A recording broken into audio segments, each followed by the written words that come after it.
Subscribe please. It motivates me to post more. Moonchild Rebirth. Spellern. Naruto, orphaned and marked by mysterious powers, Naruto faces rejection and isolation. The final war against Kagaya is victorious, but he succumbs to death at Sasuke's hands. Hovering between life and death, Artemis, the goddess of the moon and his mother, intervenes, saving him. Naruto experiences rebirth in a new world of gods and monsters. The battle had been fierce, the stakes immeasurable. Naruto, fueled by the desire to protect his friends and the entire shinobi world, faced the formidable Kagaya Otsutsuki. After a relentless struggle, Naruto finally managed to defeat the powerful adversary. Exhausted but triumphant, Naruto turned his attention to Sasuke, the long-standing rivalry between them still unresolved. The final clash was inevitable, and the two warriors found themselves once again in the iconic Final Valley.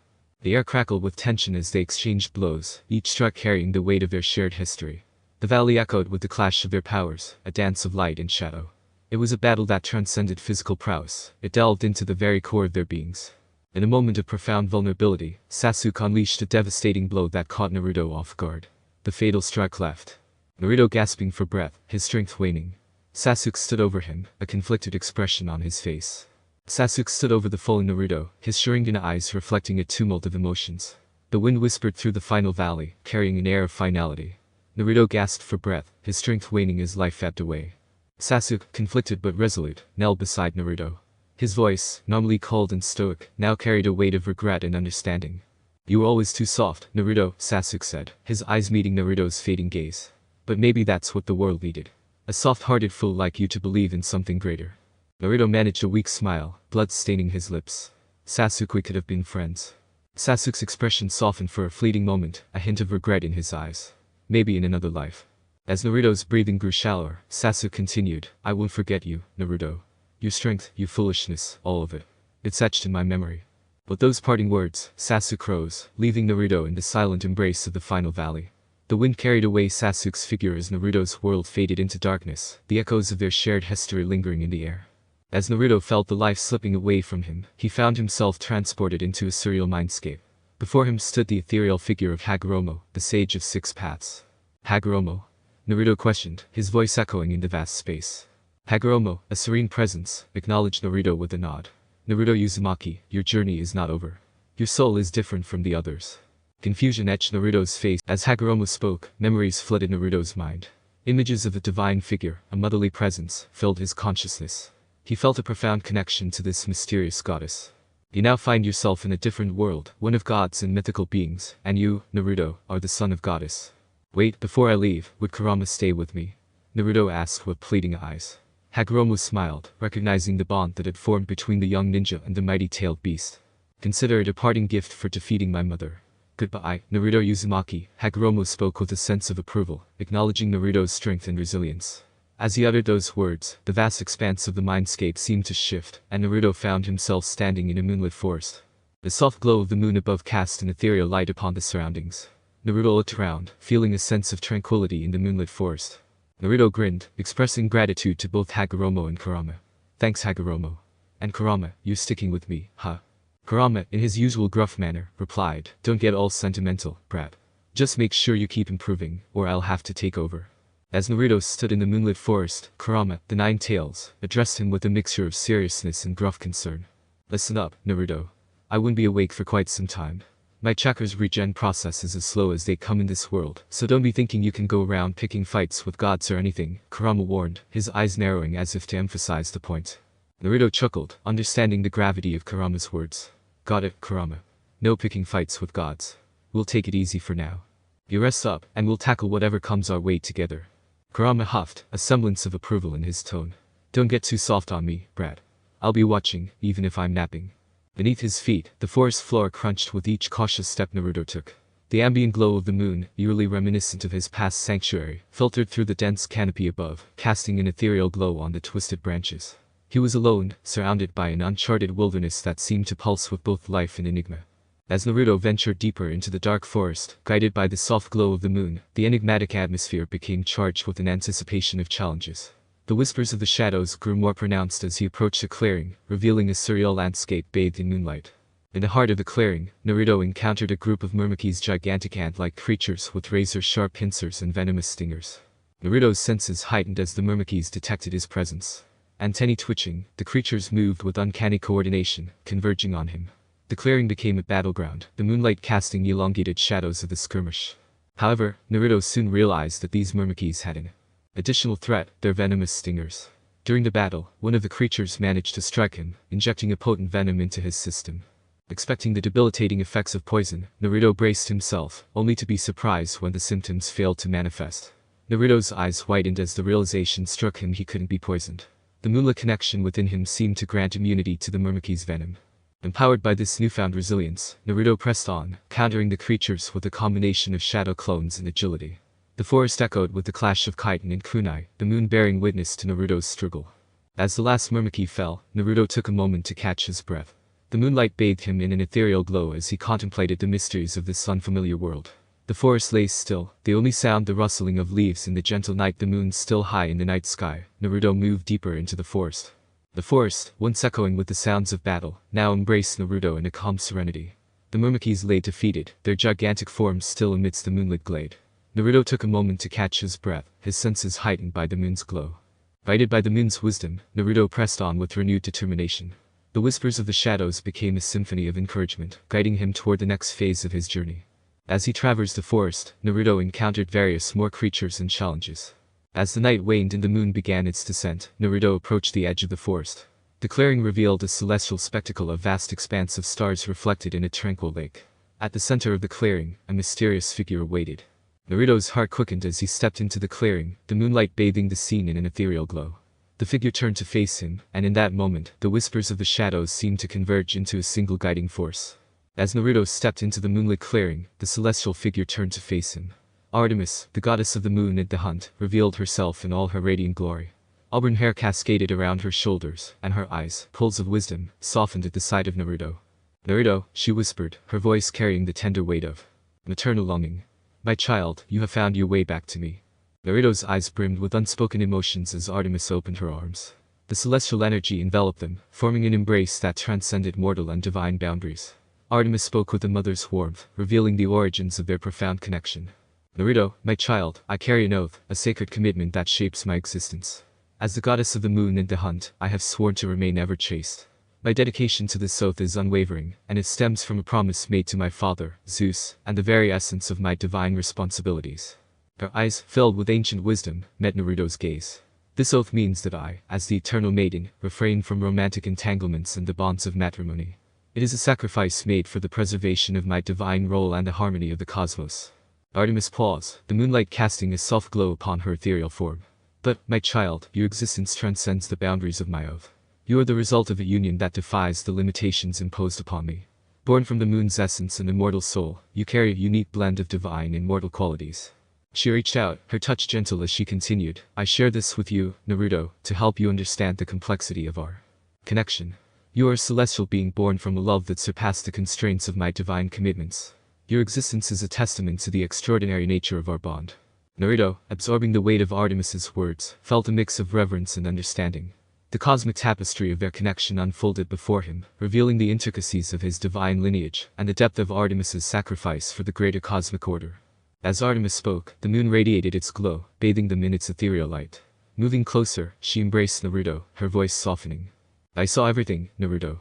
You've had a hard life, and I wish you could forgive me, but the laws of this world stopped me.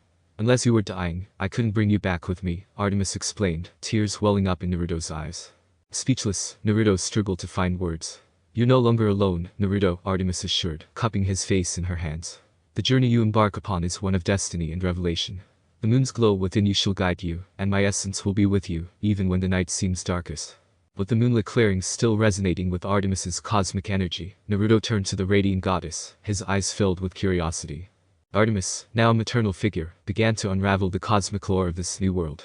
"Naruto, the world you find yourself in is a tapestry woven with the threads of gods, monsters, and mortals. In this realm, gods have descended from the heights of Olympus, and their interactions with mortals have created a unique pantheon of beings." She gestured to the celestial bodies above, twinkling like cosmic pearls. "The lords of this universe define beings known as half-bloods, demigods born from the union of a god and immortal. These demigods carry within them the essence of both worlds, bound by the challenges and responsibilities that come with their lineage." Naruto listened attentively as Artemis continued, her voice a cosmic melody that narrated the intricacies of this realm. However, my dear child, you are not a half-blood. You are something more, a child born from the essence of the moon a day. Mortal soul. The rules that govern my interactions with the demigods do not bind you. You are both god and mortal, a celestial being with a destiny woven in the cosmic loom. Artemis's words resonated with Naruto, who felt a profound sense of his own unique existence in this vast and intricate universe. Naruto, absorbing the weight of Artemis's revelation and her explanation of the sacred oath, felt a mix of emotions. Despite the cosmic nature of their connection, a warmth emanated from Artemis that echoed a maternal bond. Meeting her eyes with a genuine smile, Naruto spoke from the heart. Artemis, I may not understand all the divine stuff, but I get that you've had your responsibilities and oaths. It's a lot to carry, but I'm here now, and we're family in a way, right? Artemis, touched by Naruto's sincerity, nodded. Yes, Naruto, in a unique and celestial way, you're my child. Naruto's expression softened, a hint of understanding in his eyes. Well, then, I forgive you for anything that might have needed forgiving. We're here, and that's what matters. I'm glad to have you here now, Kasa, Naruto said, smiling. Artemis, her celestial aura radiating a sense of maternal affection, gently placed a hand on Naruto's shoulder. Thank you, Naruto. Your forgiveness means more than you know. The moonlight above seemed to shimmer with a special glow, as the motherly connection between Artemis and Naruto deepened as she gives him a gift. As Naruto embraced the gift of cosmic awareness bestowed upon him by Artemis, the celestial energy around them resonated with a newfound understanding. Artemis, her eyes reflecting the depth of their connection, elaborated on the significance of this unique ability. This cosmic awareness, Naruto, is a rare and powerful gift, Artemis explained. It grants you the ability to navigate the intricacies of this universe, to comprehend the divine and mortal aspects of your existence. The celestial wisdom of the moon resides within you, guiding you through challenges and revelations that lie ahead. Naruto, feeling the surge of this cosmic wisdom, nodded in acknowledgement. He could sense a profound connection to the universe, a knowledge that surpassed the boundaries of mortal understanding. Artemis, standing in the forest with Naruto, felt the need to alert her brother Apollo about their current location. She focused her divine presence, reaching out across the celestial realms to send a message.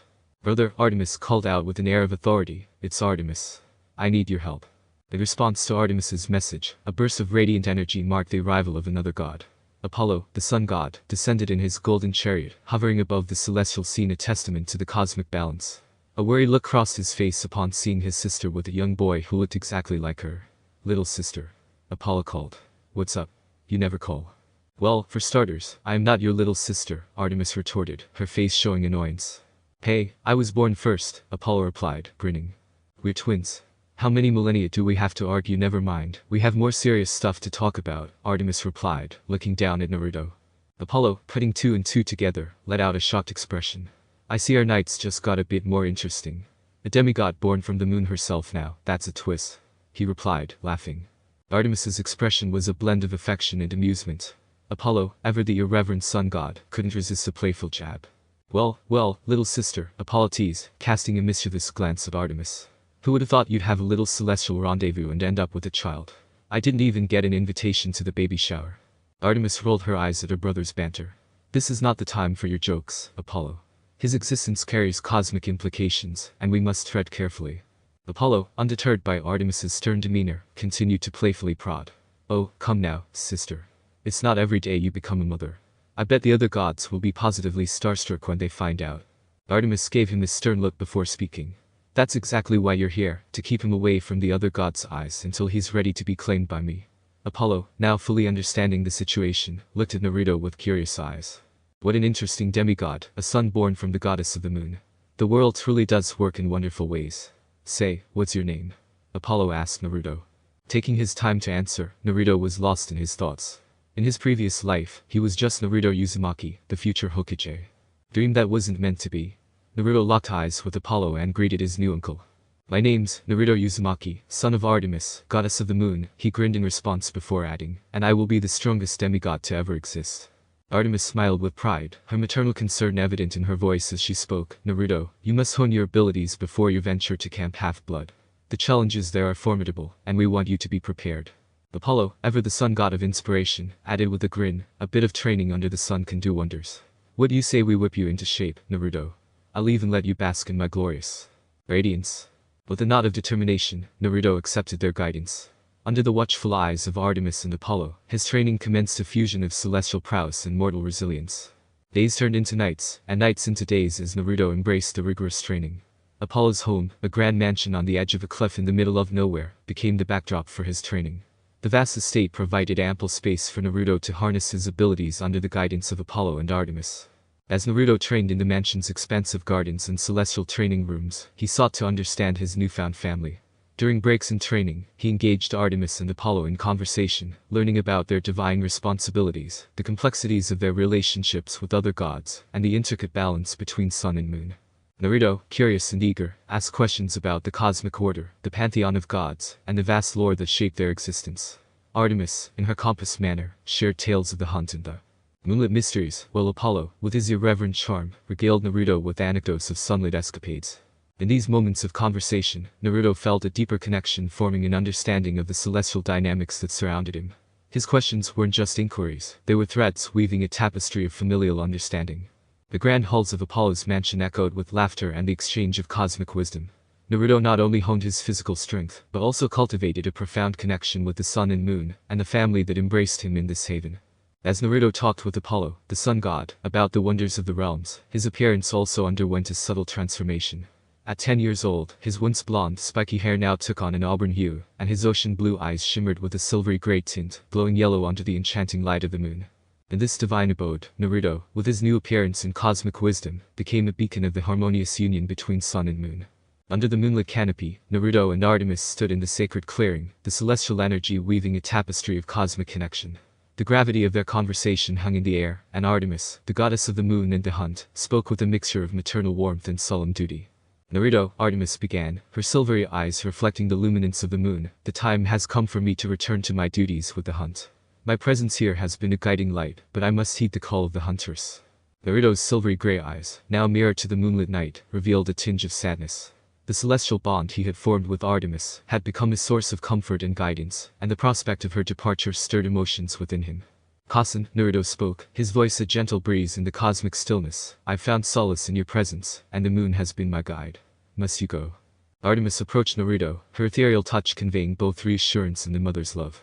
My child, our paths will cross again, for the celestial threads that bind us are woven into the fabric of destiny. But for now, I must return to the hunt and the sacred duties that await. Naruto, feeling a mixture of sadness and gratitude, embraced Artemis. The bond they shared transcended the realms, and in that moment, Artemis held him with the tenderness of a mother. I'll miss you, Naruto confessed, the vulnerability in his voice echoing the human essence within his being. Artemis, in response, cradled his face in her hands, a maternal gesture transcending mortal and divine boundaries. Naruto, she whispered, the moon will remain your silent companion, and its glow will carry the whispers of guidance. Embrace the challenges that await, for you are destined for greatness. As Artemis began to dissipate into the moonlit night, a breeze carrying her essence, Naruto took a moment to absorb the bittersweet farewell. Naruto, with a mixture of emotions, turned his gaze to the moon. The bond forged with Artemis would endure, and the moon, with its silent wisdom, would continue to illuminate his path. Time skipped 2 years later. Under the watchful gaze of the moon, and Naruto's journey unfolded in the secluded mansion on the edge of a cliff, the dwelling of Apollo, the radiant god of the sun. Under the tutelage of Apollo, Naruto honed his abilities, each day marked by the rhythmic dance of sunlight and moonlight. Apollo, with his jovial demeanor and radiant presence, became a mentor and a companion to Naruto. Together, they trained in the expansive fields surrounding the mansion, where the clash of deities' energies and the echoes of Naruto's progress reverberated. Naruto, now 12 years old, had undergone a physical transformation. He was looking more like his mother day by day. Naruto stood on the edge of Apollo's mansion, the celestial energies lingering in the tranquil night air. The time had come for him to embark on the journey to Camp Half-Blood, where ancient forces stirred, and celestial destinies awaited. As Naruto gazed at the mansion, memories of the past 2 years flooded his mind, the laughter shared with Apollo, the training that pushed his limits, and the camaraderie that had grown between them. With a deep breath, Naruto turned away from the mansion, his silhouette illuminated by the moon's gentle radiance. The cosmic connection with Apollo remained, a bond forged through training and shared moments, but the path ahead beckoned. However, as Naruto attempted to leave discreetly, a figure appeared before him, Apollo, his golden aura shimmering in the moonlit night. The god of the sun wore a knowing smile, his eyes betraying a hint of reluctance. Naruto, Apollo spoke, his voice resonating with warmth and concern, the journey ahead is fraught with challenges. Are you sure you're ready to face the unknown? Naruto hesitated, feeling the weight of Apollo's gaze. The god of the sun had become more than a mentor, he was a companion and a friend and family. I appreciate everything you've done for me, Apollo, Naruto replied, his voice carrying a mixture of gratitude and determination. But I have to follow my destiny. The threads of fate are pulling me towards Camp Half-Blood. Apollo's smile faded slightly, replaced by a more serious expression.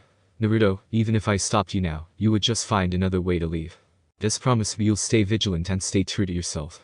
Naruto nodded, offering a solemn assurance. I won't forget your teachings, Apollo. They're etched into my very being. As Apollo lingered, Naruto seized the opportunity to escape discreetly. The celestial agility he had honed under Apollo's guidance became his ally as he melted into the shadows of the moonlit night. Naruto, having discreetly escaped Apollo's mansion, made his way through the moonlit forest toward the outskirts of a seaside town. Unbeknownst to Naruto, Apollo watched from a distance, a radiant figure in the shadows. As Naruto moved further away, the god of the sun hesitated, torn between his concern for Naruto's safety and the realization that he had allowed his nephew to depart. Apollo, with a furrowed brow, whispered to himself, little sis isn't going to be pleased with this, letting Naruto leave without her knowledge, I might be in for a scolding.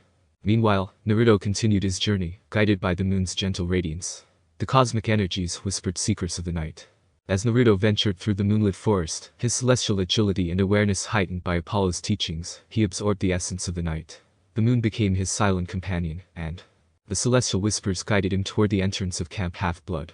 Back at the mansion, Apollo sighed, still torn between the desire to protect Naruto and the awareness that the child needed to face his destiny. In the distance, the sea breeze carried with it the scent of adventure and uncertainty.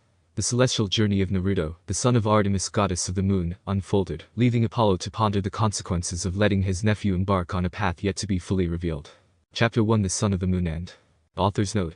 I apologize if anyone preferred the gamer interface.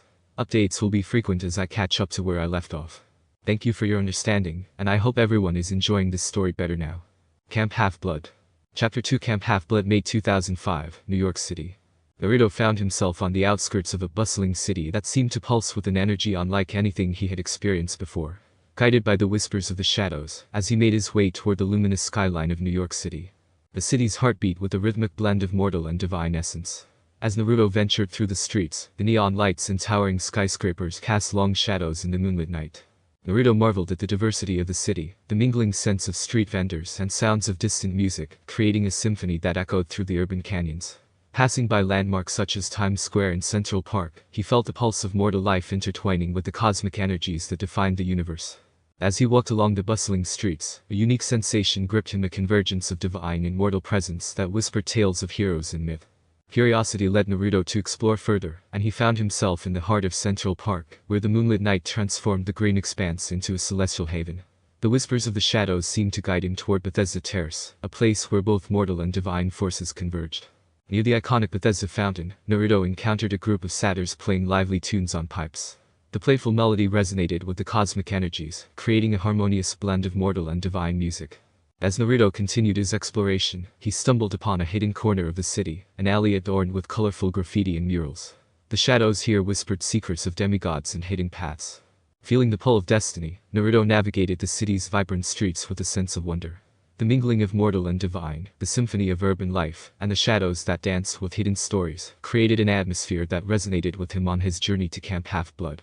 The rain was heavy, stepping into the forest, bathed in the silvery glow of the moon above. Naruto sensed a commotion in the distance, the clash of energies, and the unmistakable roar of a fierce battle.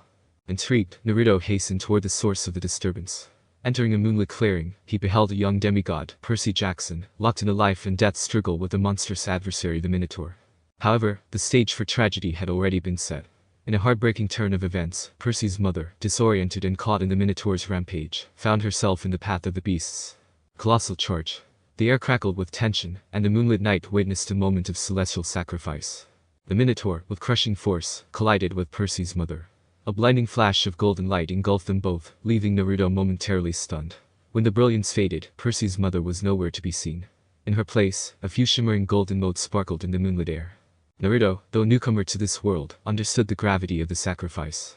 As Percy, grief-stricken, looked around in disbelief, the moonlit night became a witness to both tragedy and the celestial power that permeated the world of demigods. Before Naruto could jump into action, he spotted another person. Grover, Percy's loyal friend and protector, lay injured on the ground. The Minotaur's relentless pursuit had left Grover battered even before the battle commenced. Witnessing Grover's pain, Naruto felt a twinge of sorrow for the wounded satyr. Yet, there was no time to dwell on the injuries, for the Minotaur's fury had been unleashed. Percy, wielding a celestial bronze sword, moved with the grace of a seasoned warrior. The Minotaur, a grotesque fusion of man and bull, charged with relentless fury. Naruto's celestial senses tingled, recognizing the dire nature of the clash. Deciding to join the fray, Naruto leaped into action. His silvery gray eyes focused on the Minotaur as he unleashed Shadow Clone barrage that engaged the creature. The moonlit night became a battleground, shadows dancing with celestial energy. Percy, acknowledging Naruto's aid, flashed a grateful smile. Nice to have some backup. The Minotaur, undeterred, swung its massive axe like horns. Naruto and Percy coordinated their attacks, weaving between the creature's strikes. Naruto's agility and Percy's swordsmanship created a celestial dance, each move calculated to exploit the Minotaur's vulnerabilities. As the battle intensified, the Minotaur's rage escalated. It unleashed a shockwave of energy, creating a crater in the moonlit ground. Naruto, recognizing the danger, activated his chakra control, forming a protective golden barrier that shielded him and Percy from the brunt of the attack. Percy, fueled by determination, executed a series of powerful slashes.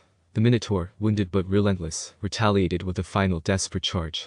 In a synchronized maneuver, Naruto and Percy combined their abilities. Rasengan collided with Percy's sword, creating a surge of celestial energy that engulfed the Minotaur. "We make a pretty good team," Naruto remarked, ready to turn around when a sudden thought caught his attention. Percy had fallen unconscious, his body battered and bruised from the intense battle. Reacting swiftly, Naruto created 2 shadow clones to carry both Percy and Grover. As Naruto journeyed through the moonlit woods, burdened by the unconscious forms of Percy and Grover, he sensed a presence approaching. A rustle of leaves and the whisper of the wind heralded the arrival of another demigod. Annabeth Chase emerged from the shadows, her gray stormy eyes sharp and calculating. "Who are you, and what's going on here?" Annabeth demanded, her hand resting on the hilt of a celestial bronze dagger. Naruto, recognizing a daughter of Athena, offered a weary smile. "I'm Naruto, and we just had a bit of a run-in with a tough opponent. Percy and Grover here took quite a beating, so I'm helping them get to Camp Half-Blood." Annabeth studied Naruto, her gaze lingering on the celestial energy that seemed to dance around him. "You're not from around here, are you? What kind of powers do you have?" Naruto chuckled, feeling a connection with this inquisitive demigod. "Well, let's just say I've got a few tricks up my sleeve," Naruto said, letting his shadow clones dispel. "Wanna give me a hand?" he asked. Annabeth nodded while grabbing Percy. As Naruto continued his journey towards Camp Half-Blood, he felt the weight of his cosmic secrets pressing upon him. The moonlit night bore witness to the celestial energy that danced around him, but Naruto remained guarded about the true extent of his powers and the identity of his divine parents. "Are you watching Kasen?" Naruto thought. Annabeth, the daughter of Athena, couldn't help but sense there was more to Naruto than met the eye. Her gray eyes, sharp with the wisdom of her divine lineage, studied Naruto with a curious intensity. "You're holding back, Naruto," Annabeth observed, her tone carrying a hint of intrigue. "I know there's more to your story. Who's your godly parent, and what powers are you hiding?" Naruto, evading direct answers, replied with a playful grin. "Well, Annabeth, a ninja's gotta have some tricks up his sleeve, right? And, I like to keep a bit of mystery."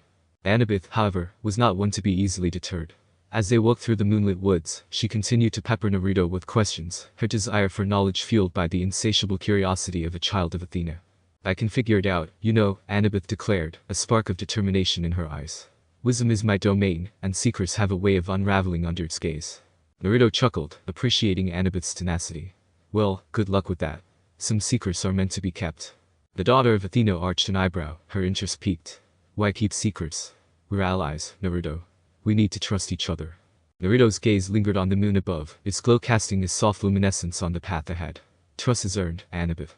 I've been through a lot, and not everyone deserves to know everything about me. Besides, it's not just about me. There are forces at play that I don't fully understand yet."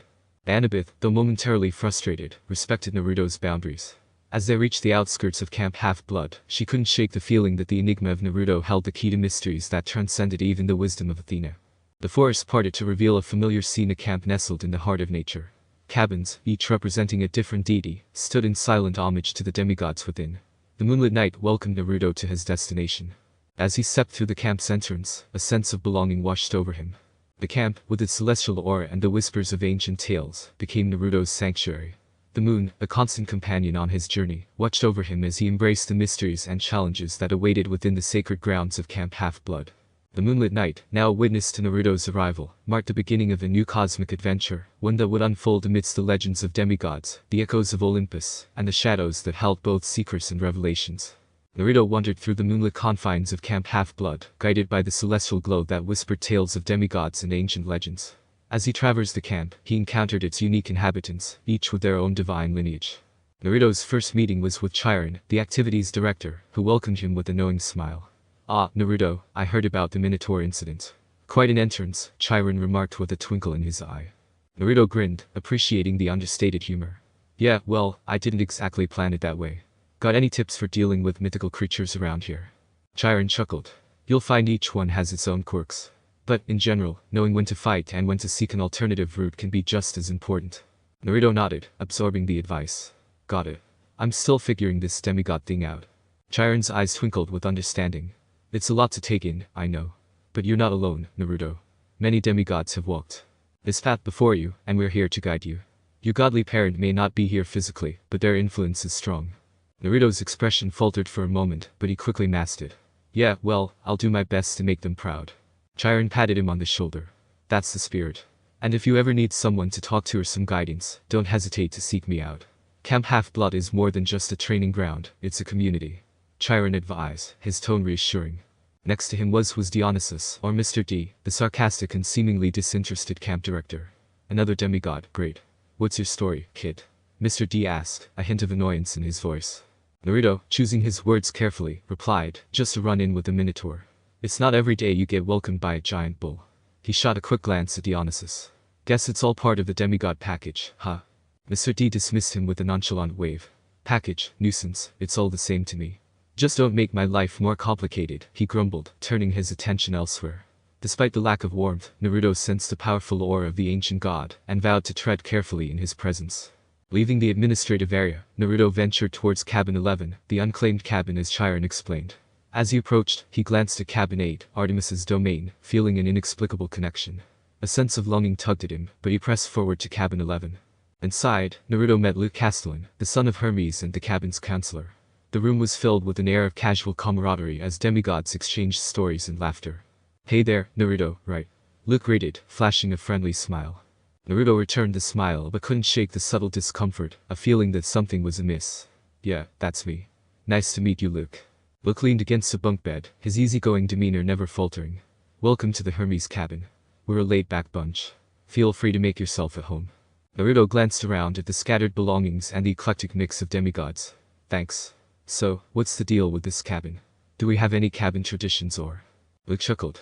Not really. We're more about going with the flow. Hermes kids are known for their versatility, after all. But hey, we've got a good sense of humor and can pretty much get along with anyone. Despite the friendly atmosphere, Naruto remained cautious. He sensed there was more to Luke than met the eye. Sounds cool. I'm up for making friends. Luke extended a hand. Great. Friends it is, then. Naruto shook Luke's hand, agreeing to be friends, but keeping a keen eye on the dynamics within the camp. There was something about Luke that intrigued him, and he couldn't shake the feeling that their paths were destined to cross in ways he couldn't yet fathom. Leaving his belongings at the cabin, Naruto was going over his time with Luke, but before he could dwell too long on this encounter, Naruto redirected his attention to the camp's bustling activities. In the distance, he spotted a group of campers from Cabin 5, the Children of Ares. Among them, Cherislaru, a fierce and confrontational demigod, approached with a challenging glare. Leaving his belongings at the cabin, Naruto, determined not to let the encounter with Luke linger in his thoughts, shifted his focus to the camp's vibrant activities. In the distance, a rowdy group from Cabin 5, the Children of Ares, caught his eye. Among them, Cherislaru, a fierce and confrontational demigod, approached with an intense glare. New kid, huh? Beats a minotaur and thinks he's the main man now. Think you can handle yourself in a fight? Naruto, poised with celestial reflexes, met her gaze. Guess we're about to find out. Swift as moonlight, Naruto effortlessly sidestepped Cheris's attacks, his agility leaving her both frustrated and humbled. Not bad, he quipped, a sly grin forming on his lips. Cheris, visibly surprised, shot him a scowl before storming away with a huff. As she departed, Naruto sensed the calculating gaze of Annabeth Chase, daughter of Athena, who approached with a thoughtful expression. Impressive moves. We could use someone like you for the upcoming Capture the Flag event.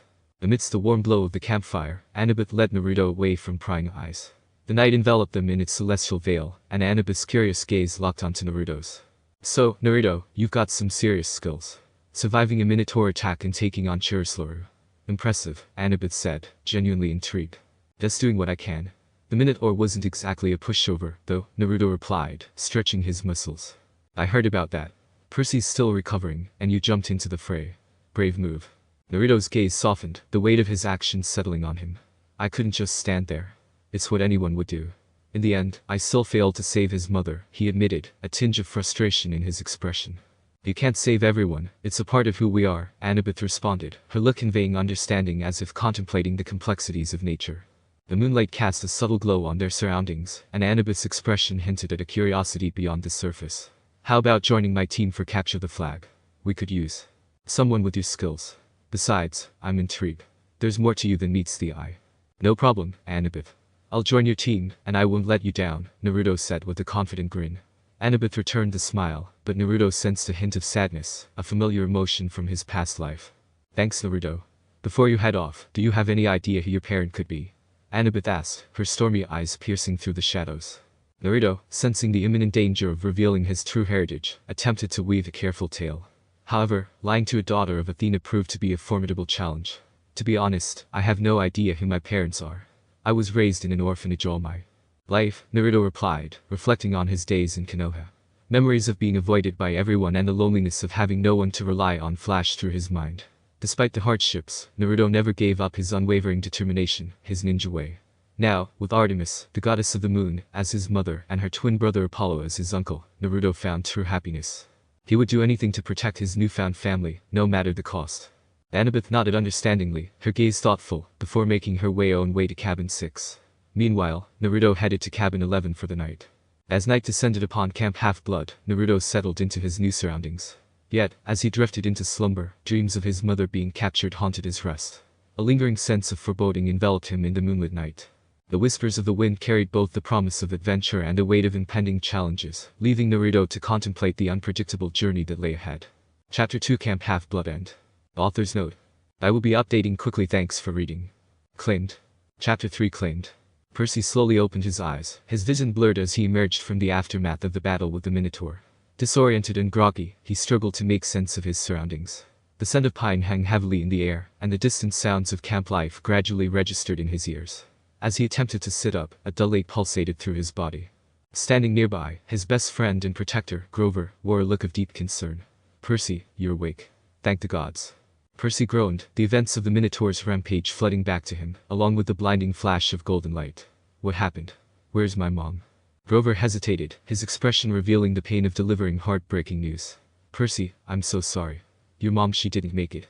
She saved us, but... The words lingered in the air, a heavy silence enveloping them.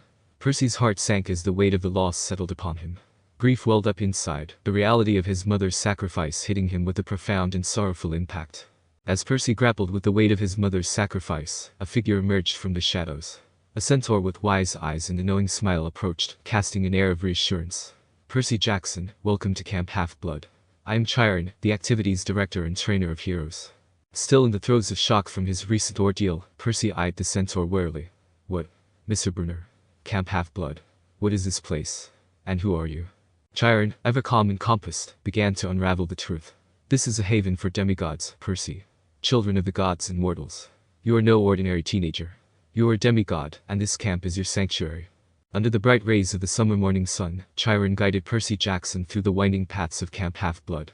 The air was alive with the lively chatter of demigods, the scent of pine, and the distant echoes of training sessions. As they strolled along, Chiron began introducing Percy to various aspects of camp life. They passed the strawberry fields, where demigods worked diligently, and the amphitheater, where occasional activities and gatherings took place. Here we are, Percy, at the heart of our camp, Chiron declared as they approached the cluster of cabins. Each cabin represents a different god or goddess. Your divine parent will have a cabin here once you get claimed. They stopped in front of cabin 11. Hermes' domain. Laughter and camaraderie emanated from within, and Chiron motioned for Percy to enter.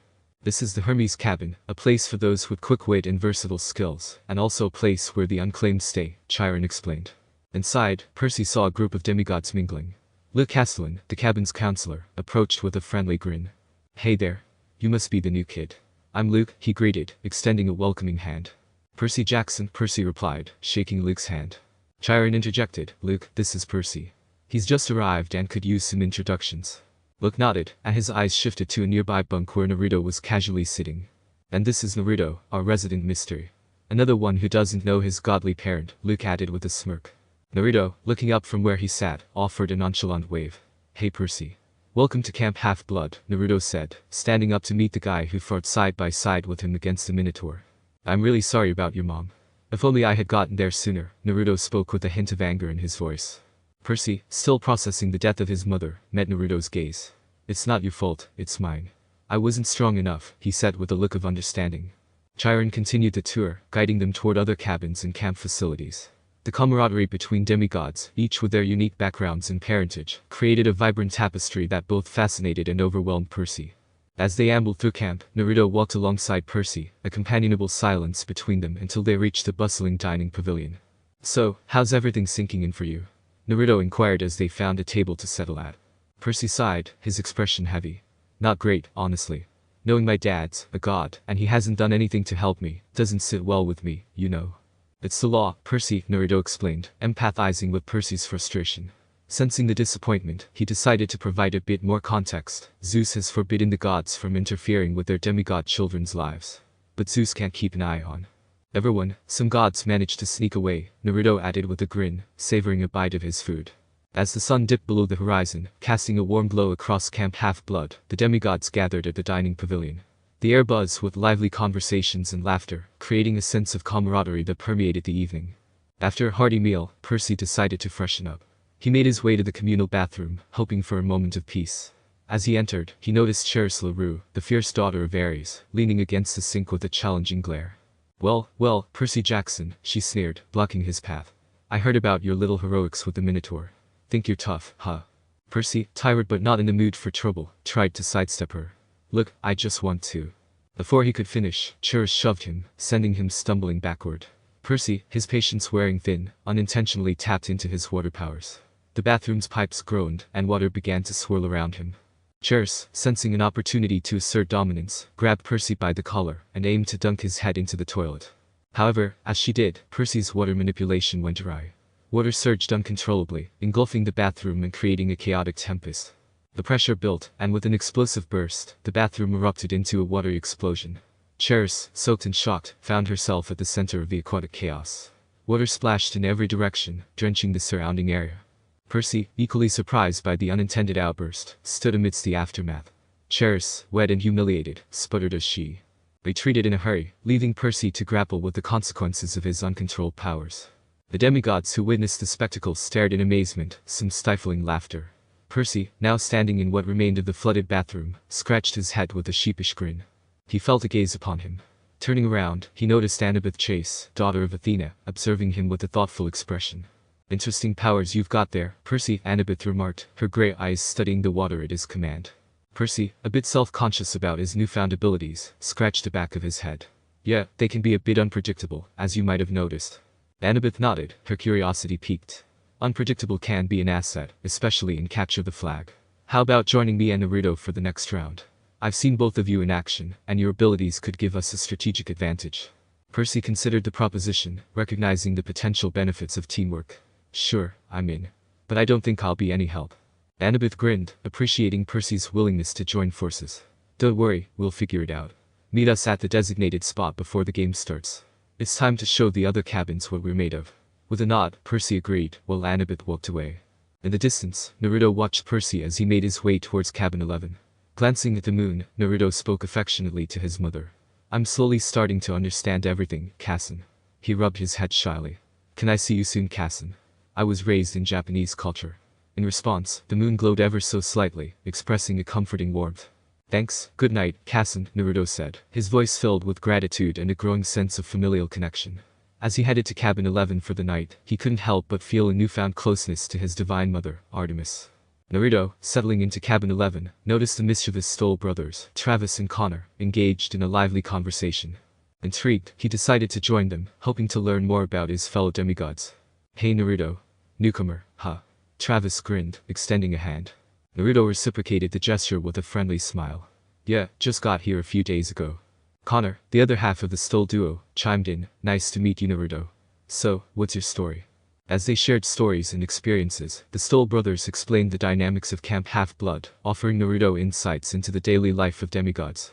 They recounted their own pranks and escapades, weaving tales that resonated with camaraderie and the spirit of youth.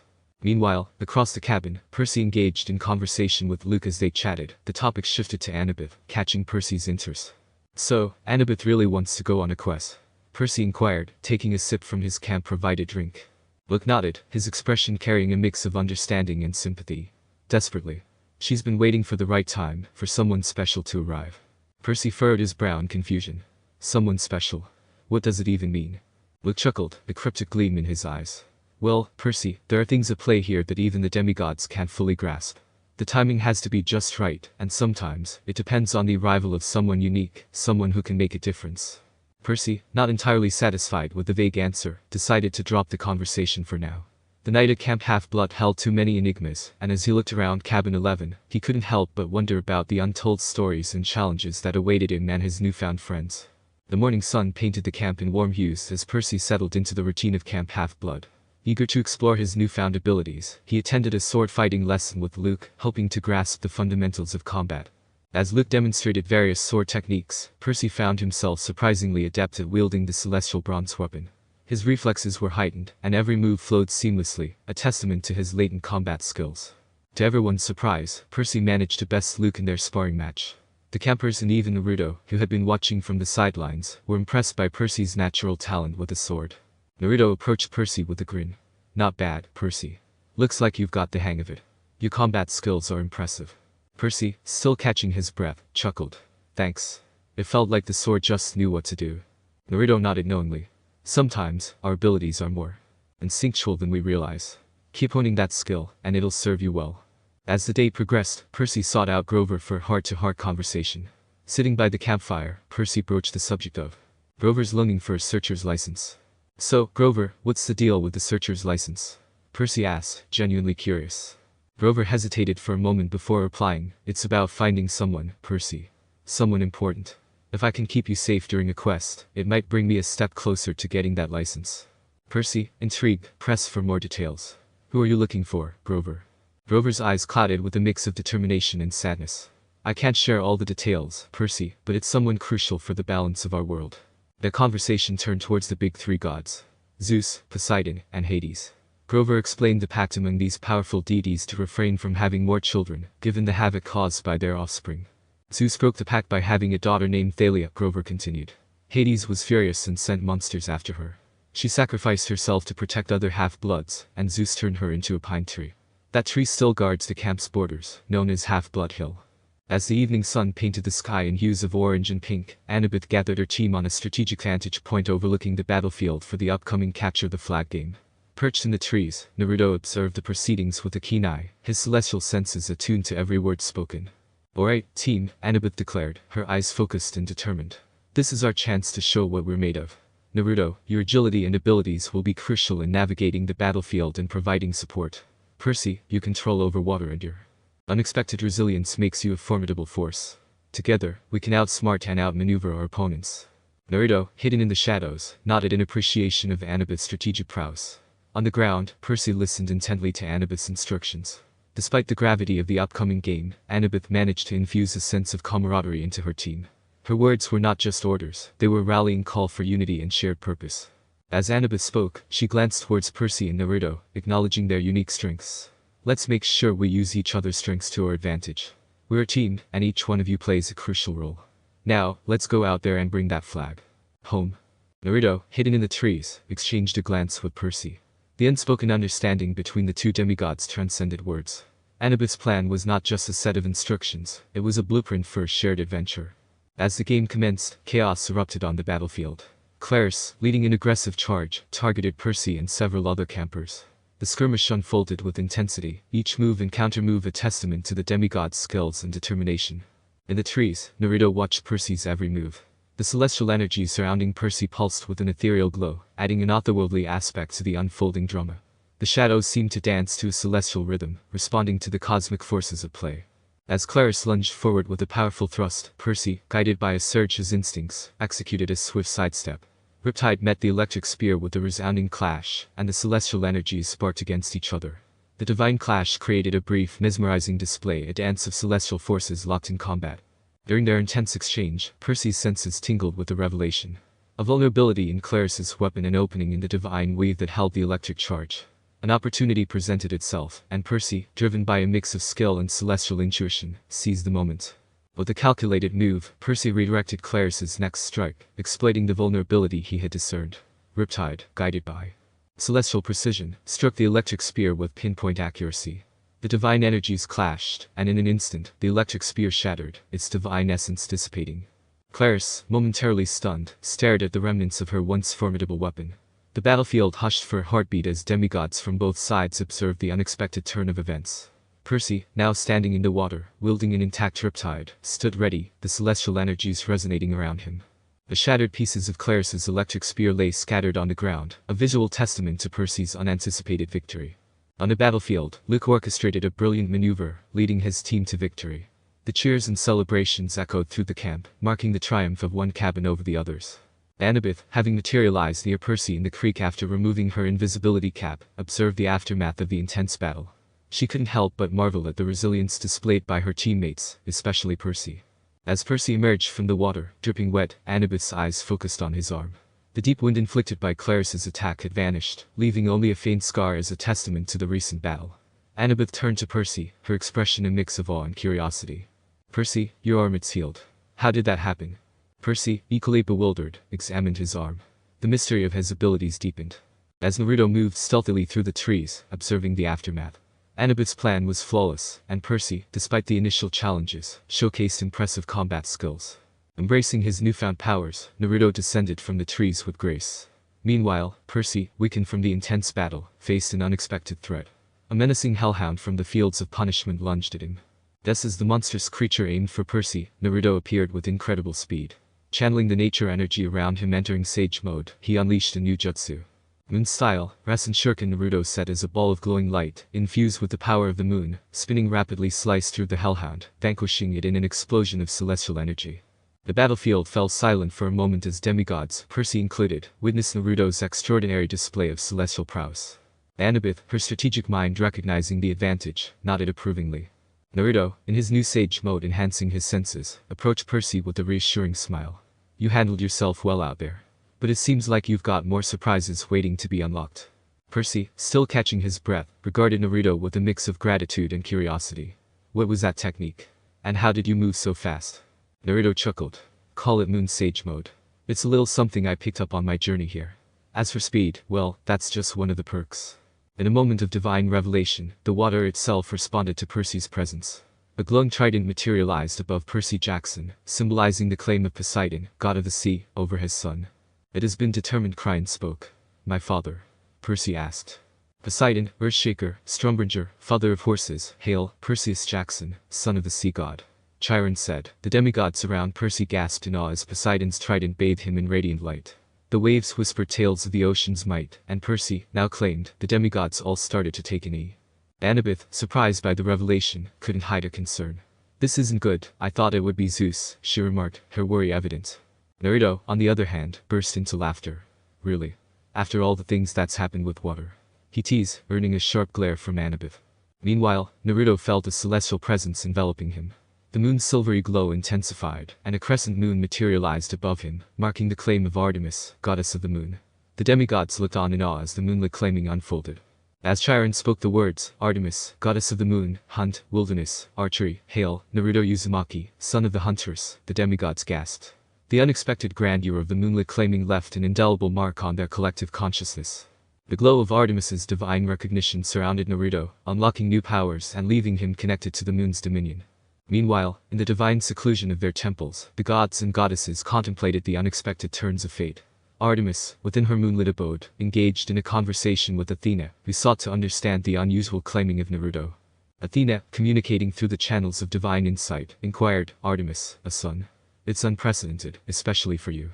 Artemis, surrounded by the serene radiance of the moon, responded with a calm certainty. "Athena, the circumstances demanded a departure from tradition. Naruto, my son, has exhibited qualities that align with my principles. He is now under my divine protection." Athena, known for her strategic wisdom, couldn't help but express her skepticism. "A son? Artemis, you've always been adamant about avoiding such entanglements. What convinced you to break that vow?" Before Artemis could elaborate, Apollo's mischievous voice resonated through the divine channels. "Little sister, what's it like embracing the joys of motherhood?" Artemis, undeterred by her brother's jokes, replied with unwavering resolve. "Apollo, your jokes are irrelevant. I know you've grown fond of him as well." Apollo, the eternal tease, continued with a playful tone. "Ah, Artemis, the moonlight has truly softened your heart. A mother among the stars, what an intriguing narrative. I can almost hear the constellations whispering lullabies. Artemis, refusing to engage further in Apollo's banter, redirected her attention to Athena. Athena, Naruto's destiny is now entwined with ours. As my son, he shall play a crucial role in the challenges that lie ahead. Athena, though still harboring skepticism, acknowledged Artemis's decision. Very well, may your son prove himself in the trials too. Come. As the divine conversation echoed in the secluded realms of their temples, the moonlight persisted, casting its gentle glow. Meanwhile, upon witnessing the glowing trident above Perseus' head, Zeus, the king of the gods, erupted with thunderous fury. Poseidon claims his son. This insolence will not go unnoticed. The seas may bow to him, but the heavens remain under my command. Let this demigod tread carefully on the earth I rule. Before Zeus could continue, Poseidon walked into the throne room. As the brothers argued over Poseidon claiming Perseus and the potential theft of the lightning bolt, storms, earthquakes, and chaos erupted in different parts of the world. The dispute among the brothers unleashed forces that demanded a hero's intervention, setting the stage for the challenges that awaited Perseus and Naruto. The moon cast a silvery glow over Cabin 8, Artemis's domain, as Naruto approached the celestial abode for the first time. The exterior of the cabin shimmered like a reflection in a tranquil pond, its silver sheen captivating in the moonlight. Naruto hesitated for a moment, taking in the ethereal beauty before stepping inside. As he entered, a sense of calm enveloped him. The interior was a blend of nature's elegance and celestial grace. Moonbeams filtered through the windows, creating patterns of light and shadow on the wooden floor. The air was crisp, carrying a hint of the night breeze. Naruto noticed bunk beds neatly arranged, each with a subtle touch of moonlit magic. The cabin exuded an aura of tranquility, a serene haven under the watchful gaze of Artemis. Naruto chose an unoccupied bunk, feeling the gentle pull of rest after a day filled with unexpected twists. The bed, adorned with celestial symbols, welcomed him. Naruto's eyes fell upon a delicate note left on his bunk, adorned with his mother's elegant handwriting.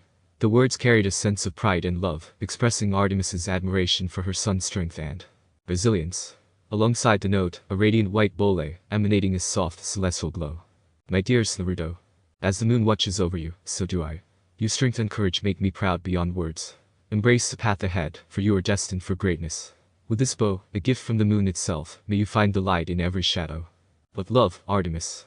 As Naruto picked up the glowing bow, a surge of energy enveloped him.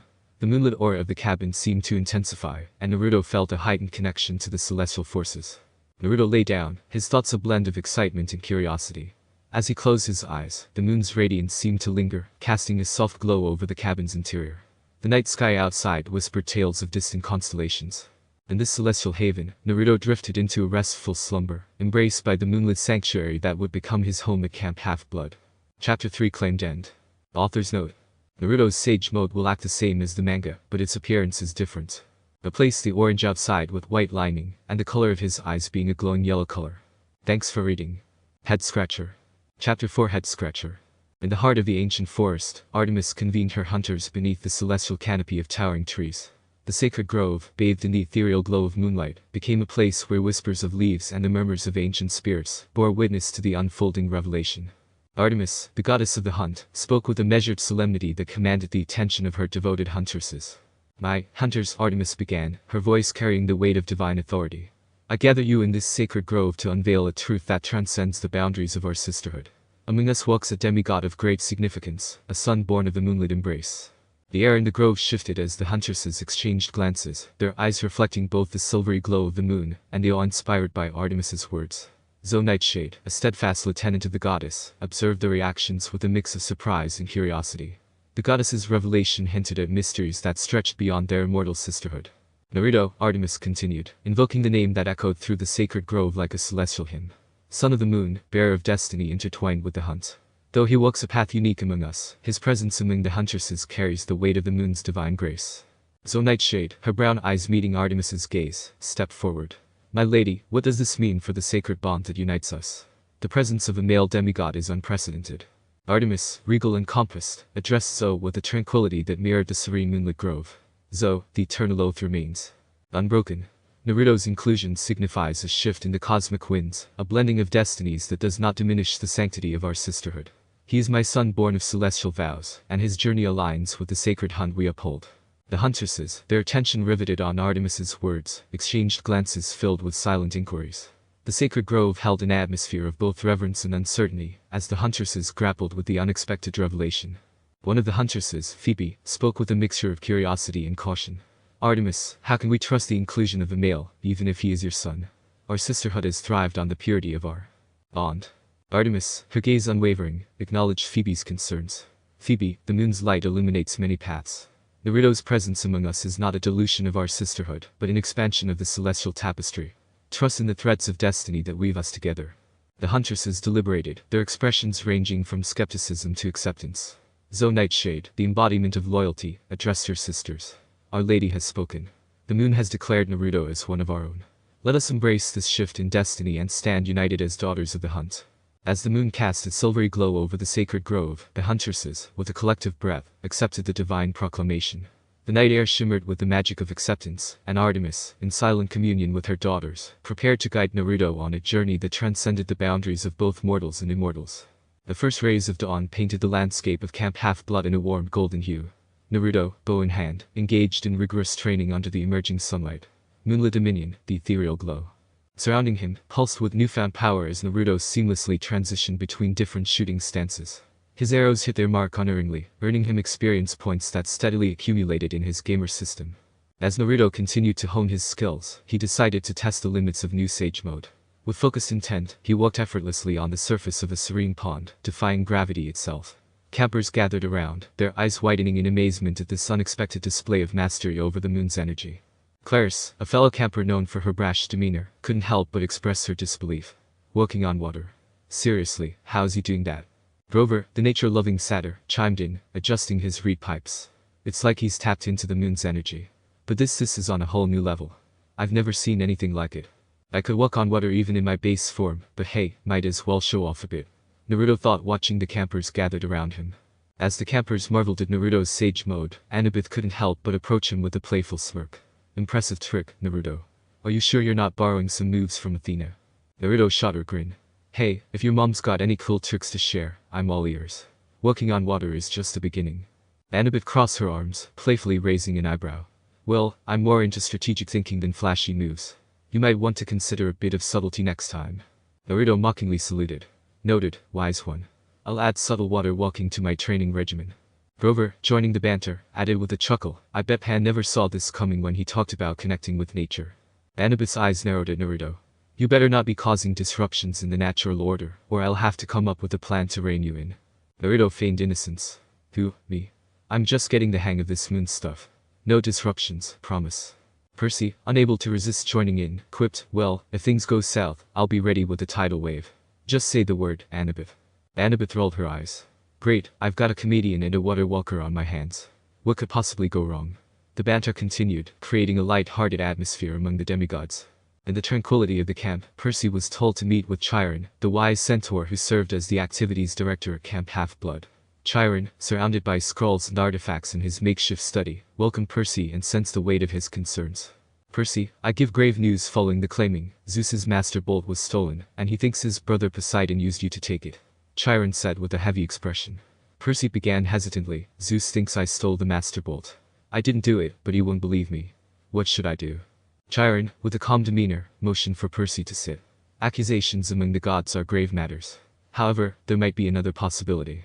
Hades, the lord of the underworld, is known for being cunning, and could have taken the bolt to instigate a war among the gods. Percy's eyes widened at the revelation. So, you saying it might not be Zeus's wrath I need to worry about, but Hades' scheme? Chiron nodded. Precisely. To clear your name and prevent a catastrophic war, you must venture into the underworld and retrieve the master bolt. It won't be an easy journey, but the fate of Olympus may rest on your shoulders. Percy hesitated, unsure if he was ready for such a perilous quest. It was then that Grover, his best friend and protector, chimed in with a determined expression. Percy, you've got to do this. It's not just about the bolt, it's about your mother. There's a chance she might be in the underworld, and you can't let her suffer. Percy's eyes flickered with a mix of fear and determination. But what if she's gone, Grover? Grover placed a reassuring hand on Percy's shoulder. We won't. No, unless you try, you have to do this, Percy. You won't be alone, 2 more people will be with you on his quest. Emboldened by Grover's words, Percy agreed to the quest. So, can I bring anyone on this quest? Percy asked while Chiron nodded, while looking at Grover. Percy grinned. I'll take Grover, he's my best friend and protector. Percy said to Chiron, while Grover looked shocked but also happy. Now, you need 1 more person, Chiron noted. Percy contemplated his choices, the weight of responsibility heavy on his shoulders. Unexpectedly, he declared, Annabeth. Surprise painted both Chiron's and Grover's faces, but Percy explained his choice. Luke told me Annabeth hasn't been on a quest since she got here. Naruto will have his own adventures, but Annabeth deserves a chance too. Chiron, acknowledging their intentions, said, "Very well. You three shall embark on this perilous journey. But beware, the road ahead is fraught with challenges. Seek guidance from the oracle before you depart." As Percy entered the sacred space of the oracle, the air seemed to thicken with an otherworldly energy. The oracle, shrouded in a veil of mist, sat in deep concentration. Percy hesitated before speaking, respectful of the ancient power that resided in the presence of the oracle. "Hello," Percy began, his voice carrying a mix of determination and trepidation. "I seek your guidance. I'm about to embark on a quest to retrieve Zeus's stolen Master Bolt. What can you tell me about the journey ahead?" The oracle's response echoed through the chamber, her words resonating with an eerie weight. "To the west, young hero, you must venture. The god's presence shall be your trial, a friend's betrayal your tribulation, and the failure to save what matters most your burden." Percy furrowed his brow, absorbing the cryptic message. "Wes, face a god. Betrayal by a friend. What do you mean?" The oracle's voice held an ancient wisdom, detached from the immediate present. "The threads of fate are intricate, Percy Jackson. The road ahead is obscured, and the challenges you face are intertwined with destiny. Seek not only answers, but the understanding that your choices will shape the tapestry of your fate." As the mist thickened, the oracle fell silent, leaving Percy with a sense of both foreboding and purpose. He exited the chamber, carrying the weight of the oracle's words, his mind racing with thoughts of the unpredictable quest that lay ahead. The evening before their departure, Percy, Grover, and Annabeth gathered their belongings and made final preparations for the quest. In a surprising turn of events, Luke approached Percy, holding a pair of shimmering, winged Converse. "These are for you," Luke said, a knowing smile on his face. "Magical flying shoes. A gift from my father, they'll get you to your destination faster." Percy accepted the gift with gratitude but hesitated. The idea of flying through the sky brought unease. Aware of the consequences of angering Zeus, Percy decided to entrust the flying shoes to Grover. "I can't risk the wrath of Zeus," Percy explained, handing the winged sandals to his satyr friend. "You'll be in charge of these, Grover. I'll stick to more traditional means of travel." Grover, looking both excited and nervous, accepted the responsibility. "You got it, Percy. I'll make sure we stay grounded." As the trio prepared to leave, Percy sought out Naruto. There was a genuine regret in Percy's eyes as he approached the fellow demigod. "Naruto, I'm sorry for not choosing you to join us on the quest," Percy admitted, a sense of guilt weighing on him. Naruto, ever laid back, waved off the apology. "No big deal, Percy. We all have our paths to follow. Catch you guys later." With a casual farewell, Naruto walked away, his steps carrying a mysterious assurance that hinted at his own journey awaiting him. Percy watched him go, wondering about the adventures Naruto might encounter within the confines of Camp Half-Blood. Little did Percy know that the threads of fate were weaving intricate patterns for both their destinies. The city sprawled before Percy, Annabeth, and Grover as they stepped on the bus, blending into the rhythm of urban life. Tall buildings towered above them, their glass surfaces reflecting the myriad of people bustling about. Annabeth, always observant, took in the surroundings with a curious glint in her gray eyes. Grover, looking around with a hint of discomfort, muttered, "Cities aren't my thing. Too much concrete, not enough nature." Percy couldn't help but feel a sense of awe and unease. The city was a maze of unfamiliarity, a stark contrast to the simplicity of Camp Half-Blood. "So, where do we start?" he asked, his gaze scanning the crowded streets. Annabeth, the city expert of the trio, pointed toward a distant landmark on the map. "Empire State Building. That's where Mount Olympus is said to be right above. We'll find an entrance to the underworld somewhere nearby." Annabeth said as they found themselves on the crowded bus, navigating the mundane terrain of the city. Grover leaned in, his expression serious. "Percy, your mom did what she did to protect you. It wasn't easy for her, but she kept you safe. Smiley Gabe sent masked yours from the monsters. Moms can be amazing, huh?" Percy, struck by the revelation, nodded in gratitude. "Yeah, she is amazing. I need to get back to her, no matter what."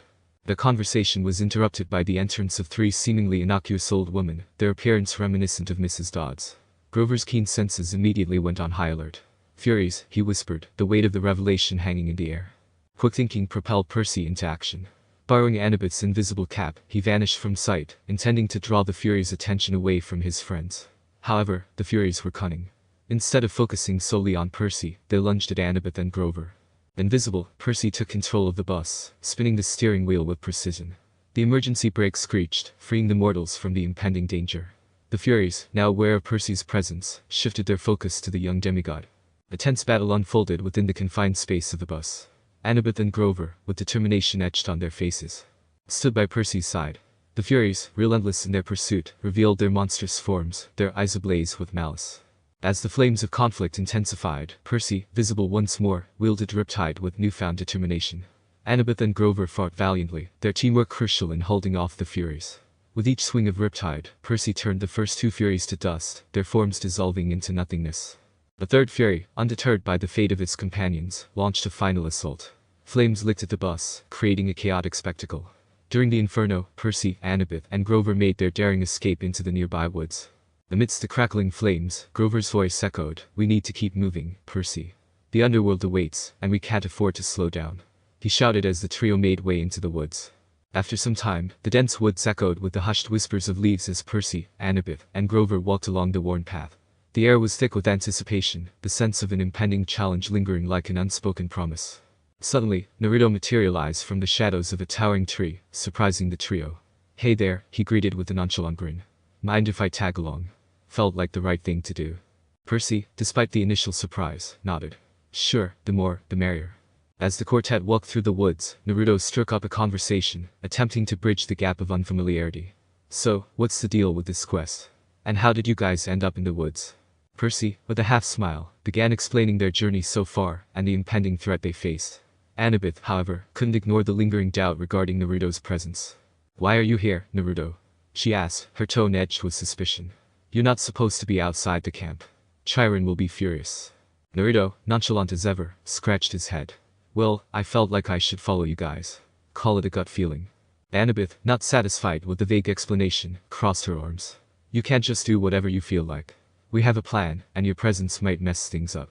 Naruto, seemingly unfazed by her frustration, grinned. "Relax, Annabeth. I'm just here to lend a hand. Plus, who wouldn't want me on their team?" As the banter continued, tensions eased, and the group found a strange camaraderie amidst the looming shadows of the woods. Emerging from the depths of the woods, the distant hum of the city fading into the background, the trio stumbled upon a quaint curio shop. The air was filled with the enticing aroma of food, drawing them towards the welcoming embrace of the small establishment. Inside, Auntie M, a seemingly harmless woman, greeted them warmly, offering food and creating an atmosphere of comfort. However, Grover, ever attuned to the peculiar, couldn't ignore the unsettling familiarity of a statue just outside the shop. His eyes widened as he recognized the distinct features of his Uncle Ferdinand. Annabeth, always vigilant, sensed Grover's reaction. "Something's off. Percy, Grover, avert your eyes from her." Before they could fully comprehend her warning, Grover involuntarily blurted out, "That statue outside, it's my Uncle Ferdinand." A chill settled over the room as Auntie M's facade crumbled, revealing her identity. Annabeth's instincts had been right, they were. In the presence of none other than Medusa, a monstrous creature seeking vengeance on Annabeth, the daughter of Athena, the very goddess who had cursed her. With a malevolent gleam in her eyes, Medusa addressed Percy, her tone dripping with resentment. "Oh, Percy, dear. You'd be better off as a statue than as a pawn in the treacherous game played by the Olympians. They use demigods like you and your friends for their amusement." The trio exchanged wary glances as Naruto, who had been quietly observing, stepped forward, a determined expression on his face. "Your games won't work on us, Medusa. We're not here to be pawns in anyone's schemes." Annabeth, drawing upon her knowledge of Greek mythology, realized the gravity of the situation. Medusa sought revenge on the daughter of the goddess who had turned her into a gorgon. The air in the curio shop became charged with tension as Percy, Grover, Annabeth, and Naruto faced the wrath of a scorned and vengeful monster. Medusa continued, her words laced with bitterness. "You may not understand it now, but the Olympians' games are ruthless. Your best option is to join my collection. A fate as a statue is far kinder than being a pawn in their schemes." During the tense situation, Naruto couldn't resist chiming in with his characteristic grin. "Well, this is a sticky situation, isn't it?" Annabeth shot him an irritated glance, but Grover, nervously eyeing the snake-haired threat before them, interrupted. "This is serious, Naruto. We need a plan." Percy, keeping his gaze averted from Medusa, weighed their options.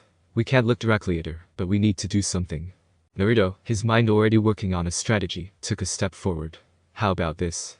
I distract her, and you guys find a way to take her down. Sound good?" Annabeth, still skeptical of Naruto's sudden involvement, reluctantly nodded. "Fine, but be careful. We can't afford any mistakes here." Naruto, eyes fixed firmly on Medusa's feet, took a deep breath, drawing upon his combat instincts honed by facing formidable opponents in his own world. Ignoring the temptation to glance higher, he focused on the lower half of Medusa's body, ready to evade any sudden attacks. Medusa, sensing the challenge, hissed and lunged forward with a swift strike. Naruto, displaying agility beyond mortal bounds, effortlessly sidestepped the attack. "You're not the first snake person I've dealt with," Naruto quipped, his confidence shining through. "Now, I've only just recently learned this move," Naruto said, holding up a new kunai. This had 3 blades, with 2 prongs flanking the standard single blade. The handles were also thicker than normal, allowing room for something to be inscribed on them. But as the saying goes, nothing beats training more than real life. Combati said, throwing the kunai at her head, while powering up her Rasengan. Foolish boy, does the son of Artemis really think that would wound me? Medusa spoke mockingly. As the kunai went past her head, Naruto had disappeared in front of her eyes. In a white flash, Naruto teleported above her in a flash. Flying Rage in level 2, Rasengan, Naruto shouted, slamming the Rasengan into her back. Percy, Annabeth, and Grover, watching the battle unfold, were both amazed and relieved at Naruto's skillful handling of the situation. Annabeth couldn't help but acknowledge, I guess having him around might come in handy after all. Medusa, momentarily weakened, retreated, her form flickering between monstrous Gorgon and human, giving Naruto her full attention. Percy saw his chance to strike, snuck behind her, with Riptide gleaming in his hand. He moved swiftly, his movements guided by the water within him. In a decisive swing, he severed Medusa's head from her serpentine neck. The Gorgon's dangerous gaze was neutralized, leaving behind a sense of relief. The battlefield fell silent for a moment as Medusa's lifeless body crumbled to the ground. The demigods, catching their breath, stared in disbelief at the decisive outcome. Naruto, though surprised by Percy's sudden move, grinned and quipped, guess you could say that's a head-scratcher. As Percy, Annabeth, Grover, and Naruto stood in the aftermath of their encounter with Medusa, the air crackled with tension and uncertainty. Annabeth, ever the strategist, voiced her concerns about the potential dangers of carrying Medusa's head, even in its lifeless state. Percy, we can't afford to be careless with that head. It's a potent weapon, but it could turn the tables on us if we're not careful, Annabeth said. Percy, however, was fueled by a mix of frustration and determination. The demigods had long been pawns in the gods' games, and Percy was growing tired of it. His gaze hardened as he contemplated a way to reclaim control. I'm done being a pawn in their games, Annabeth. We need every advantage we can get. With that declaration, Percy delved into Medusa's office, searching for anything that could tip the scales in their favor. His findings were intriguing, a tangible reward in the form of money, a testament to their victory. Yet, the real discovery lay in a freight bill, revealing a crucial piece of information. Eyes, look at this. The Underworld's billing address is connected to a door recording studio in California. That's our next destination. Annabeth's eyes narrowed in contemplation, recognizing the significance of the revelation. California. That's a long way from here. What's in California that's tied to the underworld? Percy, holding Medusa's head as both a spoil of war and a potential game-changer, smirked. We're about to find out. But first, let's send a little message to Olympus. Percy's plan unfolded as he grabbed a box, filling out a delivery slip addressed to Mount Olympus. The grotesque trophy of Medusa's head would be on its way, a symbolic act of defiance against the divine forces that had manipulated them for far too long. Naruto, the enigmatic presence in their group, observed the proceedings with a playful glint in his eye. Well, this is getting interesting. I like the way you think, Percy, Naruto said with a grin. As the slip was sealed and sent, the demigods stood united. Chapter 4 Head Scratcher End. And? Hey, I know Naruto can walk on water without Sage Mode, but I just wanted him to show it off in camp while in Sage Mode. It's a lot cooler. Bye. Unyielding Dream. Author's note. Thanks for over 100 follows, enjoy reading. Chapter 5 Unyielding Dream. As the twilight enveloped the secluded woods, casting long shadows and dappling the ground with the remnants of daylight, Naruto gathered some dry leaves and twigs to kindle a small fire. The crackling flames danced and flickered, casting an intimate glow on the faces of the demigods as they settled for the night. Percy, his thoughts still weighed down by the recent revelations about his mother, sat cross-legged, staring into the flames. The gentle rustling of leaves and the distant sounds of the forest created a tranquil backdrop to their campsite. Grover, ever attuned to the rhythms of nature, sighed, and decided it was time to share his own quest. He looked at Percy with a mix of determination and a touch of sadness. You know, Percy, we've all got our quests and burdens. Mine is finding Pan. Percy looked up, genuine curiosity replacing the shadows in his eyes. Pan? The god of wild places. I thought he was gone. Grover nodded. That's what everyone believes, but the satyrs, my kind, we still believe he's out there. The spirit of nature, of the wild. I'm on a quest to find him, to prove that he's still alive, somewhere. Annabeth, her intelligent eyes reflecting the dance of the flames, chimed in, a quest to find a god. That's quite the undertaking, Grover. How do you plan on doing that? Grover's expression shifted between determination and uncertainty. Well, it involves a lot of listening to the natural world, following signs, and hoping for a miracle. Pan's presence is subtle, you see, but satyrs, we can sense it. I'm convinced he's out there. Naruto, who had been quietly observing the conversation, finally spoke up with his trademark grin. Sounds like a wild adventure, Grover. Count me in on this quest to find a god. I've dealt with my share of mysteries and surprises. Grover's eyes widened in a mix of surprise and gratitude. You'd really join me on this? Naruto nodded, sure thing. Besides, I've got a feeling that this quest of yours might tie into the larger challenges we're facing. Annabeth raised an eyebrow. Larger challenges, Naruto. Care to share your insights? Naruto's grin widened. Well, I've got this feeling that our quests might intersect in ways we can't predict. And who knows, finding Pan might be key to unraveling some bigger mysteries. Grover, his spirits lifted by the newfound support, added with a touch of excitement, and you know, if we find Pan, I might finally get my searcher's license. It's been a dream, a satyr's dream. The demigods laughed, the warmth of the fire contrasting with the cool night air. Around the crackling flames, amidst shared dreams and quests. After a long train ride, the group found themselves in the city. Naruto's eyes caught a flash of pink amidst the crowd. A pink poodle, looking lost and forlorn, captured his attention.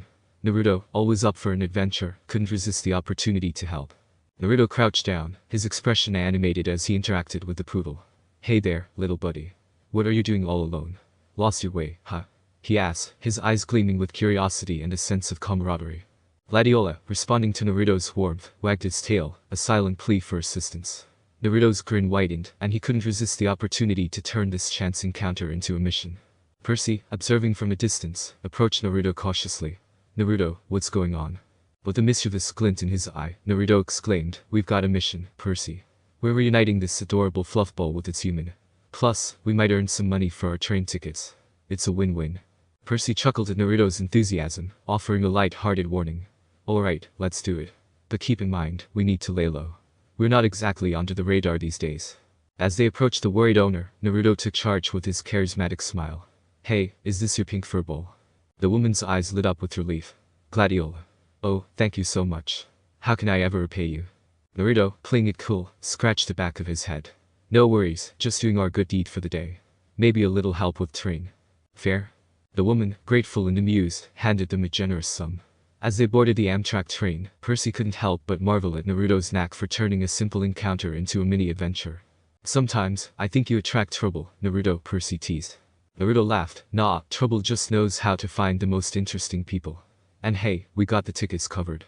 As the rhythmic clatter of the train wheels filled the air, Naruto settled into his seat, his expression thoughtful. During a brief nap, the dream realm beckoned, welcomed him with vivid visions.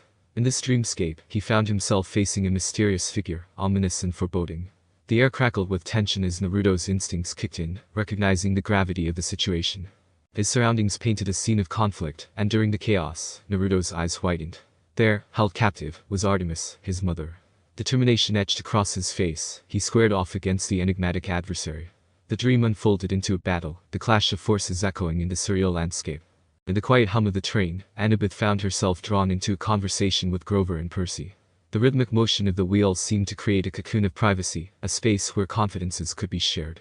As Percy gazed out of the window, his thoughts perhaps wandering to the tumultuous events that had unfolded, Annabeth caught Grover's eye. There was an unspoken connection between them, forged through the challenges they had faced together. Grover, his expression a mix of concern and determination, spoke first.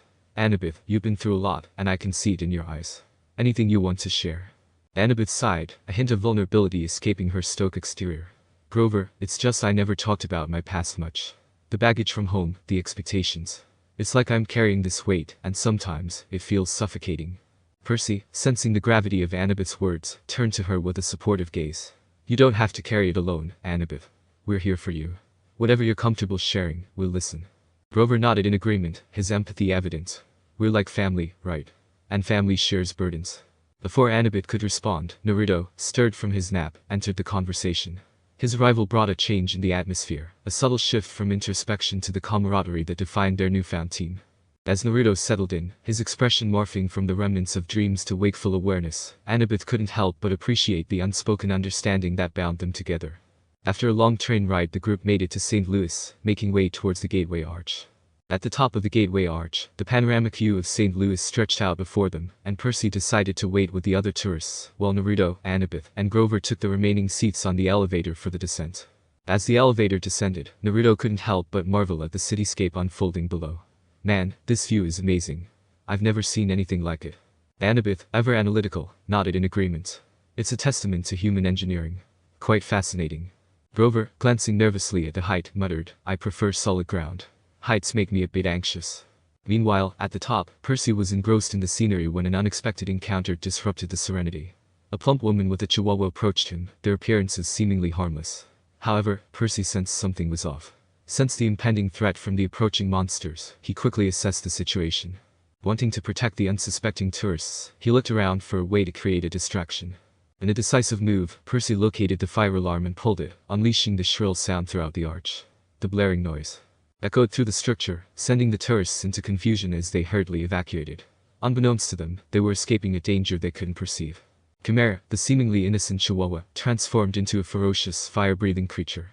Percy, caught off guard, tense as Chimera lunged at him, its serpent fangs sinking into Percy's leg. The arch shook as Chimera unleashed a ball of fire. Percy drew Riptide.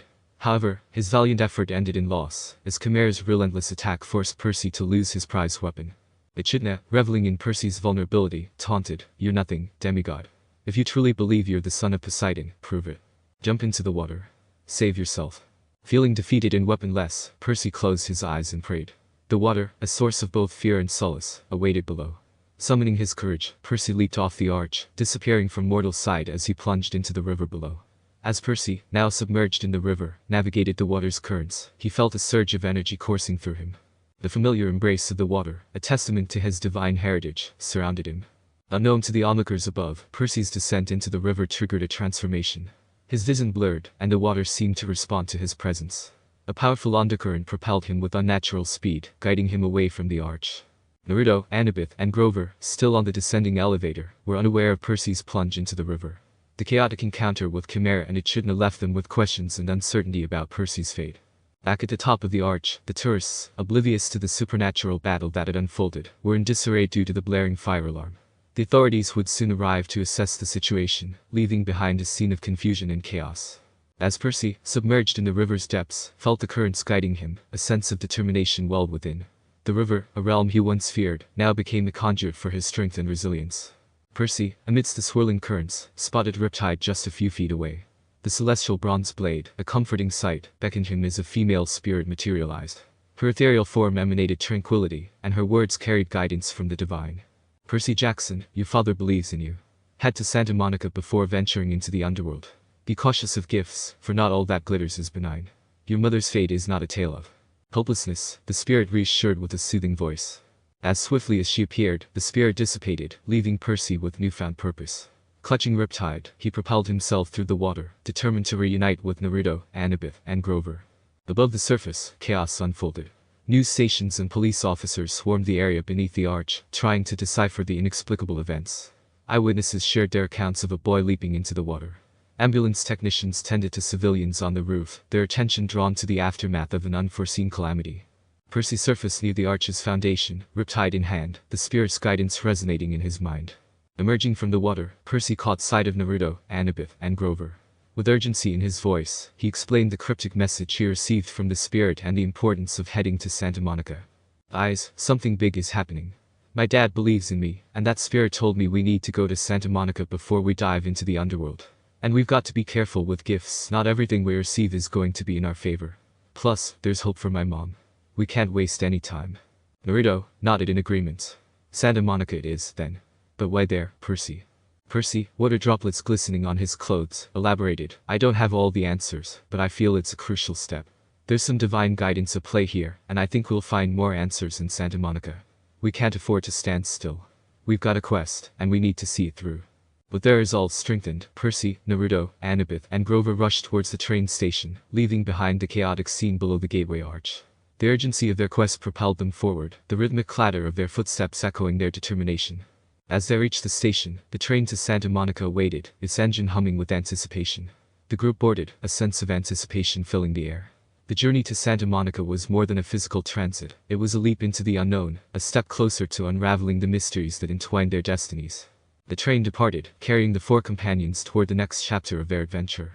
The landscapes outside blurred into a tapestry of possibilities, and the rhythmic motion of the train became a metaphor for the challenges and discoveries that lay ahead. Together, they faced an uncertain future, bound by the threads of fate and the resilience of friendship. As the rhythmic hum of the train wheels played a lullaby, Naruto's thoughts drifted back to a distant memory from his previous life. In the academy days, where camaraderie was a luxury he couldn't afford, and disdain clung to him like a shadow. A scene unfolded in his mind like a bittersweet tableau. Naruto, the perennial outsider, walked the academy halls with a head held high, despite the judgmental gazes that followed him. Clanless and alone, he bore the weight of whispers that painted him as the outcast, the demon child. Flashbacks of walking home under the moonlight flooded his consciousness, the shadows dancing in tandem with the pain etched on his face. The world outside the academy walls was equally cruel. It was during one of those lonely walks that Naruto overheard the hushed voices of parents, their words carving scars deeper than any blade. Naruto Uzumaki, the nine-tailed fox. The demon child. Tears welled up, but before they could fall, fate intervened.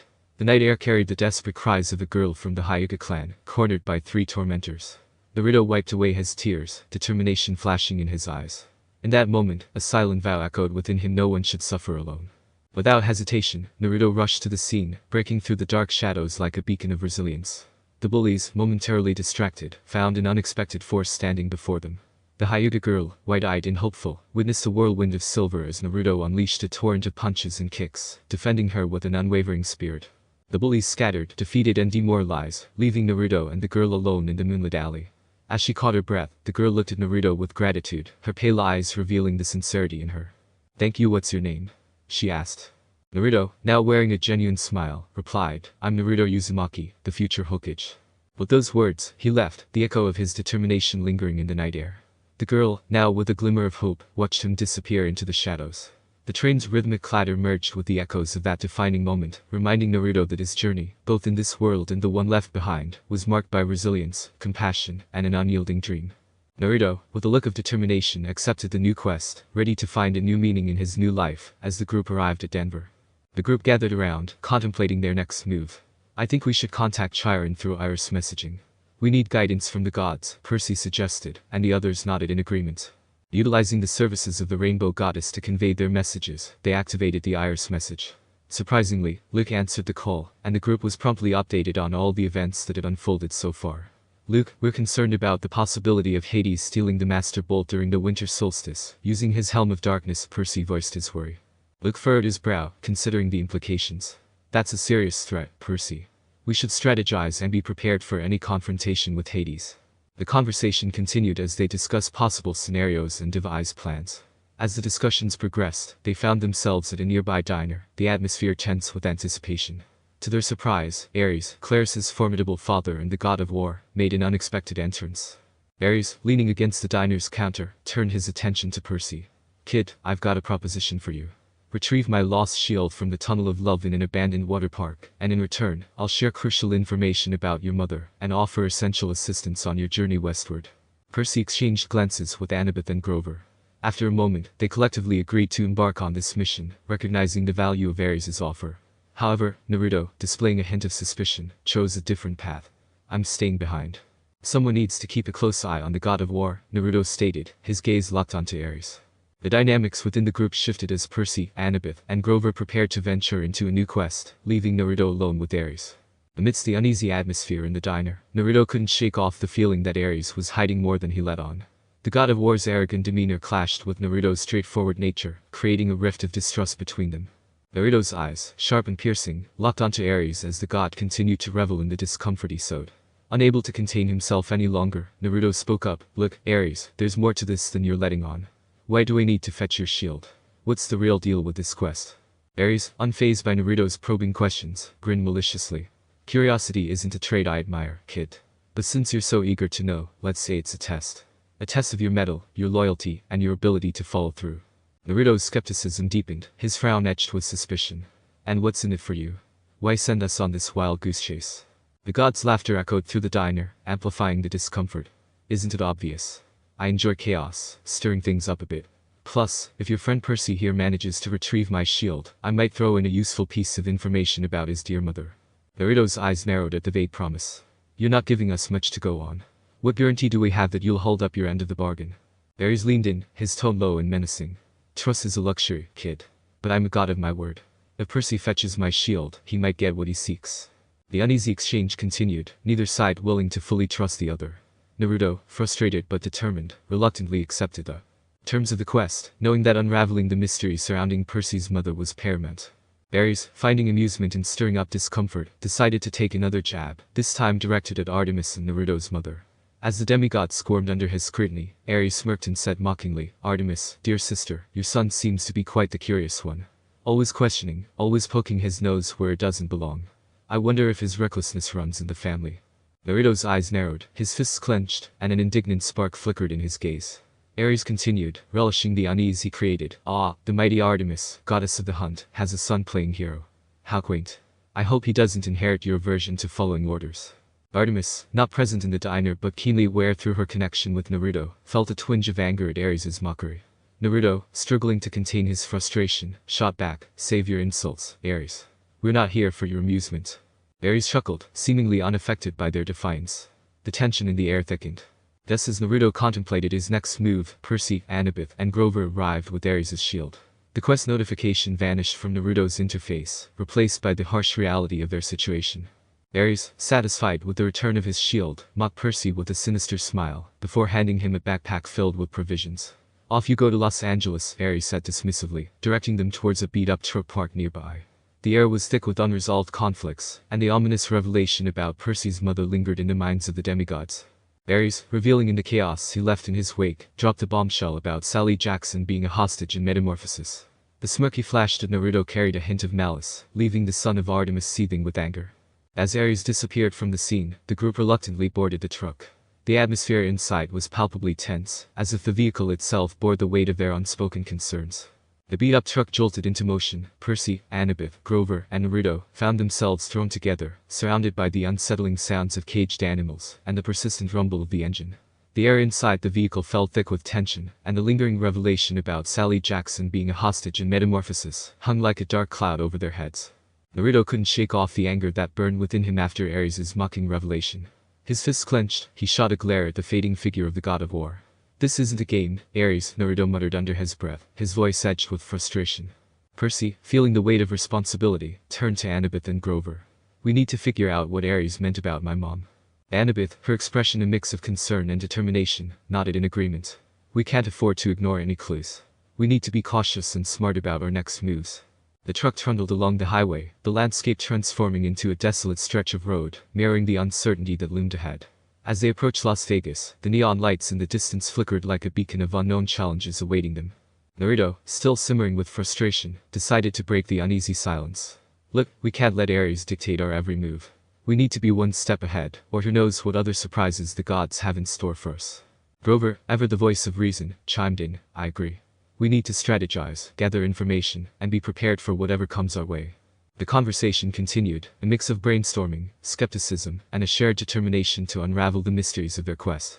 As they neared Las Vegas, the atmosphere inside the truck became charged with anticipation, the city's glimmering lights casting long shadows over the demigods as they ventured further into the unknown. The truck came to a halt outside the Lotus Hotel and Casino, its horn brake squealing as the engine cut off. Naruto and his friends stepped out into the neon glow of Las Vegas, the city's chaotic energy, a stark contrast to the somber atmosphere within the truck.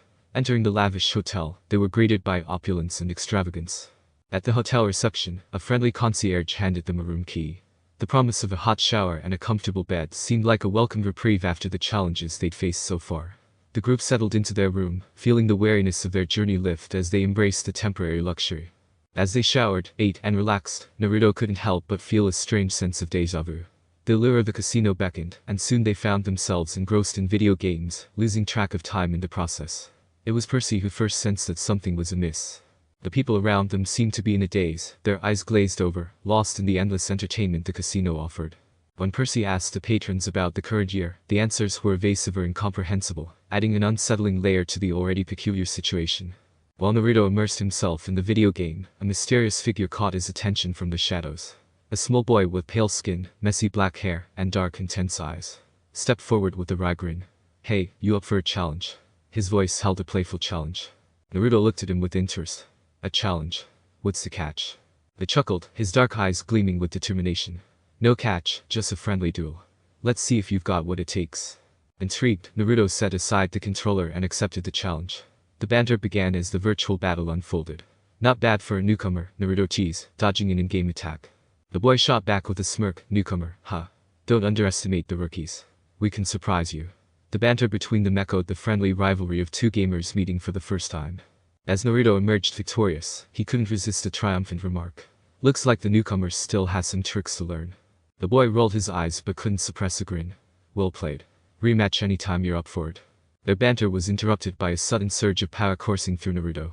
Lost abilities returned in an instant, breaking the trance that had ensnared him in the casino's artificial paradise. The haze lifted, and Naruto found himself back in reality. Bewildered, the boy stammered, "What just happened?" With a casual shrug, Naruto replied, "Guess you brought out the unexpected in me. Good game, by the way." As Naruto rushed off to find his friends, meanwhile, Annabeth and Grover remained blissfully unaware in their entranced state. "I'm back, Naruto," Kurama said as he woke up from his slumber. Naruto, running through the casino, grinned in response. "Good to have you back. You've missed quite a bit of stuff. I have a mother who's a goddess. This new world is ruled by gods and some crazy monsters. I'm a demigod and right now, I'm on a quest to recover this master bolt for the king of the gods," Naruto explained quickly as he saw his friends in the distance. "Congrats, brat. I've been gone 2 years, and you've already got yourself into this mess," Kurama replied with a grunt. Deep down, he was happy Naruto finally had that childhood he missed out on in his previous life. Having sifted through Naruto's memories, Kurama was now up to date with the ongoing events. The casino's artificial paradise began to lose its grip on Percy as Naruto, having snapped out of the trance earlier, approached his friends with a determined look. Percy focused on Annabeth and Grover, shaking them gently to bring them back to reality. "Come on, guys. We've got to snap out of this," Percy urged, his voice cutting through the remnants of the enchantment. Annabeth blinked and looked around, slowly regaining her senses. "What happened?" Grover, still a bit dazed, mumbled, "I feel like I've been in a fog." Percy quickly briefed them on the situation, explaining the urgency of their quest. "We lost track of time in that place. We only have 1 day left to complete the quest." As they left the hotel, the gravity of their limited time sunk in, a sense of camaraderie forming among the group. Annabeth, always strategic, started outlining a plan to make the most of the remaining time. "We need to move fast and make every moment count," she declared, her eyes reflecting both determination and concern. Naruto nodded, ready to lend his strength to their cause. "Let's do this. Time to kick it into high gear." The demigods found themselves in a taxi weaved through the busy streets of Santa Monica as Percy leaned back, staring out of a window. He couldn't shake the unsettling dream of the pit from his mind. Turning to Annabeth, he tried to articulate his concerns. "I keep dreaming about this dark pit, Annabeth. It's like something is pulling me towards it." Annabeth placed a reassuring hand on Percy's shoulder. "Percy, we know Hades has the Master Bolt. There's nothing else to fear. We're on our way to set things right." While Annabeth comforted Percy, Naruto stared out the window, lost in thought. The scenery triggered a vivid flashback of his fight with Guard during the Chunin exam's invasion. He remembered the intensity of the battle, the sand swirling around them, and the moment he emerged victorious. The memories flickered in his mind, a testament to his strength and growth. As they reached the beach, Percy felt a strange pull toward the water. Unable to resist, he submerged himself, and to his surprise, he was greeted by Nereid, the spirit of the sea. She handed him 4 pearls, each radiating a faint glow. "Trust your heart, Percy Jackson. Use these pearls when the time is right. Remember, what belongs to the sea will always find its way back." Emerging from the water, Percy met up with Naruto, Annabeth, and Grover on the shore. He shared the pearls and Nereid's message. Annabeth, thoughtful as ever, considered the information. "We'll trust Percy's instincts. We'll know when to use these pearls." The group, now united and armed with newfound artifacts, embarked on the search for the entrance to the underworld. They combed the beach, eyes scanning the horizon for any signs that would guide them into the unknown depths. With the weight of their quest pressing on them, the quartet ventured forward, ready to confront the challenges that awaited them in the mysterious underworld. Chapter 5: Unyielding Dream End. Author's note. The rewrite is now complete. Time to move on to some new stuff. Every chapter from now on is completely new. Thanks for all the feedback, it means a lot. Bye. I'll protect my friends. Author's note. Hello, this chapter took me a while to write out. Please enjoy. If you have any ideas for me, leave a review or PM. Chapter 6: I'll protect my friends. As Naruto and his friends raced towards the underworld entrance, a sudden wave of memories washed over him. During the 4th Shinobi War, it was as if time itself had slowed, and he found himself reliving a conversation from the past, a conversation with Itachi Uchiha. The moon cast a soft glow on the memories that unfolded within Naruto's mind. The words Itachi had spoken echoed once more, a haunting reminder of the wisdom shared by the enigmatic Uchiha. No matter how powerful you become, don't try to shoulder everything alone. If you do, you will surely fail. Itachi's voice resonated in Naruto's memory. The image of Itachi with his piercing Sharingan eyes watching him played vividly in his mind. The weight of the responsibility he had always carried, the burden of facing threats alone, felt palpable. Itachi's cautionary words about avoiding the path of Madara Uchiha lingered, casting a shadow over Naruto's thoughts. Becoming Hokage doesn't mean people will acknowledge you. But when people acknowledge you, you become Hokage. Never forget your friends. Itachi's advice floated through the recesses of Naruto's mind. The moonless scene transformed into a mental landscape where the profound truth of those words unfolded. Even within this mental realm, Kurama chimed in. Even if Itachi was an Uchiha, he still was one of the best shinobi the village has ever seen. Naruto took his time to respond, his words carrying the weight of reflection. Yeah, Itachi was a true hero of the leaf. I'll never forget my friends. A nervous chuckle escaped him, briefly breaking the solemnity of the moment. It's just a shame we both died by Sasuke's hands. Kurama, unimpressed, delivered a truth. Because you were too soft, Naruto. Naruto's eyes widened, and he looked at the ground sadly before speaking with a newfound resolve. I know I've learned my lesson. I won't show mercy to any kind of betrayal again. I'll protect my friends. No matter what.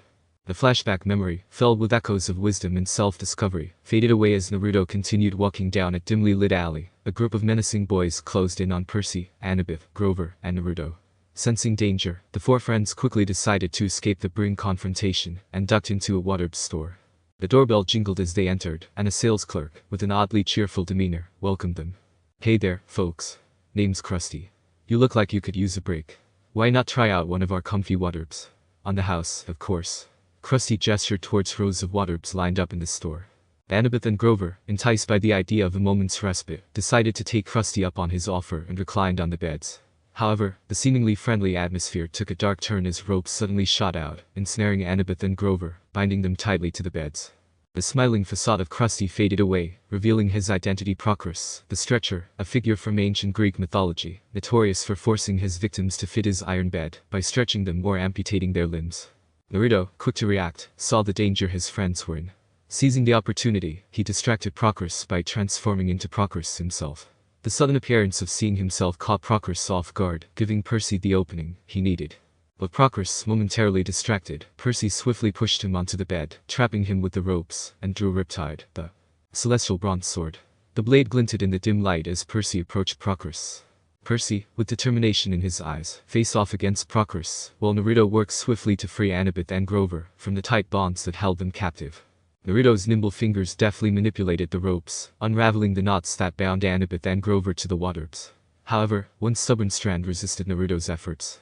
With a quick motion, he unsheathed a three-pronged kunai from his pouch, its gleaming edge catching the dim light. As the kunai sliced through the remaining rope, freeing Annabeth and Grover, Naruto's precision and agility were on full display.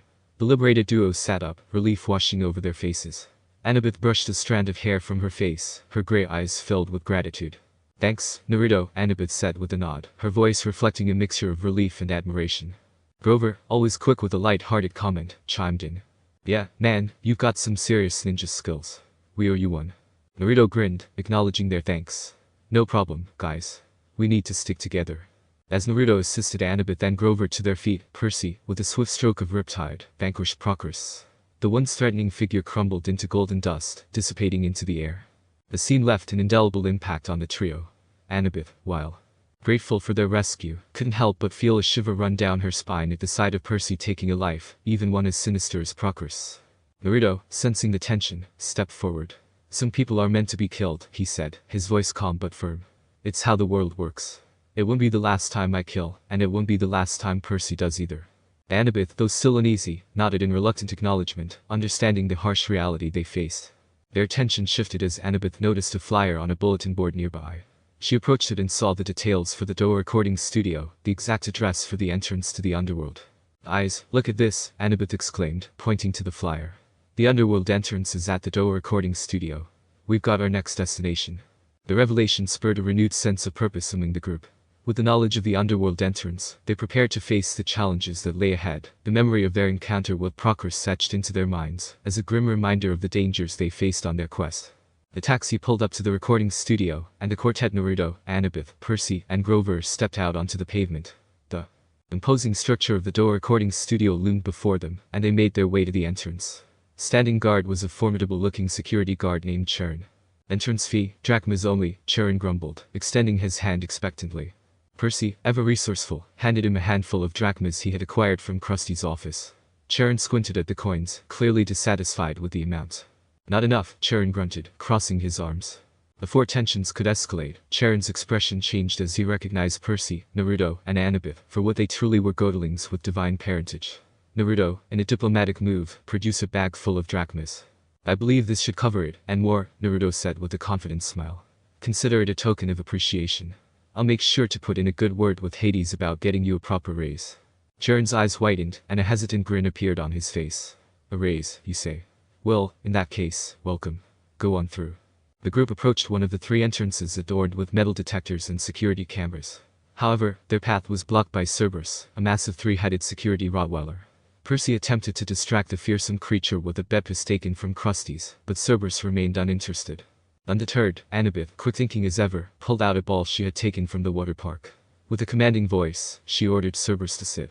The 3-headed guard dog obediently followed the command, allowing Naruto, Percy, and Grover to sneak past him. As they moved toward the metal detectors, their magical items triggered the alarms. The trio dashed through the security line, setting off the metal detectors, and prompting the attention of the security guards. "Run!" Percy yelled as they sprinted through the complex, leaving the confused security guards in their wake. The adventure, the recording studio had only just begun, and the group hurriedly pressed forward. The journey toward the House of Hades continued, the air heavy with an unspoken tension. Grover, sporting the flying shoes that were a gift from Percy, suddenly found himself airborne. The enchanted footwear whisked him toward the ominous pit from Percy's hunting dream. Naruto, Percy, and Annabeth hurriedly chased after him. Just as the shoes slipped off Grover's hooves, the trio caught up, preventing a descent into the mysterious pit. As they caught their breath, Percy, feeling a peculiar weight in his backpack, discovered an unsettling secret. The pit before them, a whispering entrance to the stormy depths of Tartarus, seemed to beckon with an eerie allure.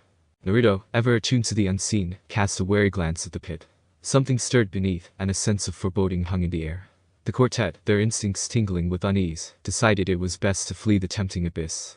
Continuing their journey, they finally reached the House of Hades, where the Lord of the Underworld awaited. Hades, a figure of imposing darkness.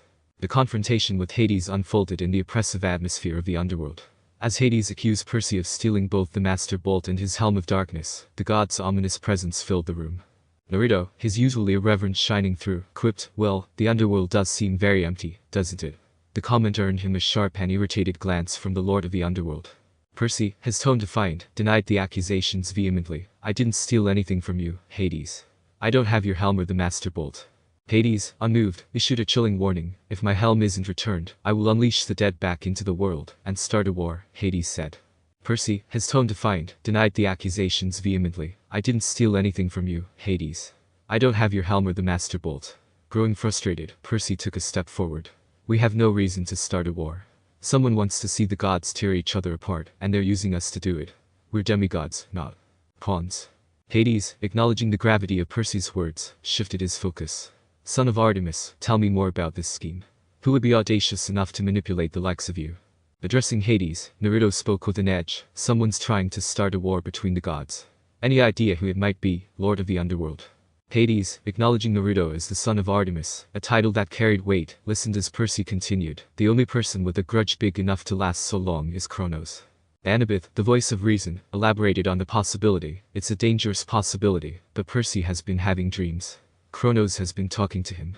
Percy recounted the dreams he had been plagued with, the voice of Kronos whispering dark promises and sowing the seeds of discord. Annabeth, ever the strategist, filled in the details, connecting the dots between the thefts and the potential resurrection of the Titan Lord.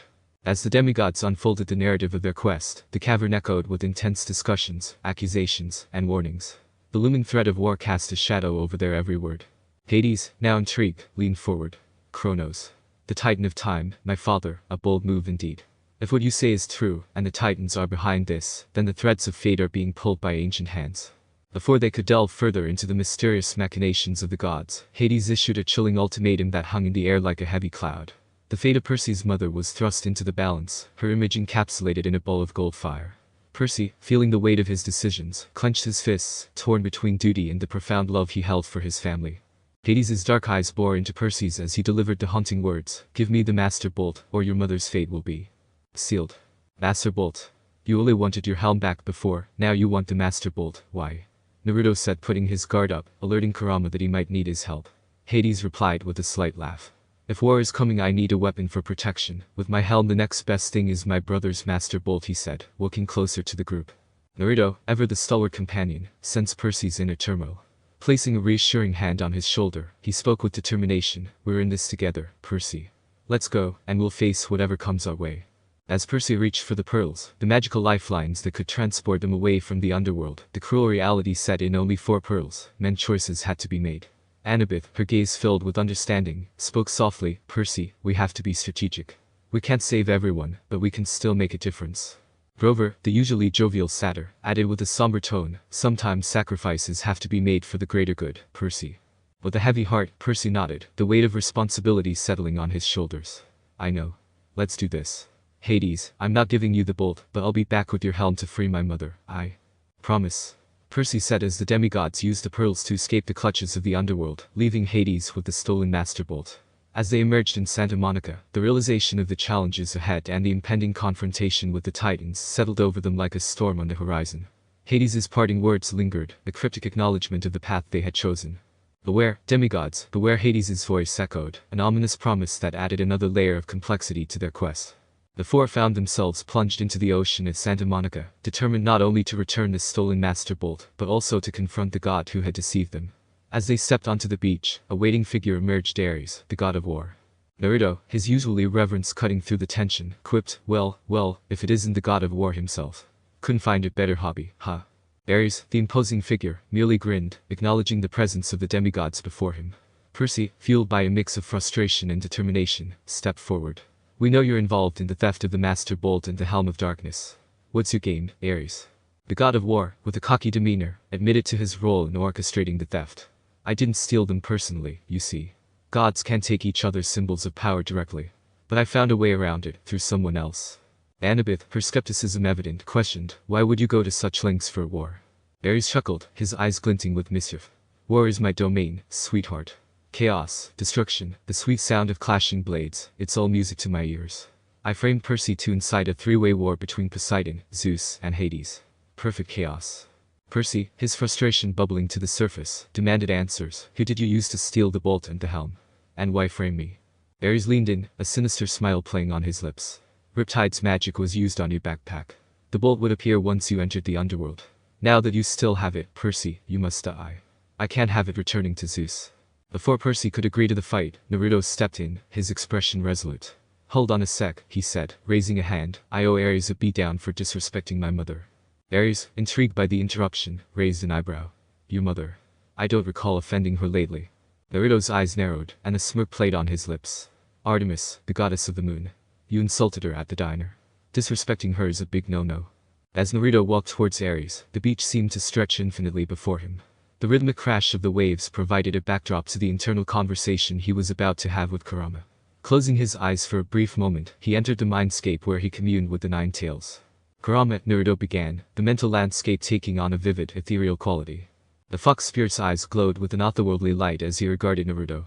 What's on your mind, kid? Naruto's mind swirled with a blend of determination and caution. Facing a god, it's a whole new level, huh? Kurama, the ancient being within him, nodded solemnly, recognizing the gravity of the impending confrontation. Indeed. Gods exist on a different plane, and glimpsing their true forms can prove fatal to demigods. Exhaling audibly, Naruto continued, yeah, but you mentioned something about me having a divine form. Kurama's demeanor shifted to one of gravity, his eyes conveying the weight of the information he was about to share. You carry the essence of Artemis within you. Your connection to her grants you a unique infusion of divine energy, interwoven with 6 paths. The sight of gods in their true forms won't harm you. A sense of reassurance washed over Naruto.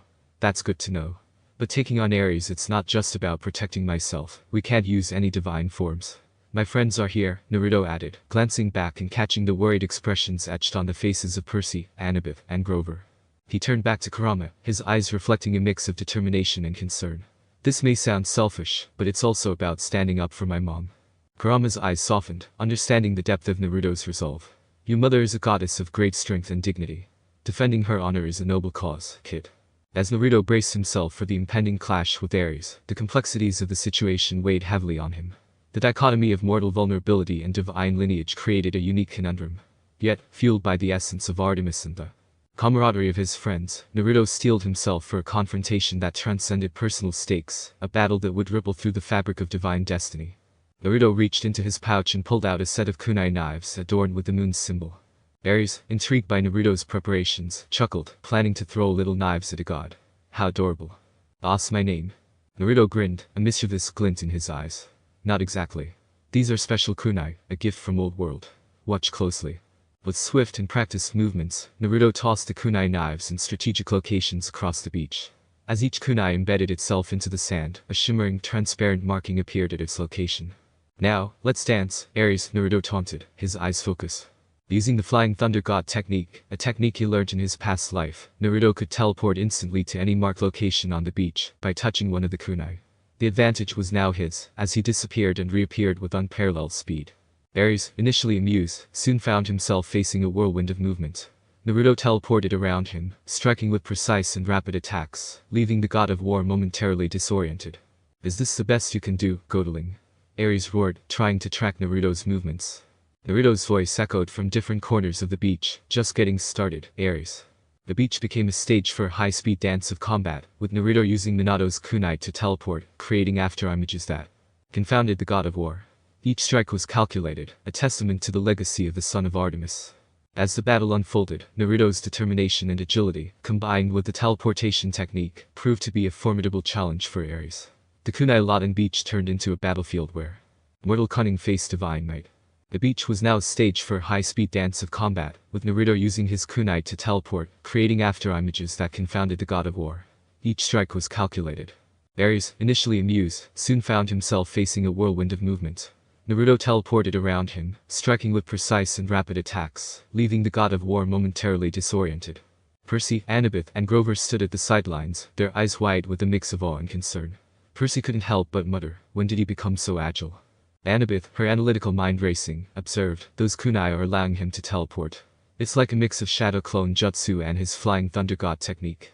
The two boys exchanged puzzled glances, prompting Annabeth to step in with an explanation.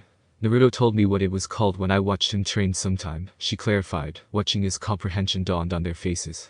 The boys nodded in acknowledgement, the shared connection with Naruto serving as a subtle bond between them. Grover, usually light-hearted, added with a hint of nervousness, "I hope he knows what he's doing. A god is still a god, no matter the tricks." As the battle continued, Naruto's voice echoed from different corners of the beach. "Just getting started, Ares." Percy, always eager for a fight, couldn't help but grin. "That's the spirit, Naruto." Annabeth, her eyes scanning the unfolding spectacle, noted, "He's using strategy and speed against Ares. It might just work." Grover, tapping his hoof anxiously, muttered, "I hope Ares doesn't decide to step up his game. Gods can be unpredictable." The kunai Laden beach turned into a battlefield where mortal cunning faced divine might.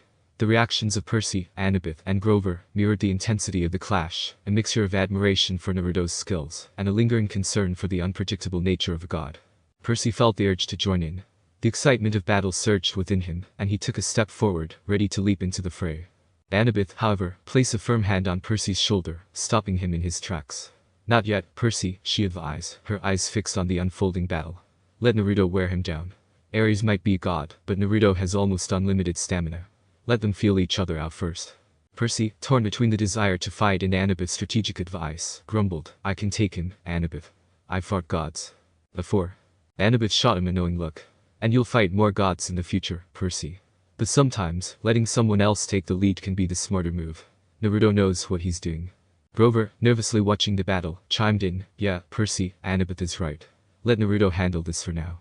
We can jump in if things get too dicey." Reluctantly, Percy nodded, realizing the wisdom in Annabeth's words. He took a step back, eyes fixed on Naruto's agile movements. The beach became a dynamic arena where mortal cunning clashed with divine might. As the battle continued, Annabeth's strategic insight proved crucial. The trio observed the unfolding spectacle, ready to jump in if Naruto needed assistance, or if Ares decided to escalate the fight. The tension on the beach mirrored the internal conflict within Percy, torn between the desire to fight and the wisdom of waiting for the opportune moment. In Olympus, the gods were gathered in the opulent throne room, their attention drawn to a shimmering iris message that displayed the battle between Naruto and Ares on the mortal beach. The divine beings, lounging on golden thrones, observed the unfolding clash between mortal and god, with a mix of curiosity and concern. Zeus, the king of the gods, leaned forward on his majestic throne, his eyes fixed on the iris image. "What is this? A mortal challenging Ares?"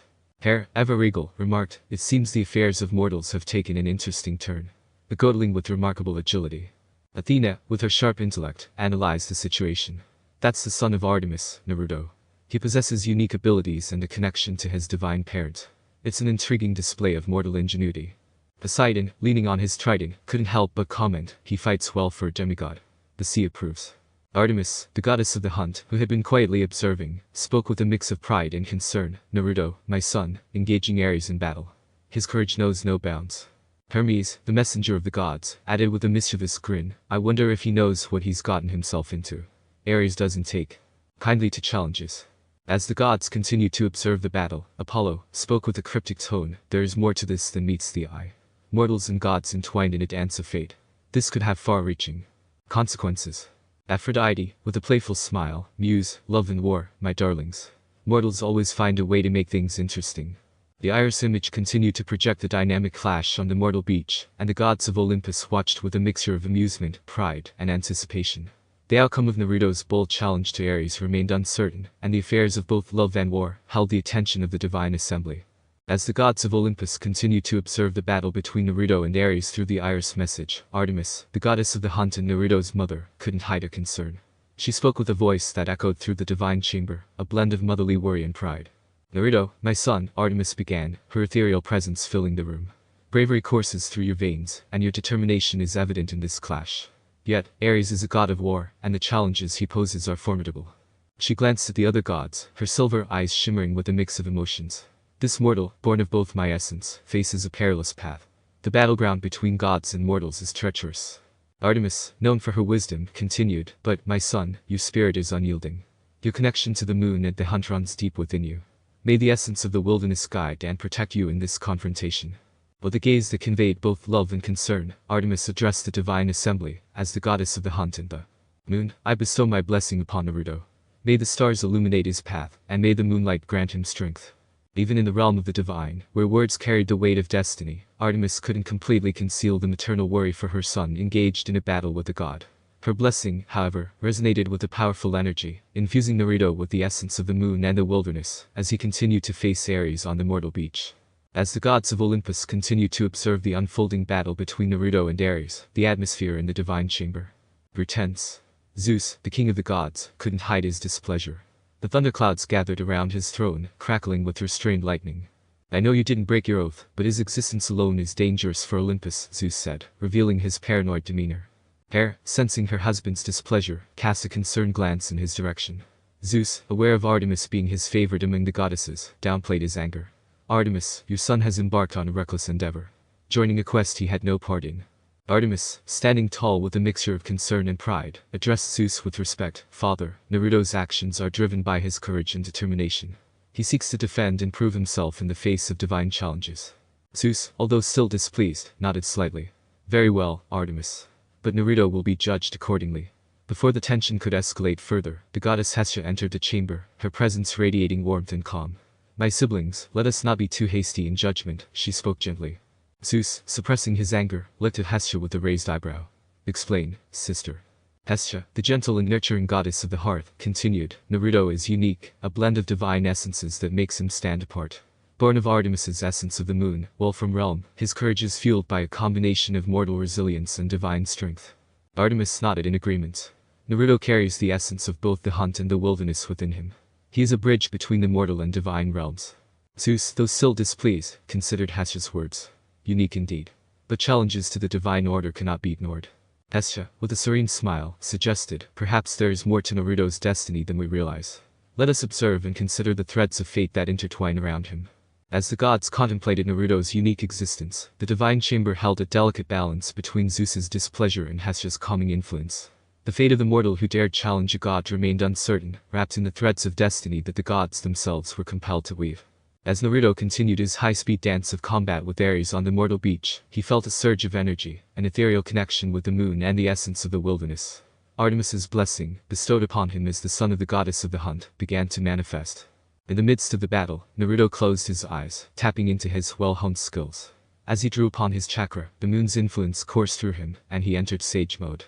The air around him shimmered with a silver glow, and his senses heightened to an extraordinary level.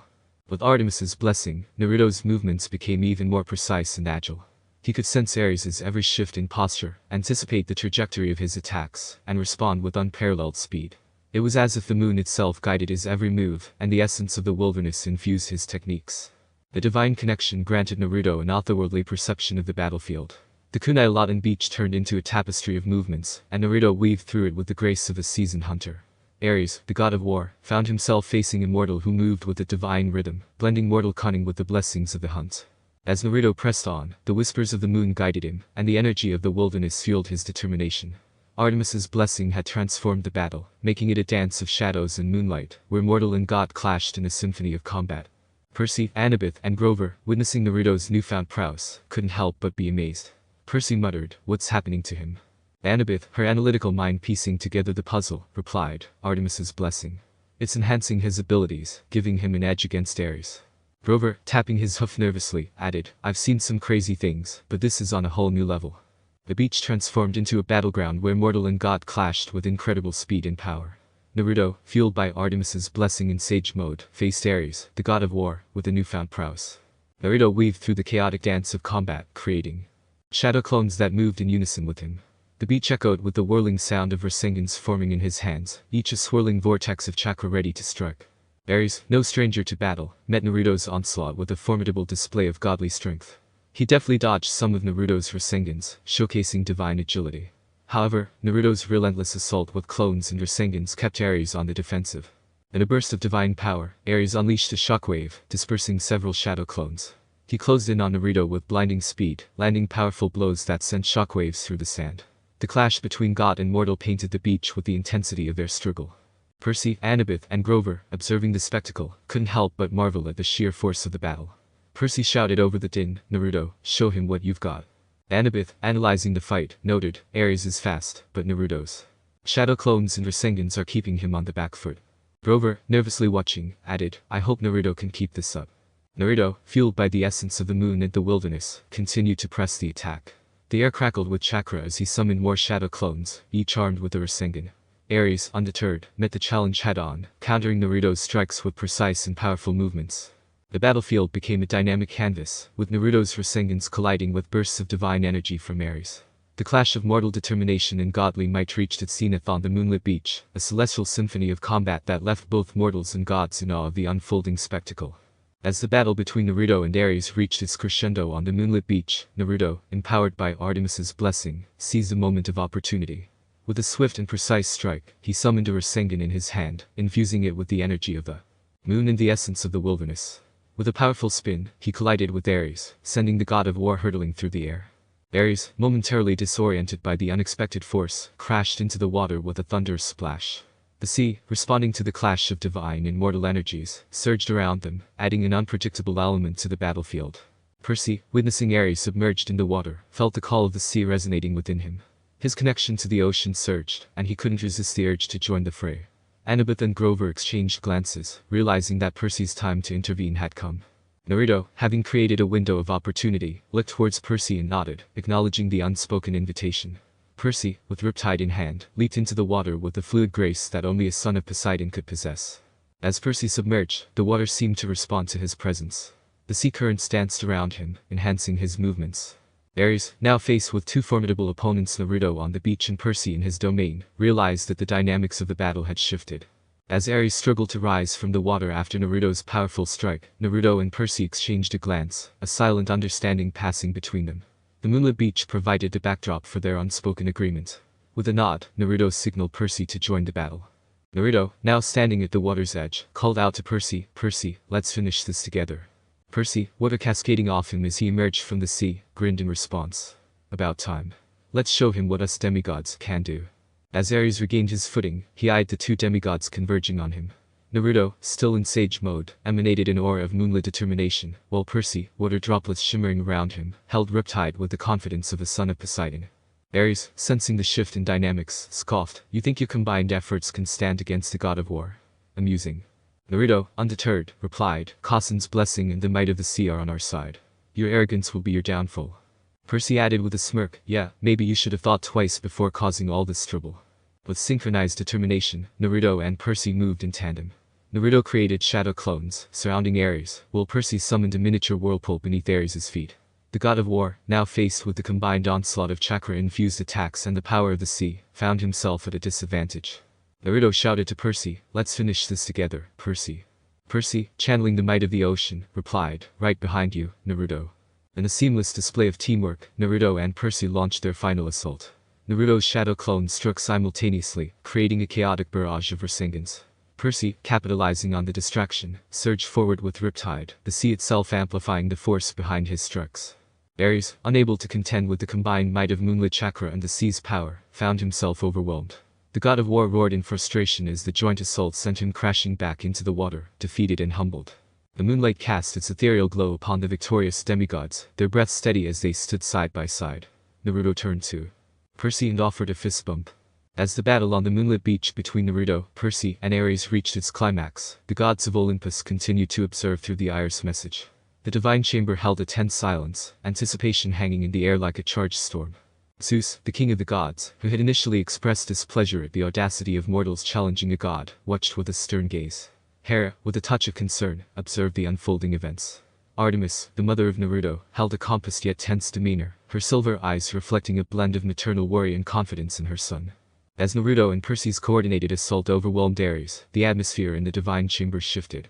Zeus, though maintaining an air of authority, couldn't conceal a begrudging acknowledgement of the demigod's resilience.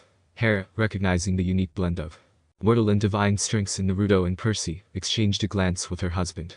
In the midst of the battle's conclusion, an unexpected voice spoke up in the divine chamber. It was Hestia, the gentle goddess of the hearth, whose calming presence often brought a sense of balance to the gods' deliberations.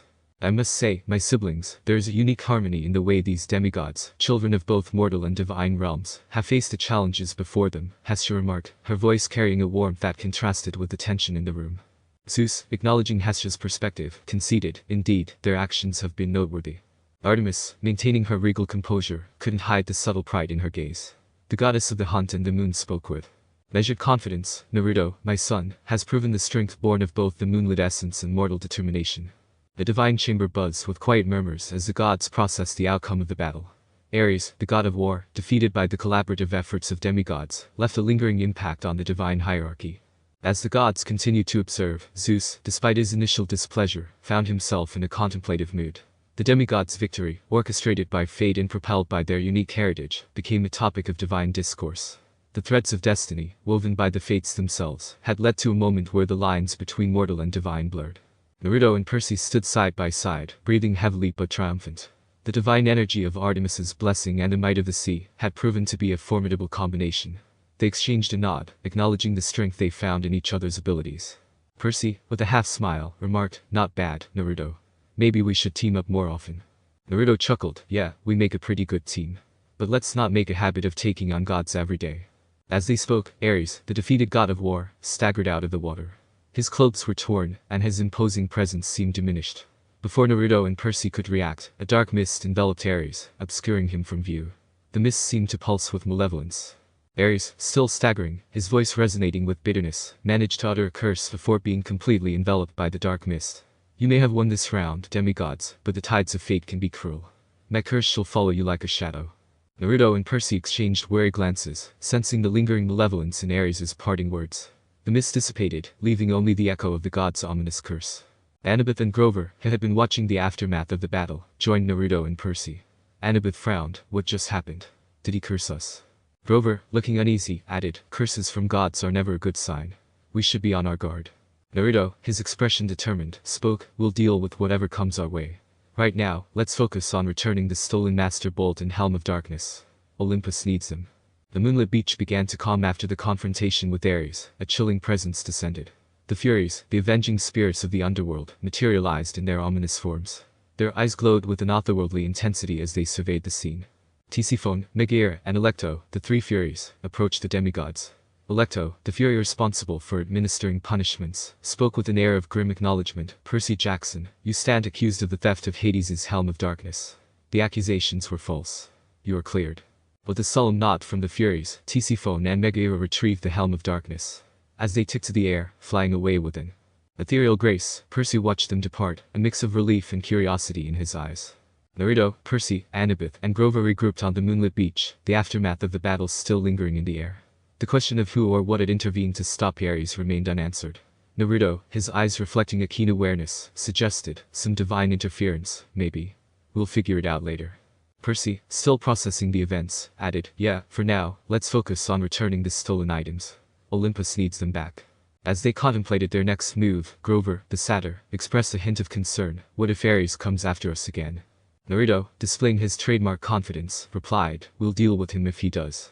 For now, let's find a way to get to New York quickly." Annabeth, ever the strategist, suggested, "Flying would be the fastest. We need to return the Master Bolt, and time is of the essence." Percy hesitated, his fear of Zeus's wrath evident. But flying means going into the sky, and Zeus, well, he's not my biggest fan. Naruto, with a reassuring grin, clapped Percy on the back. Don't worry, Percy. We'll smooth things over. Plus, it's the fastest way, and we can't afford delays. With a shared determination, the four demigods set their sights on the nearest airport, ready to face the challenges that awaited them in the skies above. The journey to return the stolen items and confront the looming threats to Olympus was far from over, but with each step, their resolve only strengthened. Chapter 6 I'll protect my friends and... Author's note. I kinda spammed the Rasengan's, but hey, that's his specialty. Please, let me know if this chapter was any good. IB. Betrayals and goodbyes. Author's note. Hello, this chapter took me a while to write out. I have been playing Valorant way too much, hard stuck Ascendant 3. Any ideas, leave a review or PM, that really helped me, sorry for any errors. Enjoy reading. Chapter 7 Betrayals and Goodbyes. In the heart of New York, Naruto and Percy found themselves standing before the imposing entrance to Olympus. The cityscape stretched below them as they prepared to separate from Annabeth and Grover. The weight of the Master Bolt, a symbol of divine power, rested in Percy's hands. Naruto, giving Percy a reassuring nod, said, "We got this, Percy. We'll meet up after this. Annabeth and Grover are counting on us." As Annabeth and Grover headed back to Camp Half-Blood to update Chiron on the unfolding events, Percy and Naruto ascended the divine heights. The towering columns of Olympus greeted them, and the presence of the gods loomed large. Percy and Naruto stood before the thrones of Zeus and Poseidon, in the grandeur of the divine throne room. The gods, emanating power and majesty, regarded the demigods with a mix of sternness and curiosity. As Percy and Naruto began recounting the challenges faced on their quest, the encounter with Ares, the unease near the entrance of Tartarus, Percy's unsettling dreams involving Kronos, and the return of Hades' helm, the divine air in the room grew charged with tension. Zeus, seated on his imposing throne, interrupted Percy's account with an authoritative voice, dismissing the demigods' concerns about Tartarus. The realm of Tartarus is not meant for mortals. Your unease is irrelevant to our concerns, he declared, his words carrying the weight of divine authority. Percy, undeterred, sought to convey the gravity of the situation. But, Zeus, there's something brewing down there. It felt like the fabric of reality itself was disturbed. Poseidon, the god of the sea, who had been listening silently, spoke with a more understanding tone. Percy, I sense your unease, but Tartarus is a realm beyond mortal comprehension. It is best left untouched. Naruto, standing alongside Percy, interjected, "My lords, with all due respect, I've encountered beings from another world. They seem to be pulling the strings, manipulating gods and demigods alike. It's a threat that transcends Tartarus or Olympus." Zeus, unmoved, raised an eyebrow. "Another world, you say? Our domain is Olympus, and we concern ourselves with the affairs of the divine." Percy, sensing the gods' reluctance to acknowledge the broader threat, decided to shift the focus to the return of the Master Bolt. "We have retrieved the Master Bolt from Ares." He mentioned a looming war, possibly orchestrated by Kronos. The theft of the helm and Master Bolt was a prelude to a larger conflict. Poseidon's expression grew more somber as he considered the implications. Kronos, a war among the gods, is a grave concern. We cannot let the balance of Olympus be disrupted. Percy stepped forward, holding out the Master Bolt to Zeus. The air in the divine throne room crackled with energy as Percy returned the powerful artifact to the king of the gods. With a mighty roar, Zeus summoned thunder to his hand, the Master Bolt materializing within the crackling lightning. "Your claims of an external threat are unconvincing," Zeus declared, his voice echoing through the divine chamber. "But I offer my thanks for returning what's mine." The tension in the room lessened as Zeus acknowledged the retrieval of the Master Bolt. Percy and Naruto exchanged glances, aware that convincing the gods of the broader threat would be a challenging task. "Now," Zeus continued, settling back onto his throne, his expression stern. "Let's address the matters of Olympus accordingly." Zeus turned his attention to the assembly of gods, his gaze sweeping across their divine forms. "Should these demigods be punished for their actions, or does any god vouch for them?" Zeus inquired, his words resonating with the weight of divine judgment. "Hare, always attuned to family matters, spoke up, Zeus, these demigods have faced challenges and returned your bolt. Their actions, though daring, might be driven by a sense of duty." Athena, the wise goddess of wisdom, added, "Their claims of an external threat should not be dismissed outright. We must consider the possibility of a larger conspiracy." Artemis, standing with a mother's concern evident in her eyes, addressed Zeus, "Father, Naruto carries my essence within him. His intentions are noble, and I believe he seeks to defend against a genuine threat." Apollo, the radiant god of the sun and prophecy, stepped forward. "Father, I've consulted the oracle, and the threads of fate around. These demigods are intertwined with a larger destiny. Punishing them without considering the broader picture might upset the balance." Aphrodite, the goddess of love and beauty, chimed in with a coy smile. "Love often weaves the most unexpected tales. These demigods might play a part in a story larger than we comprehend." Hestia, the gentle goddess of the hearth, spoke softly, "Zeus, let us not rush into judgment. These demigods bear unique essence. Perhaps they are part of a greater plan we are yet to understand. Hephaestus, the skilled blacksmith of the gods, added pragmatically, if these demigods return the master bolt and possess a power beyond our comprehension, it might be wise to consider their potential in the coming challenges. Zeus considered the words of the assembled gods, his gaze shifting between Percy, Naruto, and the divine assembly. Zeus, contemplating the perspectives of the gathered gods, finally spoke, very well. The demigods shall not face immediate punishment. We shall monitor their actions and the unfolding threads of fate. Percy and Naruto exchanged relieved glances, recognizing the significance of this decision. The gods, each with their concerns and insights, dispersed, returning to their divine duties. However, before they could depart, Apollo approached the demigods, a mischievous glint in his eyes. Ah, Naruto, your adventures have just begun, and the oracle whispers intriguing possibilities. The threads of destiny weave a complex tale around you, Apollo proclaimed, his golden aura illuminating the space around him. Well, I'm just getting started, Apollo, Naruto said with a grin, while Apollo started to talk to him about the beating his sister gave him for letting Naruto leave, making his face go pale white. Athena, ever perceptive, stepped forward, her gaze focused on Percy and Naruto. There is a broader mystery at play, and you two seem to be at the center of it. Seek the truth, demigods, for it might unravel secrets that even the gods are unaware of. As the gods offered their cryptic advice, Percy couldn't help but feel a mixture of gratitude and trepidation. The oracle's words echoed in his mind, and the weight of their destiny pressed upon them. With the gods' parting words lingering in the air, Percy and Naruto exited the divine throne room. In the aftermath of their meeting with the gods on Olympus, Naruto found a moment alone with his divine mother, Artemis. Percy was also having a moment with his father. The moon cast a soft glow on their surroundings, and the ambience held a quiet, ethereal quality.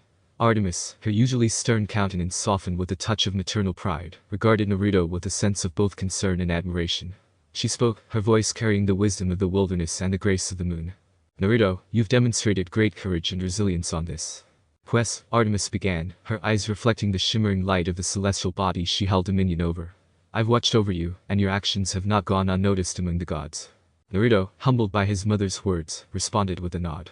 I'm just doing what I believe is right, Cousin. Protecting those who matter to me and standing up against threats. Artemis smiled, the moonlight playing on her features. Indeed, and it is that very quality that leads me to another matter. There is a looming threat, a quest from your old world that requires your attention. Naruto's expression shifted, a blend of curiosity and readiness. A quest? What do I need to do? Artemis explained the nature of the threat, an ancient force stirring in the shadows, one that posed a danger not only to his world, but potentially to the delicate balance of the divine realms as well. The quest was a call to action, a duty that Naruto, with his unique blend of mortal and divine essence, was uniquely equipped to undertake. As my son, the essence of the moon and the wilderness resides within you, Artemis continued. You carry a divine energy that connects you to both worlds. This quest is your destiny, my son, and you must face it with the same courage and determination you've displayed on this journey. Naruto, absorbing the weight of his mother's words, nodded resolutely. I won't back down. I'll face this threat head on and do whatever it takes to protect both worlds. Artemis placed a gentle hand on Naruto's shoulder, a gesture of both maternal affection and divine guidance. I believe in you, Naruto. Trust in your instincts, and may the moonlight guide you on this quest. As mother and son shared a quiet moment beneath the watchful gaze of the moon, Naruto felt a newfound sense of purpose. Returning to Camp Half-Blood, Naruto and Percy were greeted with a jubilant reception. The demigods gathered around them, their faces lit up with smiles and admiration for their heroic deeds. As they stepped into the heart of the camp, cheers erupted, echoing through the lush greenery and the shimmering waters of the nearby lake. Chiron, the wise centaur who served as the camp's mentor, stepped forward to greet them. His eyes sparkled with pride as he addressed the gathered demigods. Behold, our champions return victorious, he proclaimed, his voice carrying across the camp. The demigods crowded around Naruto and Percy, offering congratulations and expressions of gratitude. They presented them with gifts, a symbol of their appreciation for the bravery and valor displayed on their quest. Gleaming swords, enchanted armor, and tokens of friendship were bestowed upon the heroes, each gift a testament to their accomplishments. Naruto and Percy exchanged smiles, humbled by the outpouring of support from their fellow demigods. They accepted the gifts with gratitude, knowing that they had forged bonds of friendship and camaraderie that would endure beyond the trials they had faced. Amidst the celebration, the campfire crackled with warmth and light, casting a golden glow over the faces of the gathered demigods. Stories were shared, laughter rang out, and the spirit of unity and resilience filled the air. As the night wore on, the evening began to wind down, a somber note descended upon the campfire. Grover, the loyal satyr and Percy's longtime friend, stepped forward, his expression tinged with a mixture of determination and sadness. Hey guys, Grover started, his voice quavering slightly with emotion. I gotta go. It's time for me to, find Pan and stuff. Naruto, Annabeth, and Percy exchanged understanding glances, recognizing the weight of Grover's decision. The search for Pan, the god of the wild, was Grover's lifelong dream and responsibility as a satyr. Annabeth offered a reassuring smile, placing a hand on Grover's shoulder. We get it, Grover, she said gently. This is what you've been waiting for, your big chance to find Pan. We're behind you all the way. Percy nodded in agreement, his expression one of quiet respect. Yeah, Grover. You've been with us through so much. We'll miss you, buddy, but we know you've got to do this. The campfire crackled. Naruto listened to Grover's heartfelt farewell, feeling a pang of empathy for his friend's departure. When Grover finished speaking, Naruto stepped forward, his expression thoughtful yet determined. Grover, I understand, Naruto began, his voice carrying a sense of conviction. But I've got my own quest to follow too, one from my mother, Artemis. Naruto's words drew surprised looks from his friends, prompting him to continue. Yeah, she's got something important for me to do, he explained, his gaze steady. I can't ignore it, just like you can't ignore your quest for Pan. Annabeth and Percy exchanged glances, realizing the gravity of Naruto's revelation. They nodded in understanding, offering their support for his journey. We've got your back, Naruto, Annabeth said with a reassuring smile. Whatever your quest entails, we'll be here for you when you return. Percy echoed her sentiment, placing a hand on Naruto's shoulder. Yeah, Naruto. You've proven yourself time and again. We trust you to follow your path, just like we're following ours. With a grateful nod, Naruto bid farewell to Grover once more, knowing that their journeys diverged, but their bonds remained unbreakable. As Grover departed into the night. Under the moonlight of the camp, Percy and Luke found themselves in a tense conversation, the weight of unspoken truths hanging heavy in the air. Percy couldn't shake the feeling that Luke was preparing to bid him farewell, a notion that filled him with a sense of unease. Look, Percy began, his voice cautious as he approached his friend. Is everything okay? Luke's shoulders tensed slightly at Percy's voice, but he turned to face him with a forced smile. Yeah, everything's fine, he replied, though the strain in his voice was evident. Percy narrowed his eyes, sensing that something was amiss. You don't seem fine, he observed, stepping closer to Luke. Is there something you're not telling me? Luke hesitated for a moment, his gaze flickering away before meeting Percy's once more. It's nothing, Percy, he said, but his words lacked conviction.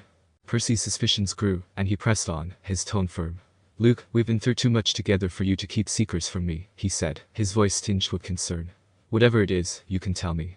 Luke sighed, his shoulders slumping in defeat. It's just things haven't been going according to plan, he admitted, his voice barely above a whisper. Percy's brow furrowed in confusion. What do you mean? He asked, stepping even closer to Luke. Suddenly, Luke snapped his fingers, conjuring forth a scorpion the size of Percy's hand from the depths of the pit. Percy's heart raced as Luke pointed out the deadly capabilities of the creature, its stinger poised to strike with lethal precision. As they spoke, Percy's suspicions grew, and he realized with a sinking feeling that Luke was the missing piece of his prophecy, the friend who would betray him. Luke's words revealed a deep-seated resentment toward the gods, fueled by a sense of betrayal and disillusionment. Luke confessed to stealing the Master Bolt and the Helm of Darkness, manipulated by the whispers of Kronos into believing that the Olympians were unjust and unworthy of their power. He revealed his plot to incite chaos and fear, using Percy's quest as a catalyst for his own agenda. As Percy listened to Luke's confession, his heart sank deeper with each word. The revelation that his once trusted friend had been manipulated by Kronos shook him to his core. The weight of the prophecy bore down on him, the truth of Luke's betrayal cutting through him like a knife. I can't believe this, Percy muttered, his voice barely above a whisper. All this time, you were working against us. Against me. Luke's expression softened, but there was a hardness in his eyes that Percy couldn't ignore. It's not too late, Percy, Luke said, his voice tinged with urgency. Join me. Together, we can bring about change. We can end the gods' tyranny and build a world where demigods are no longer pawns in their games. Percy shook his head, disbelief warring with anger inside him. You're asking me to betray everything I've ever known. To betray my friends, my family, everything I stand for. Luke's gaze bore into Percy's, pleading yet determined. Think about it, Percy. You know the gods aren't perfect. They play favors, they meddle in our lives, they let innocent people suffer. We can make things right. We can make a difference. But Percy couldn't ignore the nagging doubt in his heart. And what about Naruto? He asked, his voice trembling with emotion. What about all the other demigods who have stood by us, who have fought alongside us? Are they just collateral damage in your quest for revenge? Luke's expression faltered for a moment before hardening once more. Naruto doesn't belong with them, he said bitterly. He's been allowed to stay with the gods whenever he wants, while the rest of us are left to fend for ourselves. It's not fair. Percy felt a surge of anger rise within him. So, this is about jealousy? He spat, unable to hide his disgust. You're willing to throw away everything we fought for because you're envious of Naruto? But Luke's resolve remained unshaken. It's not just about jealousy, Percy, he said firmly. It's about justice. It's about making the gods see that they can't control us anymore. That we won't be their puppets. The tension between them crackled like lightning in the air, each word spoken carrying the weight of their fractured friendship. Percy knew that a decision loomed before him, one that would shape the course of his destiny. But as he gazed into Luke's eyes, he couldn't help but wonder if there was still a glimmer of the friend he once knew buried beneath the bitterness and betrayal. The portal opened behind Luke, and before Percy could react, Naruto arrived on the scene, a moment too late. As the scorpion attacked, Naruto's presence added another layer of urgency to the situation. With swift movements, Percy sliced through the creature, but not before its stinger found its mark, injecting poison into Percy's veins. "Watch out, Percy." Naruto's voice rang out, filled with concern, as he rushed to Percy's side. Luke seeing his chance, he escaped through the portal, leaving camp half blood behind. Desperate to save himself, Percy attempted to heal his wounds with the water from the nearby creek, but the poison coursed through his body with relentless force. Each movement became a struggle as pain seared through his veins, threatening to overwhelm him. Just when all seemed lost, a glimmer of hope emerged as Chiron arrived, bearing his magical nectar that would purge the poison and save Percy from the brink of death. "Drink this, Percy," Chiron said urgently, offering him the vial of nectar. "It will help counteract the poison." With trembling hands, Percy accepted the vial and drank deeply, feeling the healing power of the nectar coursing through his body. Slowly, the pain began to recede, replaced by a sense of strength and vitality. In the aftermath of the confrontation, as Percy lay weakened but alive, the gravity of Luke's betrayal weighed heavily on his mind. The revelation of Chrono's looming threat cast a shadow over the camp, leaving Percy and his companions to confront the harsh reality of the dangers that lay ahead. The camp buzzed with activity. Percy couldn't shake the feeling of betrayal that lingered in his heart. Luke's betrayal had shattered their trust and left a rift between them that seemed impossible to mend. Percy gathered Annabeth and Naruto around him, his voice trembled with anger and betrayal as he recounted Luke's deception.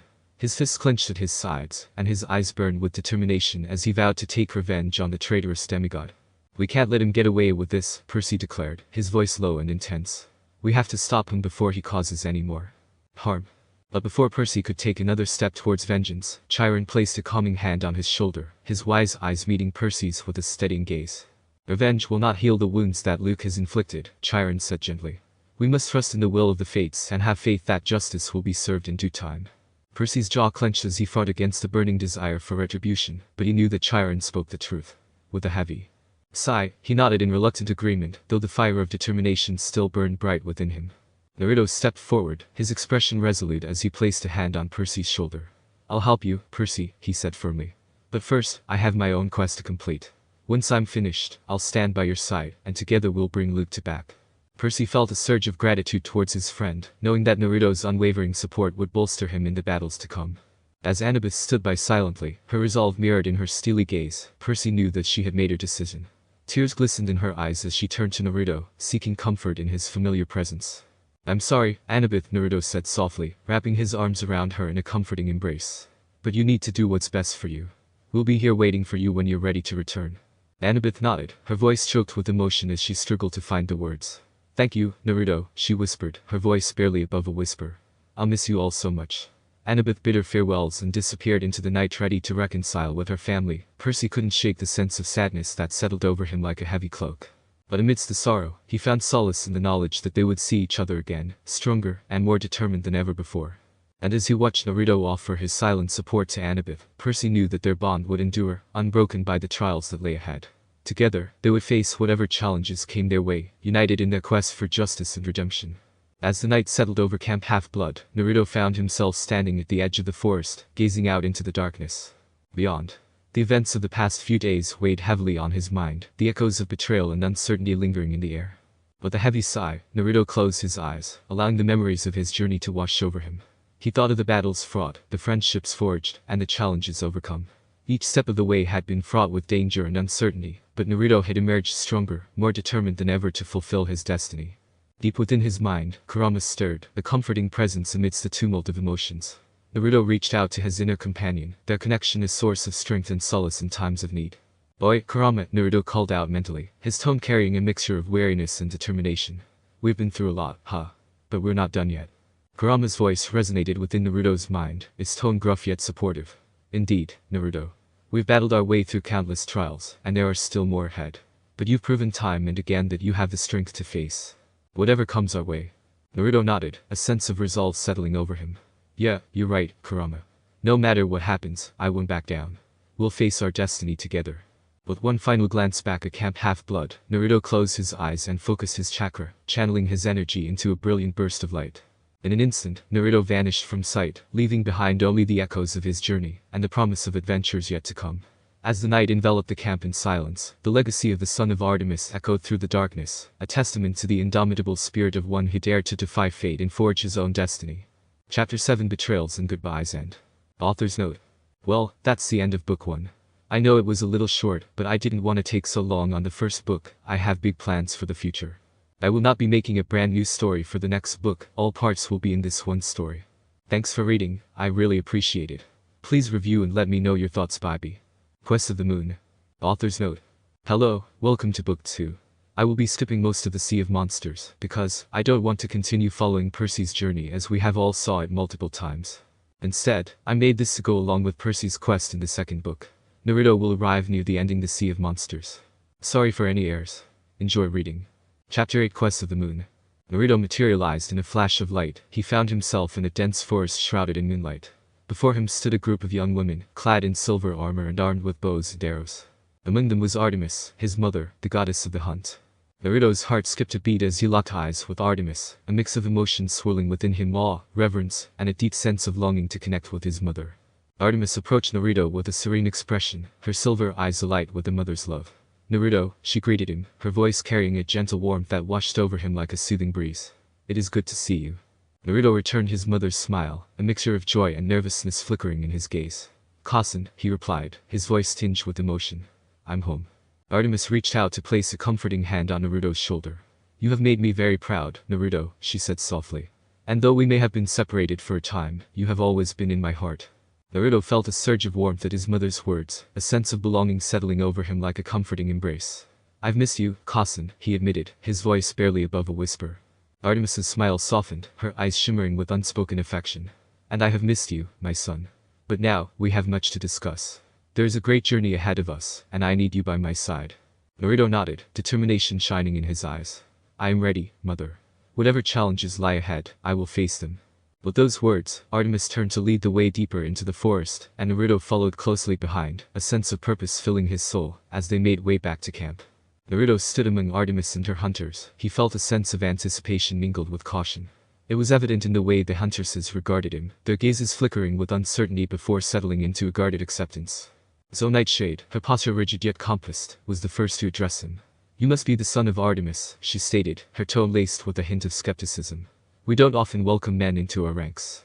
Naruto nodded, understanding the wariness in Zoe's words. I am. Naruto, he replied, his voice steady as he met her gaze. I may be a man, but I am also the son of Artemis. I hope to earn your trust and prove myself worthy of being here. Phoebe, her expression cautious yet curious, chimed in. It's true, she said, her tone softer than Zoe's, but still tinged with uncertainty. Artemis has spoken of you. We'll give you a chance, but know that our trust is not easily won. Naruto offered Phoebe a respectful nod, acknowledging her words. I understand, he replied, his voice tinged with determination. I'll do my best to uphold the ideals of the hunt and prove myself worthy of your acceptance. Naruto glanced around at the other huntresses. He could sense their lingering doubts and reservations. However, beneath their wariness, he also detected a glimmer of curiosity, and perhaps even a willingness to give him a chance. Calliope, the daughter of Terpsichore, muse of dance, spoke up next. Welcome to our ranks, Naruto, she said, her voice softer than before, a hint of warmth creeping into her tone. We may be wary, but we are also open-minded. Let your actions speak for you. Naruto offered Calliope a grateful smile, feeling a flicker of hope kindling within him. Thank you, Calliope, he said, his voice tinged with sincerity. I won't let you down. Beside Calliope stood Aurora, the daughter of Athena, her expression inscrutable as she regarded Naruto with piercing gray eyes. You have Artemis's blessing, she said, her voice measured yet authoritative. That counts for something. But remember, actions speak louder than words. Naruto met Aurora's gaze with a determined nod, understanding the weight of her words. I'll keep that in mind, he replied, his voice filled with resolve. I won't take this opportunity lightly. She looks a lot like Annabeth, Naruto thought, as he stood among Artemis and her hunters, surrounded by wary yet hopeful faces. He knew that he had been given a chance to prove himself. Naruto immersed himself in the daily routines of Artemis and her huntresses. He found himself gradually earning their respect and trust through shared training sessions and friendly sparring matches.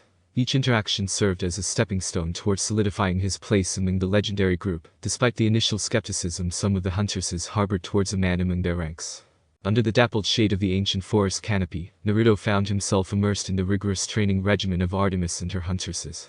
Each morning began with a series of dynamic warm-up exercises, followed by intense sparring sessions that tested both strength and skill. The first rays of dawn filtered through the leaves. Naruto joined Zoe and Phoebe on the training grounds, their movements fluid and precise as they exchanged blows in a flurry of motion. Zoe, with her expert swordsmanship, danced gracefully around Naruto's attacks, her strikes landing with pinpoint accuracy as she sought to gauge his skill. "Keep your guard up, Naruto," Zoe called out, her voice carrying over the sounds of their sparring. "The hunt demands precision and vigilance at all times." Naruto nodded, his focus sharpening as he adjusted his stance, readying himself for Zoe's next onslaught. With lightning-fast reflexes, he deflected her blows, countering with a series of swift kicks and punches that kept her on the defensive. Meanwhile, Phoebe, daughter of Ares, demonstrated her formidable strength and ferocity in combat, her every movement infused with raw power and determination. As she clashed with Naruto, her strikes reverberated through the air, each blow pushing him to his limits, as he sought to match her relentless assault. "Show me what you made of, Naruto," Phoebe shouted, her eyes gleaming with fiery intensity. The battlefield is no place for hesitation or doubt. Drawing upon his training as a shinobi and his indomitable spirit, Naruto met Phoebe's challenge head-on, channeling his chakra to enhance his speed and agility. With a flurry of acrobatic maneuvers, he evaded her attacks and launched a counter-offensive of his own, his movements a blur of motion, as he sought to turn the tide of battle in his favor. As the training session continued, Naruto found himself facing off against Calliope and Aurora, each huntress offering a unique set of skills and techniques to test his mettle. Calliope, with her mastery of dance and rhythm, moved with grace and precision, her movements fluid and unpredictable as she danced around Naruto's attacks. "A true warrior must learn to adapt to any situation," Calliope advised, her voice soft yet commanding. "In battle, as in dance, one must flow with the rhythm of the fight." Meanwhile, Aurora, daughter of Athena, approached training with a keen intellect and strategic mindset, her every move calculated and deliberate. With a nod of acknowledgement, she engaged Naruto in a series of tactical exercises, challenging him to outthink and outmaneuver her at every turn. "Knowledge is power, Naruto," Aurora explained, her eyes sparkling with intelligence. "In combat, as in life, the key to victory lies in understanding your opponent's strengths and weaknesses." Naruto sparred with each of the huntresses in turn. He felt himself growing stronger and more adept with each passing day.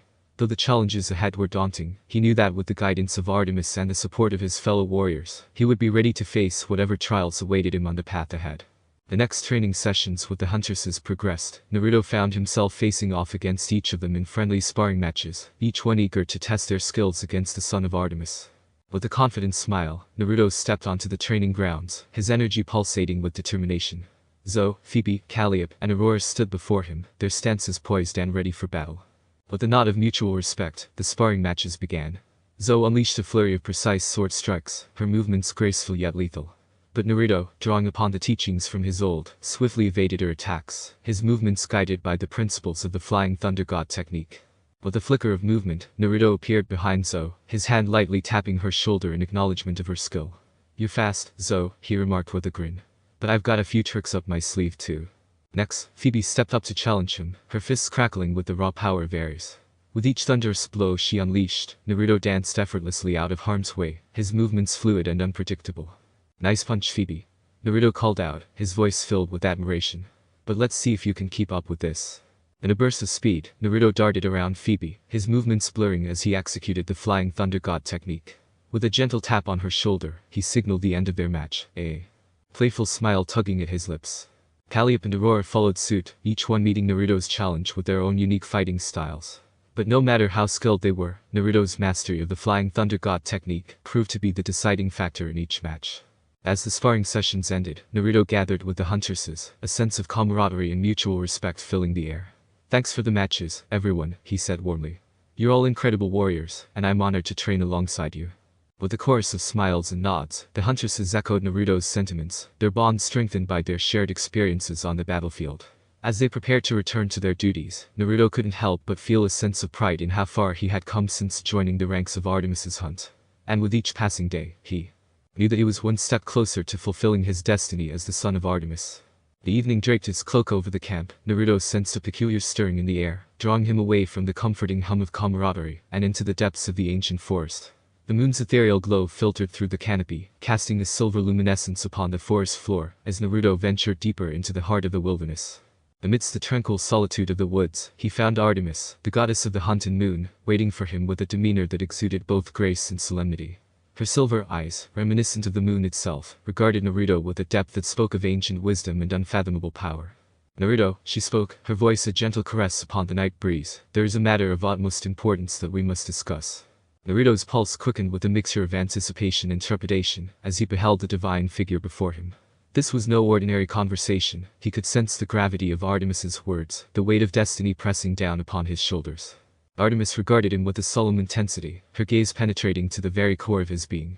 "In your old world, Naruto," she began, her words resonating with a sense of urgency, "the moon hangs in perilous balance. It teeters on the precipice of destruction, threatening to unleash chaos upon both mortal and immortal realms." Naruto's breath caught in his throat at the revelation. The moon, a symbol of constancy and guidance, now faced the threat of annihilation.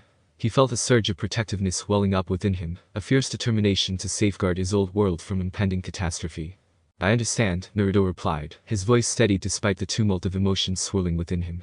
Artemis's expression softened ever so slightly, a flicker of maternal concern shining in her silver eyes.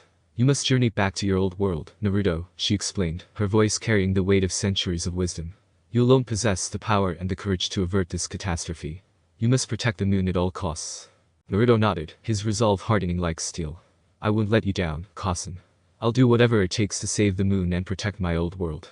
Naruto stood before Artemis, her presence exuding both maternal warmth and divine authority. She regarded him with a thoughtful expression, her silver eyes piercing yet compassionate.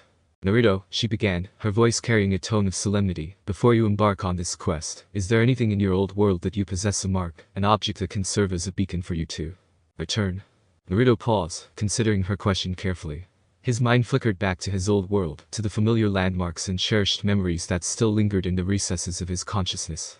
"You have the Flying Thunder God technique," Artemis replied, her voice tinged with a sense of certainty. "It allows you to mark locations across dimensions and teleport back to them at will."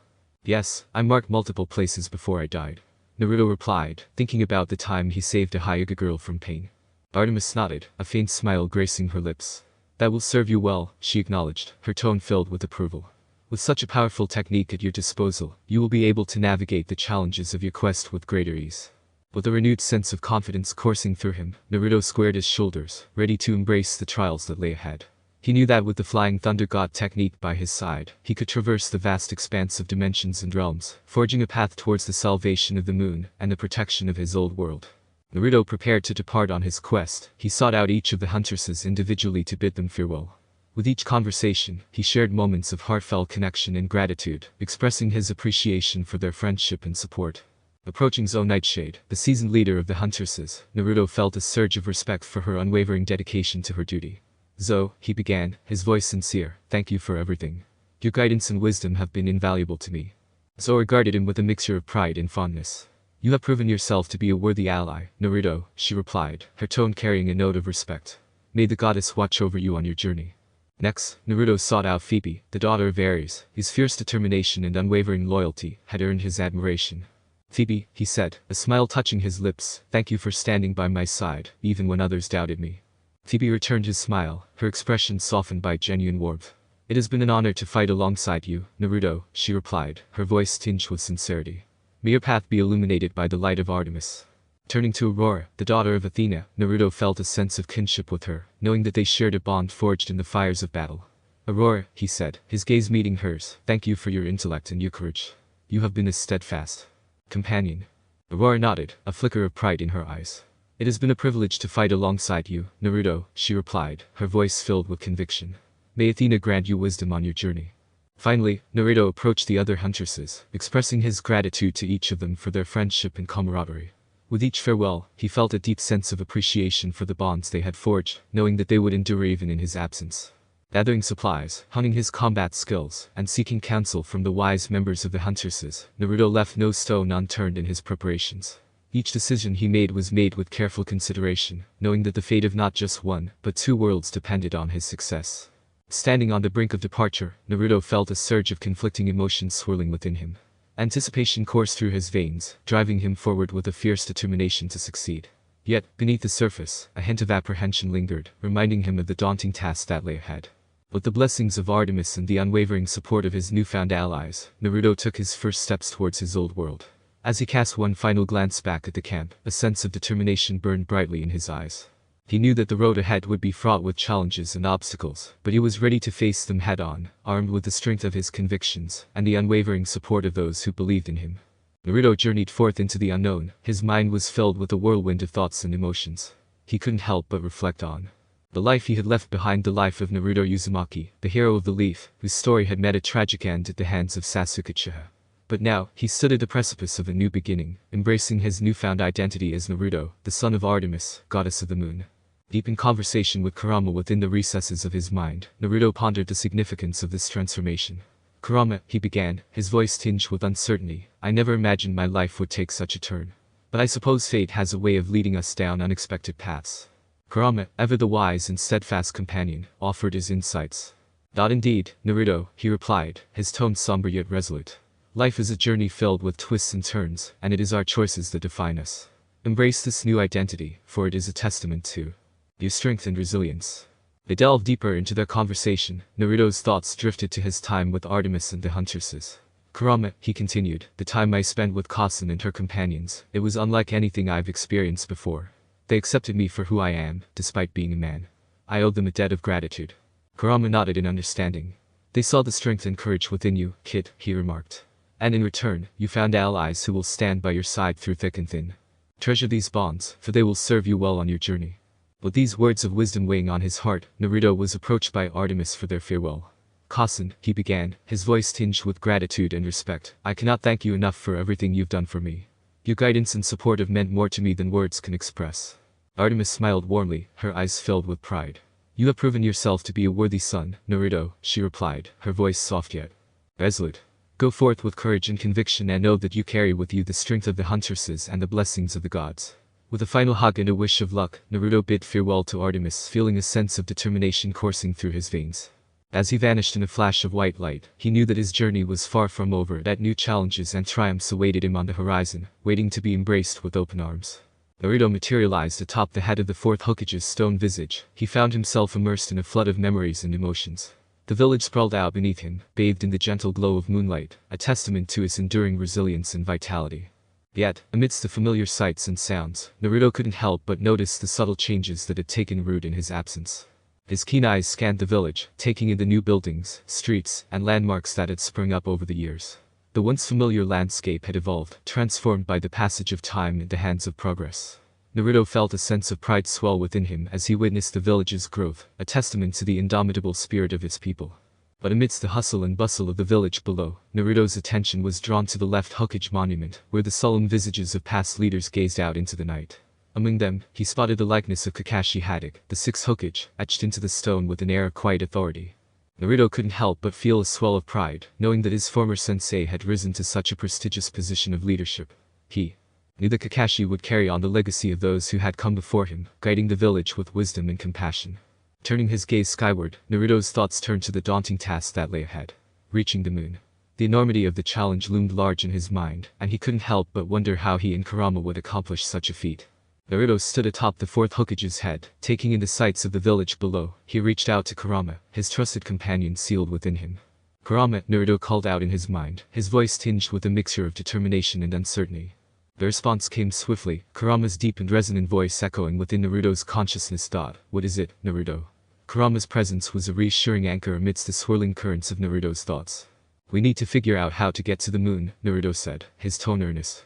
It's a daunting task, but I know we can do it if we work together. Kurama's response was measured, a rumble of contemplation that reverberated through Naruto's mind. It wouldn't be easy, Kurama acknowledged, but if anyone can pull it off, it's us.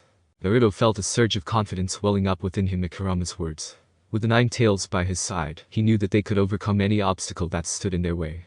Thanks, Kurama, Naruto said, his voice filled with gratitude. I couldn't ask for a better partner. Kurama's reply was a simple yet profound affirmation of their bond.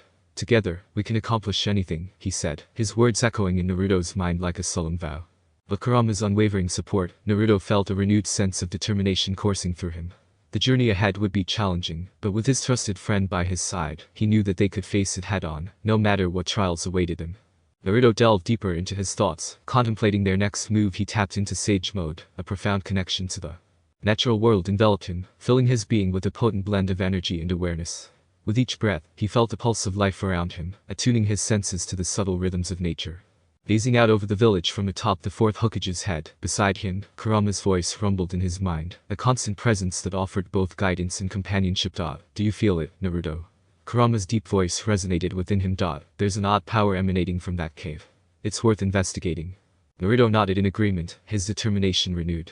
With Sage Mode heightening his senses, he could sense the subtle fluctuations of chakra swirling within the cave's depths, hinting at secrets waiting to be unearthed. Steeling himself for whatever lay ahead, Naruto descended from the fourth Hokage's head and made his way towards the cave, each step fueled by a sense of purpose and adventure. Naruto stood before the mouth of the cave, bathed in the soft glow of the moonlight. He couldn't shake the sense of foreboding that washed over him. The eerie stillness of the night enveloped him, heightening his senses and amplifying the weight of his newfound responsibility as the son of Artemis. With a steady breath, Naruto steeled himself for what lay ahead. He knew that this cave held the key to unraveling the mystery of the impending disaster threatening his world. Drawing upon the courage and determination that had defined him as a shinobi, he took the first tentative step into the darkness. The cavern stretched out before him, its walls lined with ancient rock formations that seemed to whisper secrets of ages past. Naruto pressed on, his senses on high alert as he navigated the labyrinthine passages, each twist and turn, bringing him closer to the heart of the cave. As he delved deeper into the depths, Naruto couldn't shake the feeling of being watched, as if unseen eyes followed his every move. But he refused to be deterred, his resolve unwavering in the face of uncertainty. With each passing moment, the energy within the cave grew stronger, pulsing with an otherworldly intensity that set Naruto's nerves on edge. Yet, he pushed forward, driven by the knowledge that the fate of his world hung in the balance. He rounded a final corner, Naruto's heart quickened with anticipation. Whatever awaited him at the heart of the cave, he knew that he was ready to face it, armed with the strength of his conviction and the guidance of his divine heritage. Chapter 8 Quest of the Moon End. Author's note. I decided to make the Naruto verse have time flow faster than the Percy Jackson verse. Naruto is 13 now, while the events of the last take place with everyone being around 19 to 20. Naruto was reborn at the age of 10 in the Percy Jackson world, just to help some people understand. The use of the Thunder God technique is just far too good. Now, a very big thank you to Wadafinator, your ideas helped a lot with these upcoming chapters. Again, leave any ideas in reviews or PMS, they always help me. Thanks for reading, bye. Moonlit Confrontation. Author's note. Hello, I just wanted to express my gratitude for taking the time to read this story. Regarding updates, I'll post them whenever I have some free time. Sorry for any errors. Enjoy reading. Thank you. Chapter 9 Moonlit Confrontation. Naruto ventured deeper into the cave. He stumbled upon a mysterious spring, its waters shimmering with an ethereal glow. Despite his hesitation, he couldn't resist the allure of the spring, drawn to its mystical properties like a moth to a flame. With a leap of faith, Naruto plunged into the spring, expecting to feel the chill of the water enveloping him.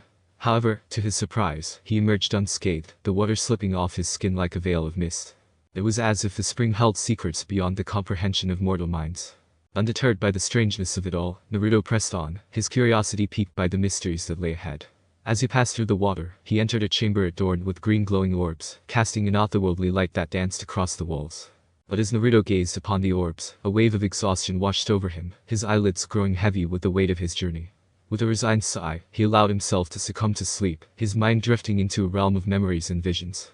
As Naruto drifted deeper into his memories, he found himself immersed in scenes from his past, each one a vivid reminder of the journey that had brought him to this moment. He stood on the precipice of time, watching as fragments of his life played out before him like chapters in a book. In the swirling mists of his mind, Naruto found himself face to face with Kurama, the mighty nine-tailed fox whose presence had been both a burden and a blessing throughout his life. They stood together amidst the memories, their bond transcending the boundaries of time and space. Kurama, Naruto called out, his voice echoing in the vast expanse of his subconscious. Do you remember these moments? Kurama regarded him with a wise gaze, his crimson eyes reflecting the weight of their shared history. Of course, Naruto, he rumbled, his voice a deep rumble that reverberated through the chamber of Naruto's mind. Every moment we shared is etched into my memory. Together, they watched as scenes from Naruto's past unfolded before them, each one a testament to the trials and triumphs that had shaped his destiny. The memories continued to unfold. Naruto found himself reliving one of the most pivotal moments of his life, the battle against Pain, the Akatsuki leader who had brought untold devastation to the Hidden Leaf village. With a heavy heart, Naruto watched as the village was ravaged by Pain's destructive forces, his friends and loved ones caught in the crossfire. But amidst the chaos and destruction, there was one moment that stood out above all others, the moment when Naruto had arrived in the nick of time to save Hinata from certain doom. He watched with bated breath as Hinata, battered and bruised but unbowed, confessed her feelings to him in a moment of raw vulnerability. "I love you, Naruto-kun," Hinata's voice echoed in the recesses of his mind, her words a poignant reminder of the bond they shared. Naruto felt a surge of emotion welling up inside him as he watched the scene unfold, his heart swelling with gratitude and affection for the courageous young woman who had risked everything to save him. In that moment, Naruto knew that Hinata's love had been a guiding light in his darkest hour, a beacon of hope that had given him the strength to carry on in the face of overwhelming odds. As he watched her declare her feelings with unwavering sincerity, Naruto felt a sense of warmth and gratitude wash over him, filling him with renewed determination to protect those he held dear. With Hinata's words echoing in his ears, Naruto vowed to honor her love by continuing to fight for the village he called home, for the friends who had stood by him through thick and thin, and for the future that lay ahead. As the memories continued to unfold, Naruto found himself reflecting on the lessons he had learned along the way, the friendships he had forged, and the sacrifices he had made. Through it all, Kurama remained by his side, offering guidance and support as Naruto navigated the turbulent waters of his existence. In the quiet moments between memories, Naruto and Kurama shared stories and laughter, their bond growing stronger with each passing moment. Despite the trials that lay ahead, Naruto took comfort in the knowledge that he was not alone, for he had Kurama by his side, a steadfast companion in the journey that lay ahead. As one more memory appeared in front of them, they led him to the climactic showdown in the Valley of the End, where he faced Sasuke. Uchiha in a battle that would determine the fate of their intertwined destinies. In the hallowed grounds of the valley, amidst the remnants of statues depicting the founders of Konoha, Naruto and Sasuke clashed in a titanic struggle that echoed through the annals of history. The air crackled with tension as they stood face to face, their eyes burning with determination and resolve. With each strike and counter-strike, Naruto and Sasuke pushed themselves to the brink of exhaustion, their strength and skill matched only by their unyielding willpower. The ground trembled beneath their feet as they unleashed a torrent of powerful jutsu, their elemental chakra colliding in a dazzling display of light and sound. But beneath the surface of their fierce battle lay a deeper conflict, a clash of ideals and beliefs that threatened to tear them apart. Naruto fought for the bonds of friendship and a hope of a brighter future, while Sasuke sought vengeance and redemption at any cost. As the battle raged on, Naruto felt a surge of conflicting emotions coursing through him: anger, sadness, and a profound sense of loss. He remembered the pain of their shared past, the bonds they had forged as teammates and friends, and the bitter betrayal that had driven them apart. But even in the face of overwhelming odds, Naruto refused to give up on his friend.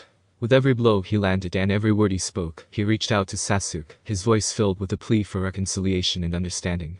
And as the final moments of their battle drew near, Naruto felt a glimmer of hope stirring within him, a belief that no matter how dire the circumstances, there was always a chance for redemption and forgiveness.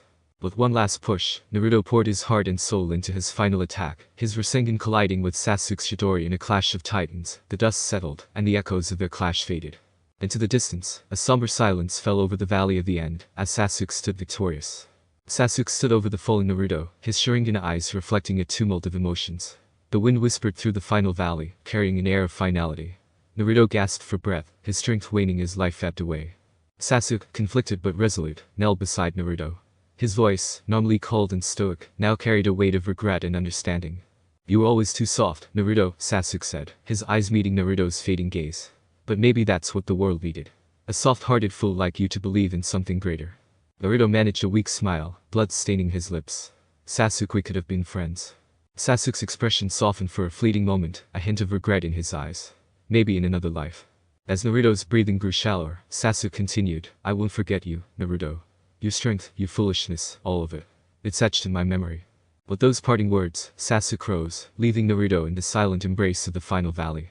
The wind carried away Sasuke's figure as Naruto's world faded into darkness, the echoes of their shared history lingering in the air.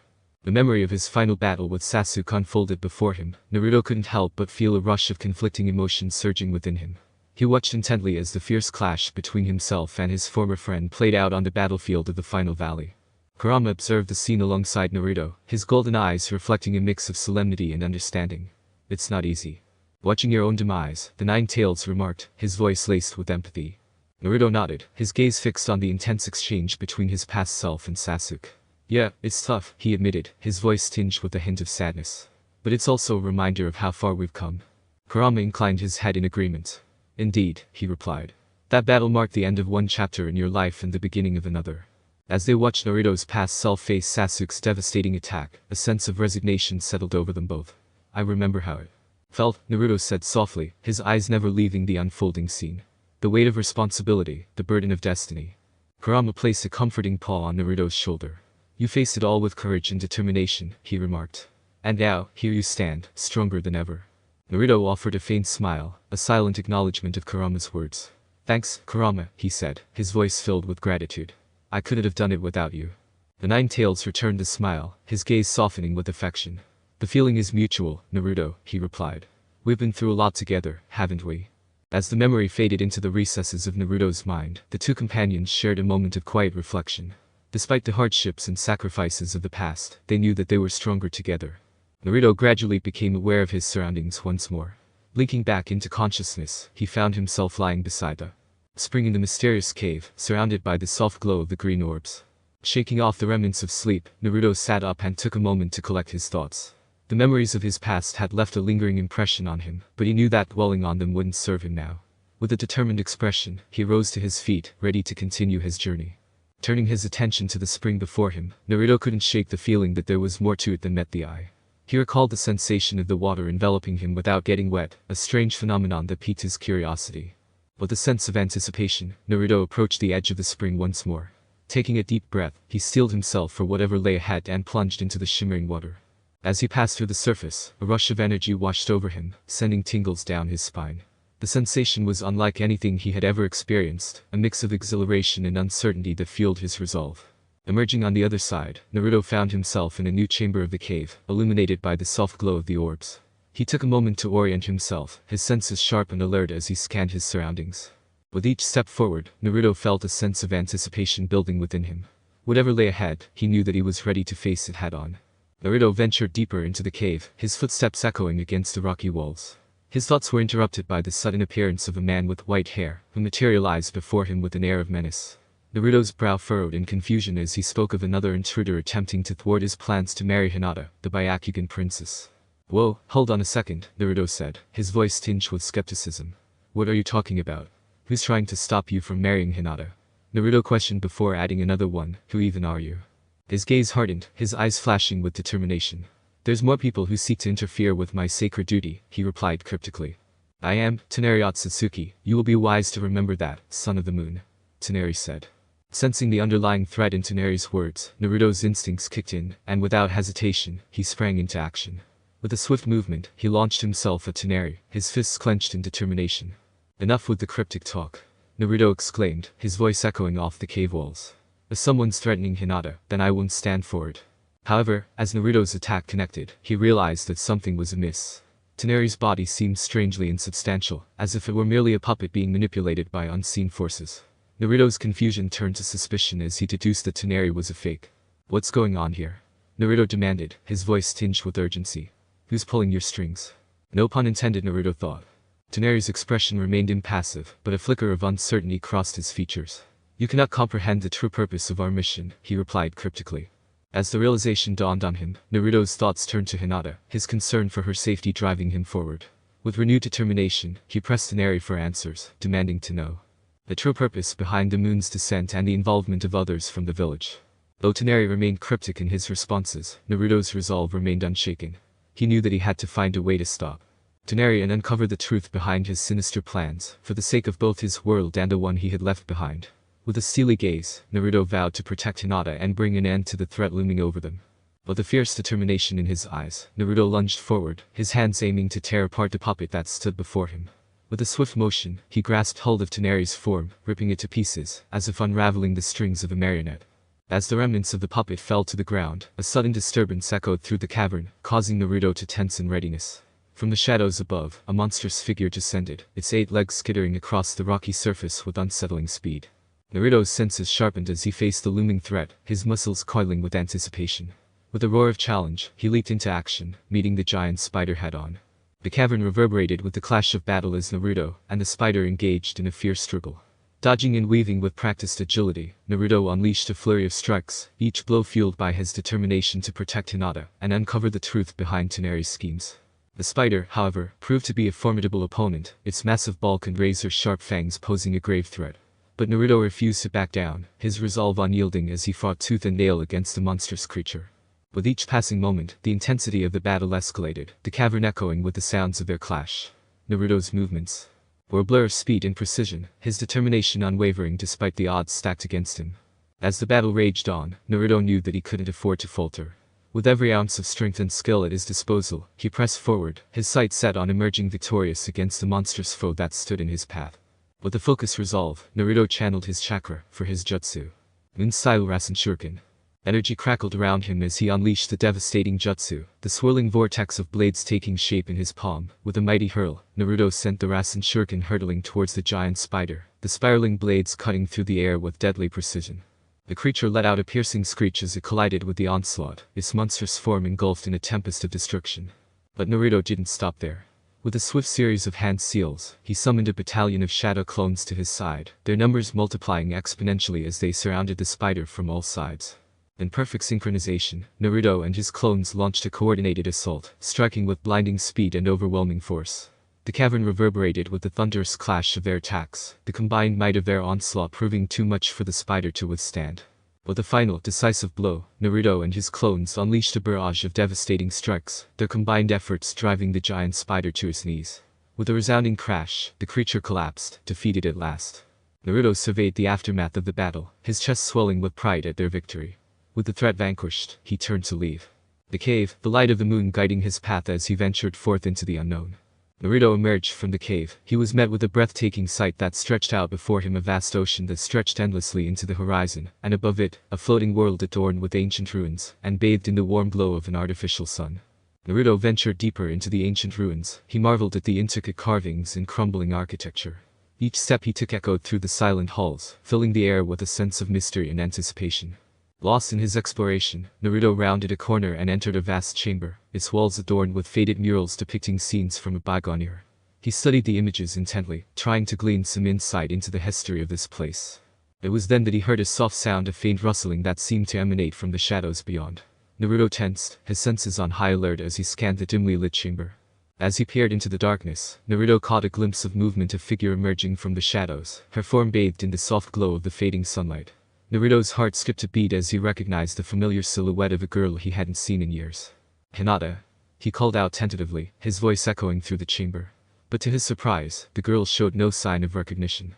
Instead, she regarded him with a mixture of curiosity and caution. "Who are you?" she asked, her voice soft but tinged with uncertainty. Naruto's brow furrowed in confusion. He had expected Hinata to recognize him, but instead, she regarded him as a stranger.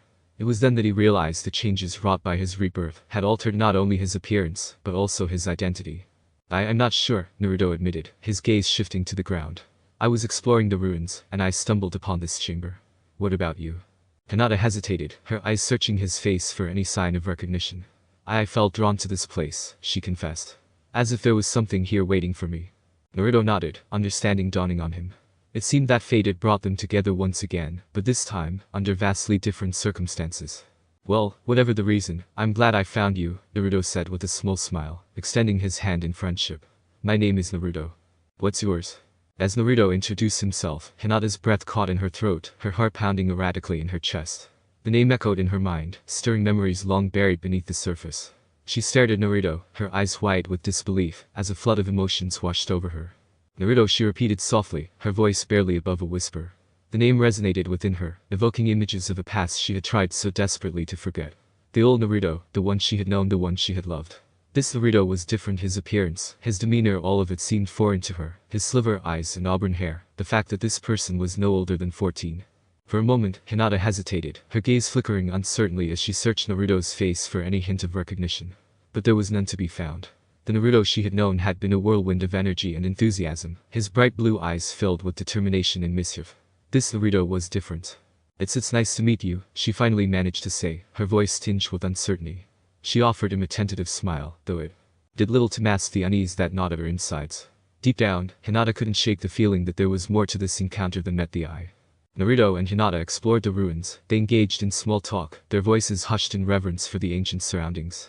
"It's so quiet up here," Hinata remarked, her gaze drifting over the crumbling structures that surrounded them. "You're the first person I've seen up here other than my teammates." Naruto nodded, his expression thoughtful as he took in the vast expanse of the ruins. "Yeah, it's like stepping into a different world," he replied, a sense of wonder evident in his voice. I never imagined there would be something like this hidden away. Hinata smiled softly, her eyes alight with curiosity. It's strange, isn't it? How something so ancient and mysterious could be right under our noses all this time, she mused, her fingers trailing lightly over the weathered stone walls. Naruto nodded in agreement, a sense of awe washing over him as he absorbed the magnitude of their surroundings. I guess there's still so much we don't know about the world, he said, his voice tinged with wonder. Who knows what secrets these ruins hold? Their conversation was interrupted by the sudden appearance of a hidden entrance obscured by overgrown foliage. Intrigued, they exchanged a hesitant glance before stepping inside, their senses on high alert. Suddenly, they stumbled upon a hidden entrance obscured by overgrown foliage. Intrigued, they exchanged a hesitant glance before stepping inside, their senses on high alert. The air inside the cave was heavy with the scent of earth and decay, adding to the sense of foreboding that hung in the air. As they ventured deeper into the darkness, a figure materialized before them, his voice echoing off the walls with an unsettling intensity. Byakugan, there is a Byakugan user here. The man exclaimed, his words reverberating through the cavernous space. Hinata's heart skipped a beat at the mention of the Byakugan, her eyes widening in surprise. Before she could react, the man released an orb of energy, and within his pulsating light, Hinata caught a glimpse of two opposing armies clashing amidst a landscape of devastation and ruin. The sight sent a shiver down her spine, filling her with a sense of dread and foreboding. What did it mean? And why was she being shown this vision? Before she could ponder further, the man's form began to waver, his features contorting in agony before melting away into nothingness. A chill swept through the air as his lifeless body crumpled to the ground, leaving Naruto and Hinata standing in stunned silence amidst the ancient ruins. Naruto and Hinata emerged from the ruins. They made their way back toward the rendezvous point where Hinata's team was waiting. Naruto couldn't shake the feeling of excitement coursing through him, knowing he was about to reunite with old friends from his previous life. As they approached the clearing where Shikamaru, Sakura, and Sai were gathered, Naruto couldn't help but feel a surge of nostalgia wash over him. He watched as Hinata's teammates turned their attention toward them, their expressions a mix of curiosity and surprise. Hinata stepped forward, a gentle smile gracing her features as she introduced Naruto to her team. Everyone, this is Naruto, she said. Her voice warm with affection. He's here to help us with the situation regarding the moon. Shikamaru's eyes narrowed slightly as he regarded Naruto, his sharp intellect already analyzing the newcomer. Sakura's gaze held a mixture of disbelief and curiosity, while Sai simply observed Naruto with a neutral expression. Naruto, careful to maintain his facade, greeted them with a friendly nod. Hey, guys, he said, his tone casual yet earnest. I'm here to lend a hand with whatever you need. The atmosphere crackled with tension as Naruto's presence registered with each of them, the weight of their shared history hanging heavy in the air. Despite the passage of time and the secrets that lay between them, Naruto remained determined to fulfill his mission and protect both his old world and the one he now called home. They gathered in the clearing. Naruto took a deep breath, steeling himself for the moment of truth. With a sense of resolve, he stepped forward, meeting the gazes of Hinata's teammates head-on. I know this might seem like a risk, Naruto began, his voice steady despite the nerves churning in his stomach. But you've got to trust me. I'm here to help with this mission, whatever it takes. Shikamaru regarded Naruto with a thoughtful expression, his mind working through the implications of the situation. After a moment of deliberation, he nodded slowly.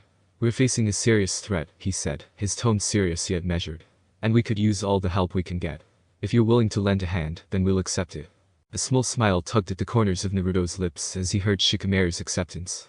It was a testament to their bond, forged through years of camaraderie and shared experiences. Despite the uncertainty of the situation, Naruto felt a surge of gratitude for their trust in him. Thanks, Shikamaru, Naruto replied, his voice filled with sincerity. I won't let you down. We'll get through this together. As they sat around the crackling fire, the atmosphere was tense yet tinged with curiosity. Naruto could feel the weight of their gazes as they peppered him with questions, each one a potential minefield that threatened to expose his identity. With each query, he danced around the truth, careful not to reveal too much. So, Naruto, Sakura began, her voice laced with curiosity. What brings you here? I mean, it's not every day we run into someone new up here. Naruto forced a casual smile, masking the unease that churned in his gut. Oh, you know, he replied vaguely, just thought I'd lend a hand with whatever's going on. Shikamaru observed Naruto closely, his sharp eyes missing nothing. Naruto felt a bead of sweat form on his brow, as Shikamaru's gaze lingered a moment longer than necessary. He knew that Shikamaru's keen intellect could see through his facade, and the thought sent a shiver down his spine. Interesting, Shikamaru remarked, his tone measured. And how exactly do you plan to help? Naruto swallowed hard, his mind racing for a suitable answer. Well, you know me, he said with a nervous chuckle, I've always got a few tricks up my sleeve. Sakura and the others nodded, seemingly satisfied with Naruto's response. But Shikamaru's gaze remained fixed on him, a silent reminder that his secrets were not safe forever. As the conversation continued, Naruto couldn't shake the feeling that his time was running out. The conversation ebbed and flowed around him. Naruto seized an opportunity to steer the discussion in a direction that aligned to her purpose. With a thoughtful expression, he interjected, "You know, guys, there's something I need to tell you. The reason I'm here isn't just because I stumbled upon this place by chance." His words drew the attention of everyone around the fire, their expressions shifting to one of curiosity mixed with intrigue. Naruto took a deep breath, steeling himself to reveal a part of his past that he had kept hidden for so long. "I have a connection to the moon," he continued, his voice steady but tinged with emotion. "It's something that's always been a part of me, even though I didn't fully understand it until now." Hinata's eyes widened in surprise, a flicker of recognition crossing her features. She exchanged a glance with Naruto, a silent understanding passing between them. "I believe that whatever's happening with the moon, it's something I'm meant to be a part of," Naruto explained, his gaze meeting each of his friends in turn. "And I want to help in any way I can." Sakura and Sai exchanged puzzled glances, while Shikamaru's expression remained unreadable. Naruto knew that his revelation might raise more questions than answers, but he hoped that his friends would trust him enough to follow his lead. After a moment of silence, Shikamaru nodded thoughtfully. "Alright, Naruto," he said, his tone serious yet supportive. "If you believe you can help, then we'll trust you. But remember, we're all in this together." Naruto offered a grateful smile, a weight lifting from his shoulders as Shikamaru's acceptance. With renewed determination, he knew that he was one step closer to fulfilling his destiny and uncovering the truth behind the mysterious events unfolding around them. Later that night, Naruto approached Hinata by the tranquil pond. He couldn't help but feel a sense of calm wash over him. The moonlight cast a soft glow over the scene, illuminating Hinata's serene expression as she gazed up at the night sky. "The moon is really beautiful tonight," Naruto remarked softly, his eyes drawn to the shimmering reflection on the surface of the water. "You know, they say the goddess of the moon is the most beautiful woman in the world." Hinata chuckled softly, her laughter like music in the quiet night air. She turned to look at Naruto, a gentle smile playing at the corners of her lips. "It's a shame we can't see her right now," she replied, her voice tinged with a hint of wistfulness. Naruto grinned up at her, his eyes sparkling with mischief. "Yeah, but I heard she's pretty stunning even when she's hiding," he quipped, his tone playful. Hinata's laughter filled the air once more, a sound that warmed Naruto's heart. She glanced down at him, her expression softening as she compared the new Naruto with the old one she had known. "You've changed a lot, Naruto," she said quietly, her eyes searching his face for traces of the boy she once knew. "But in some ways, you're still the same," she said to herself, as she looked at the smaller boy. Naruto met her gaze, his own eyes reflecting a mix of emotions. "Ha, did you say something, Hinata?" he replied, his voice tinged with nostalgia. Before their conversation could continue, a sudden disturbance broke the peaceful atmosphere. Toneri appeared on a mini-bridge-like ship, his presence casting a shadow over the serene scene. Naruto's concern for Hinata intensified. She stepped forward, her expression a mix of gratitude and sorrow. "Naruto," Hinata said softly, her voice trembling with emotion. "I really appreciate your help, but this isn't your fight anymore. You have your own mission to remember." Naruto's heart clenched at her words, the weight of his duty pressing down on him like a leaden weight. He knew she was right, but the thought of leaving Hinata to face Toneri alone filled him with unease. Hinata, Naruto began, but she raised a hand to stop him, tears glistening in her eyes. "But Naruto," she whispered, her voice barely above a whisper. With a heavy heart, Naruto watched as Hinata turned away, her steps faltering slightly as she walked towards Toneri. His fists clenched at his sides, a sense of helplessness washing over him as he realized that he couldn't protect her from the danger she faced. Toneri smirked triumphantly as Hinata approached, his gaze flickering with arrogance. "Now, my dear Hinata, we shall finally be united," he declared, his voice dripping with malice. "Not even the son of the moon can stop me now." Naruto's jaw tightened with determination as he watched Toneri's gloating. Before they could get away, Naruto chased Toneri in the sky, using his shadow clones to keep him airborne. Naruto's fury ignited. He lunged at Toneri with a ferocity born of desperation. With each blow, he unleashed the full force of his power, determined to protect Hinata and thwart Toneri's wicked plans. They clashed in a whirlwind of strikes and counterattacks, their battle raging across the sky. But as the confrontation reached its climax, Toneri unleashed a devastating attack unlike anything Naruto had ever seen. With a swift motion, he countered Naruto's Rasengan, twisting its energy and redirecting it back at him with terrifying force. Naruto's eyes widened in shock as the attack struck him head-on, sending shockwaves rippling through his body. The sheer power of the impact threatened to overwhelm him, and for a moment, he felt as though he were being torn apart at the seams. In a blinding flash of light, the world around them seemed to warp and distort, the very fabric of reality buckling under the strain. And then, with a deafening roar, a gaping hole tore open in the sky, threatening to swallow everything in his path. As the ground crumbled beneath him, Naruto's heart filled with a sense of dread. He had failed. His attempt to stop Toneri had only made things worse, unleashing a cataclysmic force that threatened to consume them all. And as he plummeted into the void, he could only watch helplessly as the world around him unraveled at the seams. Hinata. Chapter 9 Moonlit Confrontation End. Author's note. I'm unsure if this chapter turned out well. Should I slow down the pacing, or keep it as it is? Usually, my chapters are 4 to 5k words, but I can increase them to 10k if readers prefer, though it might drag the story out. No, Naruto won't be paired with Hinata. Once this quest is over, Naruto will be back in the Percy Jackson verse. Please let me know your thoughts in reviews or PMs. Thanks for reading. Chaos and Truths. Author's note. Hello, the start of this chapter will focus on Percy. Afterwards, we will be back with Naruto. Sorry for any errors. Enjoy reading. Chapter 10 Chaos and Truths. After a very peculiar taxi ride, Percy, Annabeth, and Tyson finally arrive at Camp Half-Blood, only to be greeted by absolute chaos. 2 elephant-sized bronze bulls are wreaking havoc around Half-Blood Hill, a sight that sends a chill down Percy's spine. Even more disturbing is the fact that the bulls are somehow bypassing the protective magic of Thalia's tree, which should be impossible. In the midst of the chaos stands Percy's longtime nemesis, Clarisse, the daughter of Ares, leading the border patrol against the rampaging bulls. Percy wastes no time in jumping into action, urging Tyson to stay back while he and Annabeth attempt to intervene. Percy, we have to do something. Annabeth shouts over the roar of the bulls. We can't let them destroy the camp. I know, but these things are tougher than they look, Percy replies, darting between the charging bulls. Tyson, however, seems undeterred by Percy's warning, his eyes blazing with determination as he watches Percy struggle. Tyson, stay back. Percy calls out, but it's too late. Tyson charges forward with a roar, surprising everyone with his incredible strength and agility. As Tyson joins the fray, Annabeth's eyes widen in amazement. Percy, look. Tyson, he's a Cyclops. She exclaims, realization dawning on her face. Percy nods, momentarily stunned by the revelation. That explains a lot, he mutters, watching as Tyson effortlessly dispatches the bronze bulls. Once the chaos has subsided and the danger has passed, Percy and Annabeth gather around Tyson, who looks equally surprised by his own actions. Tyson, how did you do that? Percy asks, marveling at his friend's newfound abilities. Tyson shrugs, a sheepish grin spreading across his face. Tyson strong. Percy and Annabeth friends. Tyson help. Percy smiles, clapping Tyson on the shoulder. Thanks, buddy. We couldn't have done it without you.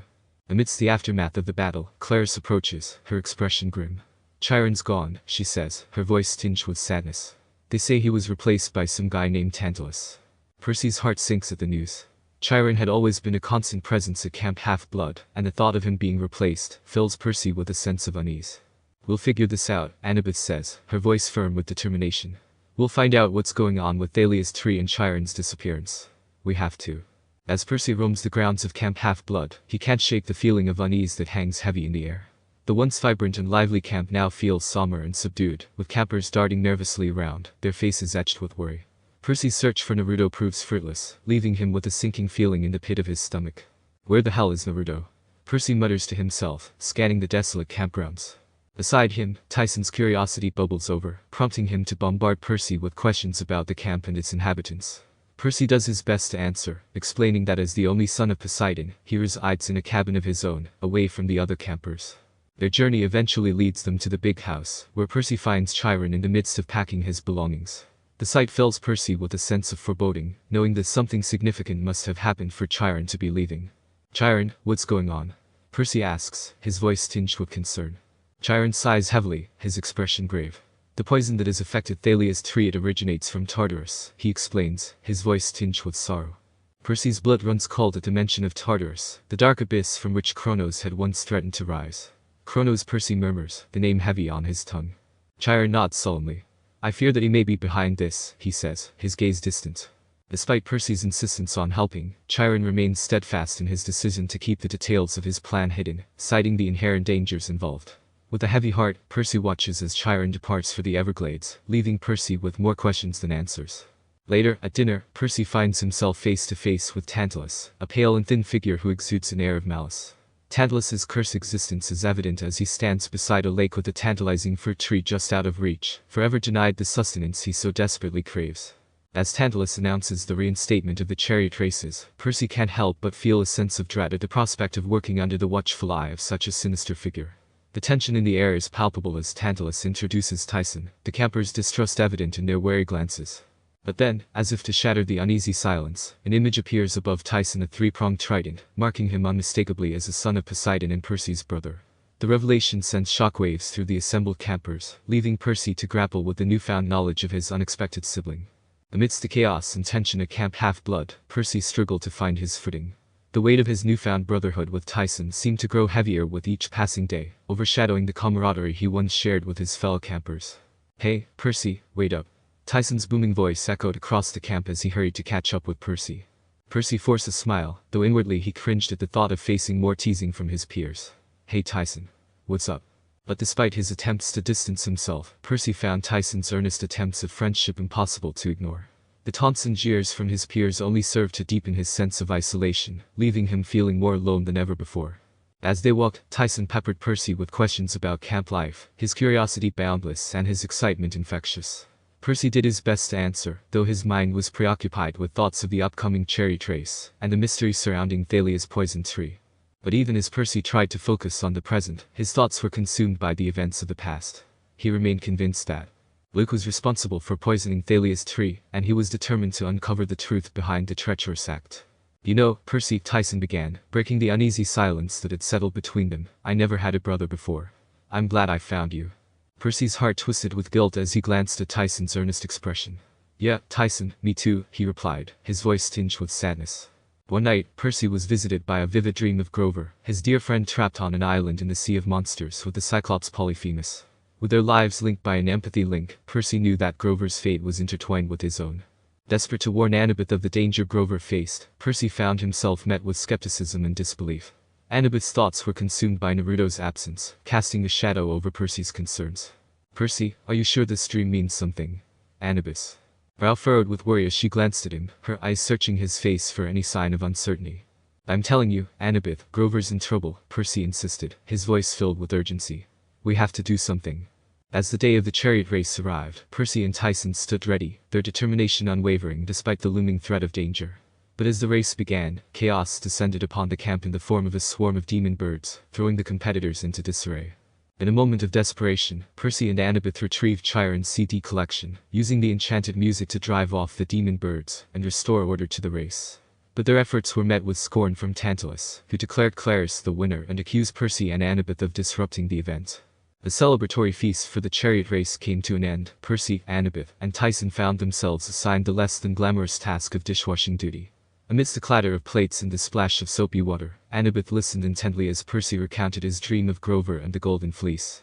"So, you're saying Grover might have stumbled upon the Golden Fleece?" Annabeth mused, her brow furrowed in thought. "But how do we know it's not a trap?" Percy shrugged, his expression determined. "What choice do we have, Annabeth? Thalia's tree won't survive much longer without it." And so, amidst the steam and suds of their dishwashing duty, Percy and Annabeth began to formulate a plan. They would need to sail through the treacherous Sea of Monsters, a place steeped in myth and legend, where all ancient heroes ventured on their most daring adventures. "The Sea of Monsters lies in the Bermuda Triangle now," Percy explained, his voice tinged with excitement.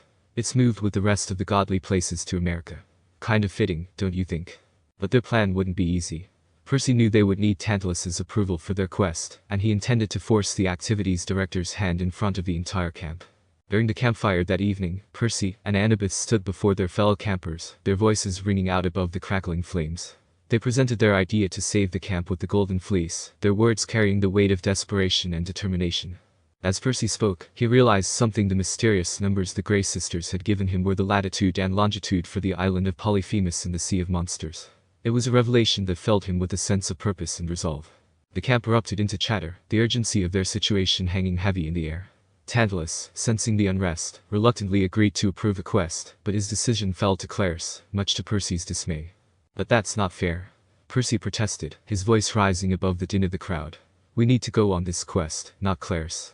The camp erupted into argument and dissent, but Tantalus silenced them all with a chilling ghost story, a grim reminder of the consequences of defying the gods. As the campfire crackled and popped, Percy knew that their journey ahead would be fraught with danger and uncertainty, but he was prepared to face whatever challenges awaited them in their quest to save Camp Half-Blood. In the dim light of their cabin, Percy and Tyson sat together, their voices low as they discussed the events of the day. Percy's resolve shone in his eyes as he declared his intention to still go on the quest, despite the obstacles in their path. "I can't just stand by and watch while Clarus goes off on our quest," Percy said firmly, his jaw set with determination.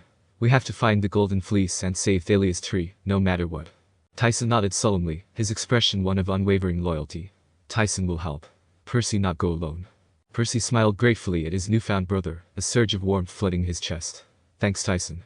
With you by my side, I know we can do this. As Percy made his way down to the beach, the salty breeze whispered through his hair, carrying with it a sense of anticipation and uncertainty. It was there, amidst the crashing waves and shifting sands, that he encountered Hermes, the god of travelers, and Luke's father. Hermes stood before him, twin snakes coiled around his staff, their eyes gleaming with an otherworldly light. He regarded Percy with a knowing gaze, his voice carrying the weight of ages as he questioned Percy's next move. What will you do now, Percy Jackson? Hermes asked, his tone tinged with curiosity. Percy squared his shoulders, meeting Hermes' gaze head-on. I have to go on the quest, he replied without hesitation. I can't let Clarisse go alone, and we need to find the Golden Fleece. Hermes nodded approvingly, a glimmer of pride shining in his eyes. Very well, Percy Jackson. In that case, I have something for you. With a wave of his hand, Hermes conjured forth a collection of magical items and supplies, presenting them to Percy with a flourish. Take these, he said, his voice tinged with urgency. They will aid you on your journey. Before Percy could respond, Hermes vanished into thin air, leaving Percy alone on the beach. But his solitude was short-lived, as Annabeth and Tyson appeared at his side, their faces alight with determination and purpose. We're ready, Percy, Annabeth said, her voice ringing with conviction. Let's find the Golden Fleece and save Thalia's tree. With a nod of agreement, Percy gathered his companions close, a sense of excitement and adventure coursing through his veins. Together, they would embark on a quest that would test their strength, their courage, and their loyalty, a quest that would lead them into the heart of danger and uncertainty, but also to the hope of salvation for Camp Half-Blood. Under the cover of darkness, Percy, Annabeth, and Tyson stealthily made their way to the cruise ship, their senses on high alert for any signs of danger. As they approached the water's edge, Percy called upon his father Poseidon, who answered his prayers by summoning 3 majestic hippocampi to carry them across the ocean. With the wind whipping through their hair and the spray of the sea on their faces, the trio rowed the hippocampi towards the looming silhouette of the cruise ship. As they climbed aboard, leaving their aquatic companions behind, Tyson's keen senses detected the presence of monsters lurking on board, despite the apparent absence of any human passengers. Pressing on undeterred, Percy, Annabeth, and Tyson ventured deeper into the ship, their footsteps echoing the empty corridors. They found refuge in an abandoned suite, where they sorted through the supplies gifted to them by Hermes. With exhaustion creeping in, Annabeth bid her companions good night and retired to her own suite next door, leaving Percy and Tyson to rest. As Percy drifted off to sleep, his mind plunged into a realm of swirling dreams and fragmented visions. Images of Kronos and Tartarus danced before his eyes, casting a shadow of unease over his slumber. But amidst the chaos, a familiar figure emerged, Grover, his friend and ally, pleading for Percy's aid from the clutches of Polyphemus the Cyclops. In the light of dawn, Percy awoke to an unsettling announcement, signaling that their presence aboard the cruise ship may have been discovered. With caution in their hearts, Percy, Annabeth, and Tyson ventured out onto the deck, where they were met with the sight of families and cruise ship attendants moving about in a daze, oblivious to the monsters that surrounded them. Hiding from a group of snake ladies, the trio eavesdropped on a conversation between Luke and his monstrous cohorts, catching snippets of cryptic dialogue about a mysterious casket. Sensing the urgency of the situation, Percy and Annabeth exchanged a determined glance, silently agreeing that they needed to uncover the truth behind Luke's schemes, no matter the cost. Percy, Annabeth, and Tyson gathered their belongings and set out to confront Luke aboard the Princess Andromeda, their footsteps echoed with a sense of urgency. In the dimly lit corridors of the ship, they exchanged hushed whispers, mapping out their plan of action. You guys ready for this?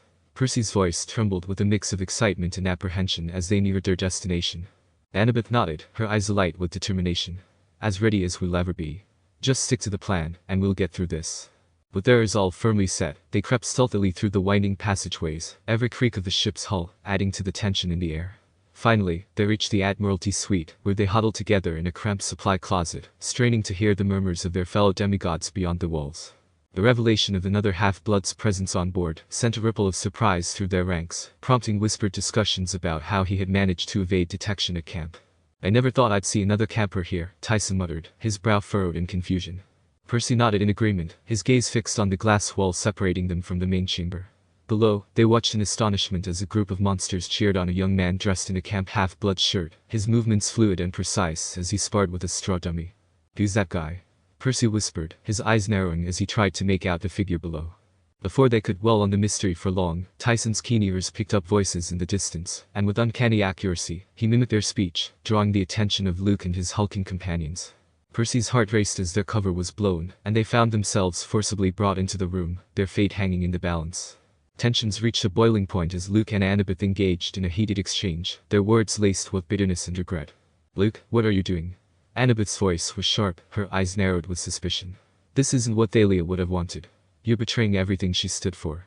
Luke's expression hardened, his gaze meeting Annabeth's with a steely resolve. Thalia's gone, Annabeth. We must face the reality of our situation. Kronos offers us power, a chance to reclaim what's rightfully ours. And what exactly does that entail? Percy interjected, his voice tinged with skepticism. Luke's lips curled into a sly smile, his eyes glinting with a hint of malice. Oh, Percy, if only you knew. Kronos' resurrection will herald a new era, one where demigods like us will no longer be shackled by the whims of the gods. We will rise to our rightful place as rulers of this world. Annabeth's eyes whitened in horror, her voice trembling with disbelief. You can't be serious, Luke. Kronos is a monster. He'll destroy everything in his path, including us. But Luke remained steadfast, his conviction unwavering. You're blind to the truth, Annabeth. Kronos offers us power beyond imagining. And with the golden fleece in our hands, nothing can stand in our way. The confrontation was cut short as Luke's true intentions were laid bare, revealing a chilling plan involving the resurrection of Kronos from the depths of Tartarus. Surrounded by half-bloods loyal to Luke's cause, Percy, Annabeth, and Tyson found themselves at a crossroads, faced with a choice that could seal their fate. Refusing to bow to Luke's demands, they braced themselves for the inevitable, prepared to meet their end at the jaws of a fearsome draken. Yet, in a moment of miraculous intervention, Tyson's strength shattered their chains, granting them a fleeting chance at escape. With determination burning in their hearts and adrenaline coursing through their veins, Percy, Annabeth, and Tyson seized their chance for escape, as they leaped over the side of the ship, plunging into the frigid waters below. The icy embrace of the sea enveloped them, sending shockwaves of cold through their bodies, as they struggled to orient themselves in the darkness. As they surfaced, gasping for breath, Percy's mind raced with a flurry of thoughts. The lifeboat. He shouted over the roar of the waves, pointing to the vessel bobbing nearby. With a shared sense of urgency, they swam towards the lifeboat, their movements fueled by desperation and determination.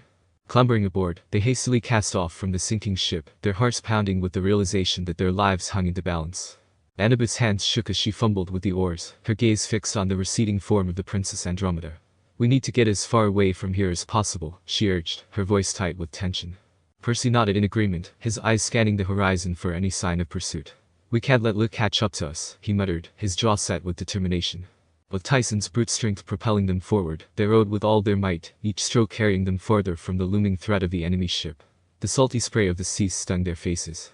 As they pushed through the waves, their muscles burning with exertion. But even as they fought against the relentless pull of the ocean, a sense of hope blossomed within them.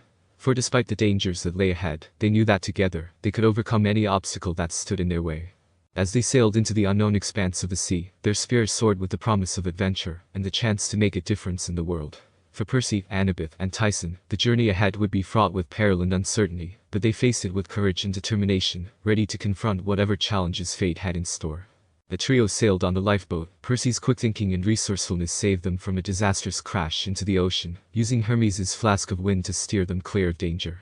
With the immediate threat averted, they turned their attention to contacting Chiron for guidance, but their attempts were thwarted by the raucous noise of a bustling dance club, where Chiron seemed to be preoccupied with his relatives. Undeterred, Percy managed to calculate their precise location using his demigod instincts, a skill honed through countless adventures and trials. With their whereabouts determined, they navigated the treacherous waters, evading the watchful eyes of the Coast Guard as they sought refuge in Virginia Beach. Annabeth's knowledge of camouflage shelters proved invaluable as she led them to safety, her expertise a testament to her years spent on the run with Thalia and Luke. As Tyson ventured into the woods in search of powdered donuts, Annabeth and Percy found themselves reflecting on their tumultuous journey and the challenges that lay ahead. During their conversation, Annabeth's voice broke the silence, her tone tinged with nostalgia and longing. You know, Percy, she began, her gaze distant yet thoughtful, you remind me a lot of Thalia. Percy's eyebrows shot up in surprise, curiosity sparking in his sea-green eyes. Thalia. How so? He asked, intrigued by the comparison to their mutual friend. The wistful smile touched Annabeth's lips as she recalled memories of their time together. Well, you two would have either been the best of friends or driven each other crazy, she confessed, a hint of amusement coloring her words. But there's no denying the similarities in your personalities. Percy chuckled softly, the warmth of camaraderie easing the tension that lingered between them. As Percy couldn't shake the nagging feeling of Naruto's absence, his thoughts drifting to his friend and wondering what trials he faced in their shared absence. I wish Naruto were here, Percy muttered, his voice tinged with concern. He always had a knack for getting us out of tight spots. Annabeth nodded in agreement, her expression mirroring Percy's sentiments. I miss him too, she admitted, her voice soft with longing. But we have to believe that he's out there, fighting his own battles just like we are. Before their thoughts could stray too far into the realm of uncertainty, Tyson's return broke the spell, his broad grin infectious as he presented the coveted powdered donuts. The trio savored the simple pleasure of the sugary treats, finding solace in the fleeting moments of normalcy amidst the chaos of their journey. But their reprieve was short-lived as they stumbled upon a mysterious donut shop nestled in the heart of the woods, its presence a harbinger of danger.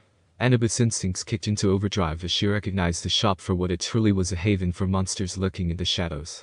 Their peaceful encounter was shattered by the arrival of a monstrous hydra, its looming presence casting a shadow of fear over the trio. In a desperate battle for survival, they found themselves facing an impossible dilemma, their resolve tested in the face of overwhelming odds. But amidst the chaos and uncertainty, a glimmer of hope emerged, a mysterious steam engine roaring to life amidst the turmoil, its presence a beacon of salvation in their darkest hour. Naruto lay weakened from his encounter with Toneri. Sakura's diligent efforts over 3 days gradually restored his vitality. As Sakura meticulously tended to Naruto's injuries, her teammates couldn't help but marvel at the sheer amount of chakra emanating from him, even in his weakened state. Sai, always analytical, was the first to voice their collective curiosity. I've never seen anyone with as much chakra as Naruto, Sai mused, his eyes narrowing thoughtfully. It's almost as if he's tapping into an infinite reserve. Shikamaru's gaze sharpened as he regarded Naruto with a thoughtful expression. There's something more to it, Naruto, he said, his tone serious. I've been thinking about it, and I believe I have a theory. Naruto raised an eyebrow in curiosity. Oh? What's your theory, Shikamaru? Shikamaru hesitated for a moment before speaking. Well, Naruto, considering your recent transformation, if you will, I can't help but wonder if there's an external influence at play here, he explained. Something beyond our understanding. Naruto's expression turned solemn as he absorbed Shikamaru's words. As Naruto spoke, as his voice tinged with a hint of uncertainty. Actually, guys, there's something I need to tell you, he began, his gaze flickering between his friends. When I faced Sasuke and died, I was saved by my mother. His revelation hung in the air, prompting stunned silence from his companions. Sakura's eyes widened in disbelief, while Sai's expression betrayed a hint of skepticism. Your mother? Sakura repeated, her voice barely above a whisper. Naruto nodded solemnly. She's a goddess from another world, he continued, his tone tinged with a mix of awe and reverence. Her power infused me with even more chakra than before, which is why I'm able to do all this. Shikamaru's eyes widened in realization, his earlier suspicions now confirmed. So that's it, he murmured, his mind racing with the implications of Naruto's revelation. It explains everything. Naruto regaled his teammates with his revelation, a playful grin tugged at his lips, his trademark humor breaking through the weight of the moment. Well, I guess my chakra's the ultimate giveaway. Ha! He quipped, a hint of mischief dancing in his silver eyes. Sakura couldn't help but chuckle at his remark, though her gaze lingered thoughtfully on his altered appearance. You could say that, she replied with a small smile, her eyes taking in the subtle changes. The auburn hue of his hair, the piercing silver of his eyes, and the pallor of his skin, that seemed to glow with an otherworldly radiance. Beside her, Sai nodded in agreement, his analytical mind already processing the implications of Naruto's transformation. Indeed, he chimed in, his tone thoughtful. Your appearance certainly stands out, to say the least. Naruto shrugged nonchalantly, his grin widening as he shrugged off their scrutiny. I've never been one to blend in, he quipped, playful twinkle in his eye. Besides, being 13 again has its perks. I can finally pull off that reckless teenager vibe. Shikamaru regarded Naruto with a mixture of amusement and concern. Just be careful, Naruto, he warned, his tone serious. Your new appearance might draw unwanted attention, especially from those who might see you as a threat. Naruto's grin faltered slightly at Shikamaru's words, the weight of their implications sinking in. Yeah, I'll keep that in mind, he replied, his expression sobering. But for now, let's focus on the task at hand. We've got a wedding to crash and a friend to rescue. As they soared through the moonlit sky, Naruto couldn't shake the weight of responsibility that settled on his shoulders. The gravity of the situation weighed heavily on his mind, a constant reminder of the stakes they faced. I know this isn't easy for you, Shikamaru's voice broke through the silence, drawing Naruto's attention. But we're counting on you to lead us through this. Naruto met Shikamaru's gaze, his expression firm. I won't let you down, Shikamaru, he vowed, determination burning bright in his silver eyes. We'll save Hinata, no matter what. Beside them, Sakura and Sai maintained a focused demeanor, their resolve mirrored in their unwavering gazes. Each member of the team understood the importance of their mission, united in their determination to rescue their friend, and put an end to Toneri's sinister plans. As they approached Toneri's castle, Naruto's heart quickened with anticipation, his muscles tense with anticipation. With a swift nod to his teammates, he took the lead, charging into battle with unwavering resolve. Stay sharp, everyone, Shikamaru instructed as they soared through the sky. We don't know what we'll encounter up there. Dividing into 2 teams, Naruto paired up with Shikamaru, while Sakura and Sai formed the other duo. As they flew towards their destination, tension hung heavy in the air, each member of the team lost in their own thoughts. With a burst of determination, Naruto led the charge, decimating Toneri's puppet guards and disrupting the wedding ceremony. As Toneri and Hinata fled, Naruto pursued them relentlessly, his resolve unyielding in the face of adversity. Naruto closed the distance between himself and Toneri, his heart pounded with a mixture of determination and apprehension. He couldn't afford to let his guard down, not when Hinata's life hung in the balance. You think you can save her? Toneri's voice dripped with malice, his eyes gleaming with twisted amusement. I'll do whatever it takes, Naruto replied, his voice steady despite the turmoil raging within him. Hinata means everything to me. But as Toneri sent Hinata hurtling towards him, Naruto's instincts kicked in. He couldn't bring himself to believe that Hinata would ever willingly harm him. With a swift motion, he unleashed a technique to draw out the green orbs that had manipulated her before, hoping to break Toneri's hold over her. I won't let you down, Hinata, Naruto muttered under his breath, his fingers dancing through intricate hand signs as he focused his chakra. Toneri's laughter echoed through the chamber, sending a shiver down Naruto's spine. Such noble intentions, yet so futile in the face of my power. The orbs emerged. Naruto felt a surge of power coursing through him, fueled by the determination to save Hinata at any cost. But even as he prepared to confront Toneri, a sharp pain lanced through his chest, causing him to stagger backward. The eye transplant Toneri had taken from Hinata during his twisted experiments had taken its toll, the strain of the process evident in the agonized expression that twisted Toneri's face. But Naruto refused to back down, his gaze locked with Toneri's as he summoned his resolve. You may have taken her eyes, but you'll never take her spirit. I'll make sure of that. As the green orb swirled around them, Hinata's form flickering in and out of view, Naruto's heart clenched with anguish. He couldn't afford to lose her, not again. Enough. Toneri's voice thundered, his eyes ablaze with fury as he unleashed his devastating Shinra Tensei. Caught off guard, Naruto braced himself for the impact, the force of Toneri's attack sending him crashing against the unforgiving stone wall. As the dust settled, Naruto struggled to rise to his feet, his body aching from the impact. But the fire in his eyes burned brighter than ever, his resolve unshaken in the face of adversity. Meanwhile, Sakura and Sai fought valiantly against wave after wave of Toneri's puppet guards, their determination unwavering as they pressed forward towards their goal. We need to hurry, Sakura urged, her voice tight with urgency. Hanabi's counting on us. Sai nodded, his expression grim as he scanned their surroundings for any sign of danger. Let's finish this and get her out of here. With Toneri retreating, Naruto and Hinata rushed towards the Tensogen, their hearts pounding with anticipation. Hinata's warning echoed in Naruto's mind, a reminder of the dangers they faced. If you use non-Hyuga ninjutsu against the Tensogen, your chakra will be eaten away, Hinata cautioned, her voice tinged with concern. Naruto nodded sullenly, understanding the gravity of their situation. We'll have to be careful. Let's do this together, Hinata. With a determined nod, Hinata unleashed her techniques, her movements graceful yet powerful as she channeled her chakra towards the Tensogen. But to their dismay, their combined efforts seemed to have little effect on the formidable artifact. We need more power, Naruto declared, his voice resolute as he reached out to grasp Hinata's hand. Hinata met his gaze, her eyes shining with unwavering determination. Together, Naruto. We can do this. As they synchronized their chakra, a surge of energy coursed through their intertwined hands, fueling their resolve. With a primal roar, they unleashed a dual attack unlike anything the Tensogen had ever faced before. The force of their combined assault struck through, shattering the Tensogen into countless pieces. As the remnants of the artifact scattered across the moon's surface, a sense of triumph washed over Naruto and Hinata, their victory hard-won but undeniable. But as they surveyed the wreckage, a chilling realization dawned upon them. The pieces of the Tensogen were not just ordinary relics, they were gathered eyes from the Hyuga clan, collected over countless generations. It seems the Tensogen was more than just a weapon, Naruto remarked, his voice tinged with solemnity. It was a legacy of the Hyuga, a reminder of their history and heritage. Hinata nodded in agreement, her gaze lingering on the scattered fragments. We may have destroyed the Tensogen, but its legacy lives on within us. We must honor the sacrifices of those who came before us, and strive to build a better future for our clan. Laughter and cheers filled the air. Shikamaru's team basked in the fleeting moment of victory, grateful to be alive and together once more. Naruto found himself caught up in the infectious joy of his friends, a rare smile gracing his lips as they exchanged stories and shared in the relief of their success. But their celebrations were short-lived, as the clock on Kakashi and Shikamaru's palm suddenly began to count down once more, a stark reminder that their ordeal was far from over. The jovial atmosphere shifted in an instant, replaced by a tense anticipation as the reality of their situation set in. Before anyone could react, a deafening rumble echoed through the air, shaking the very ground beneath their feet. Eyes wide with alarm, Shikamaru's team exchanged worried glances, their senses on high alert, as they braced themselves for whatever new threat loomed on the horizon.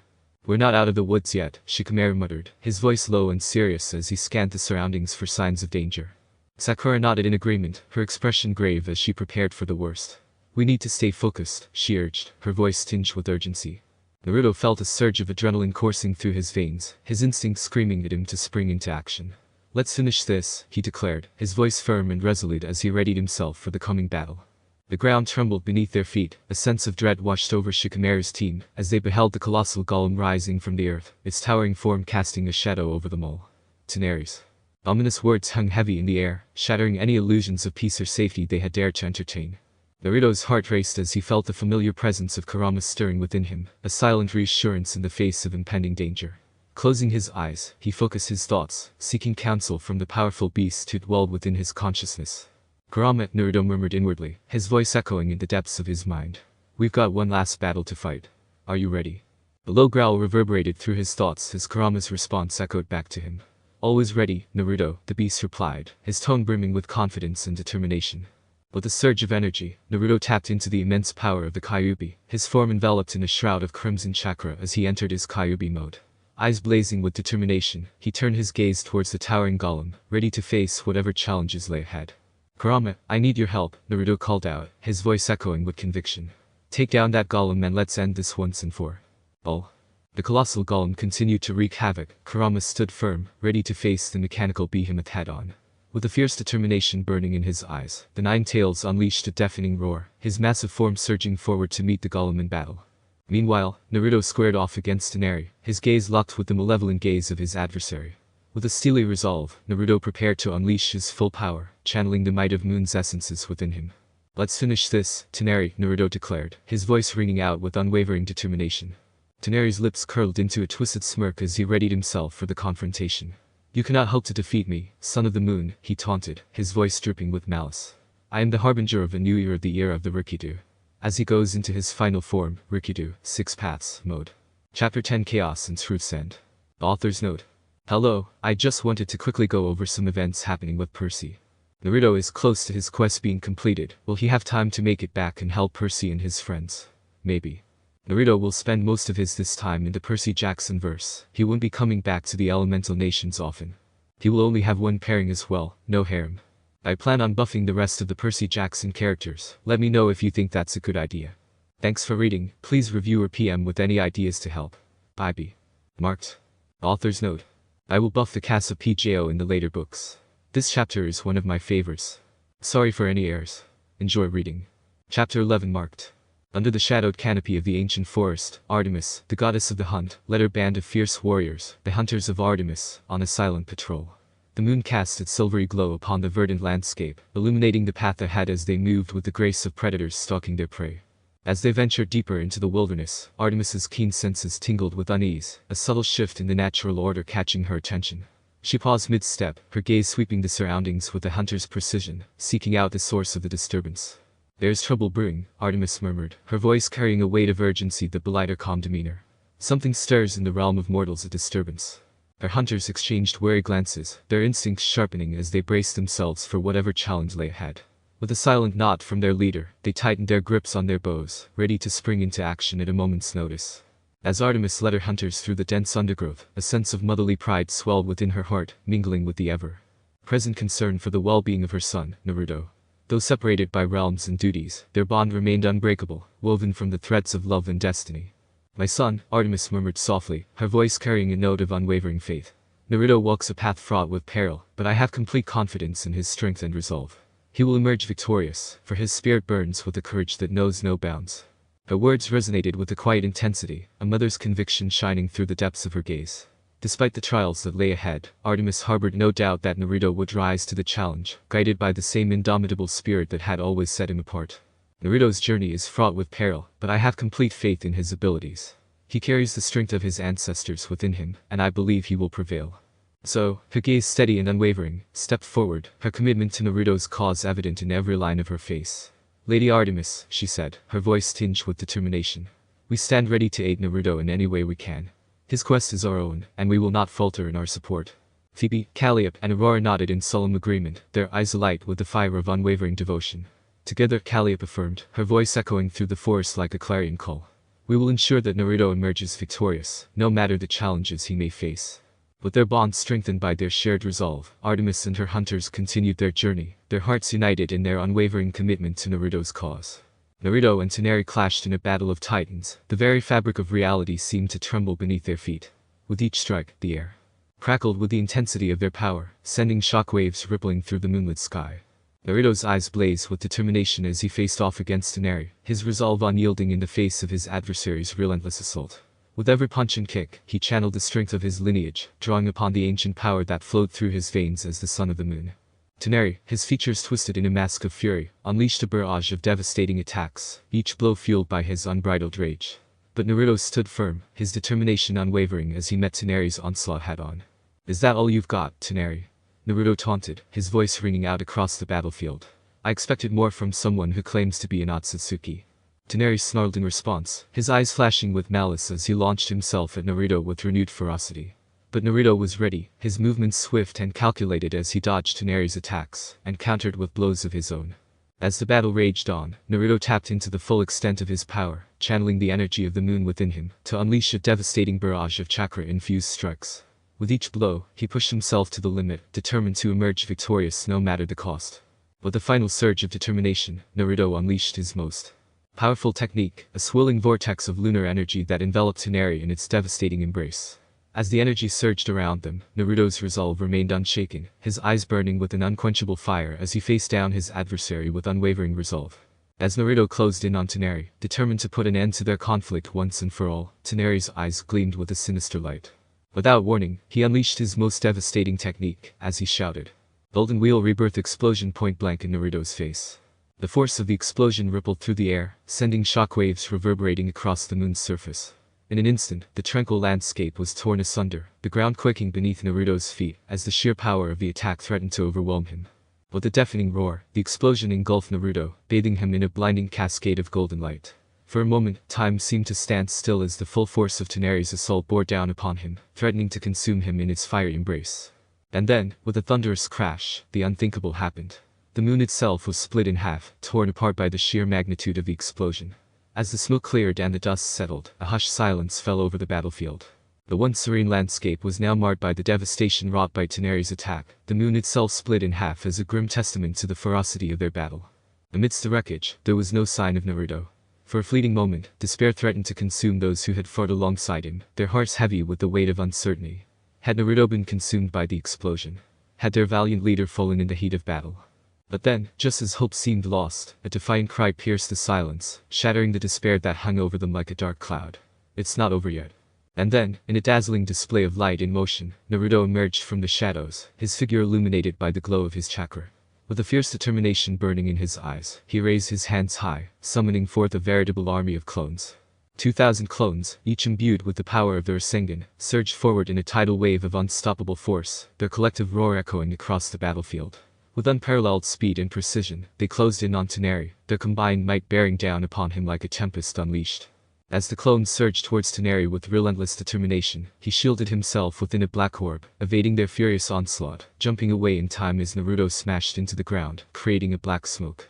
As the black smoke billowed around him, Naruto emerged from the shadows, his gaze burning with determination as Toneri leaped away, seeking refuge from the impending onslaught. With a decisive flicker, Naruto deactivated Kyuubi mode, the aura of his chakra fading into the darkness. "Toneri." Naruto's voice echoed through the smoky haze, filled with righteous fury. "Do you even understand what you've done? Splitting the moon is like tearing apart my mother's legacy, a part of her very soul."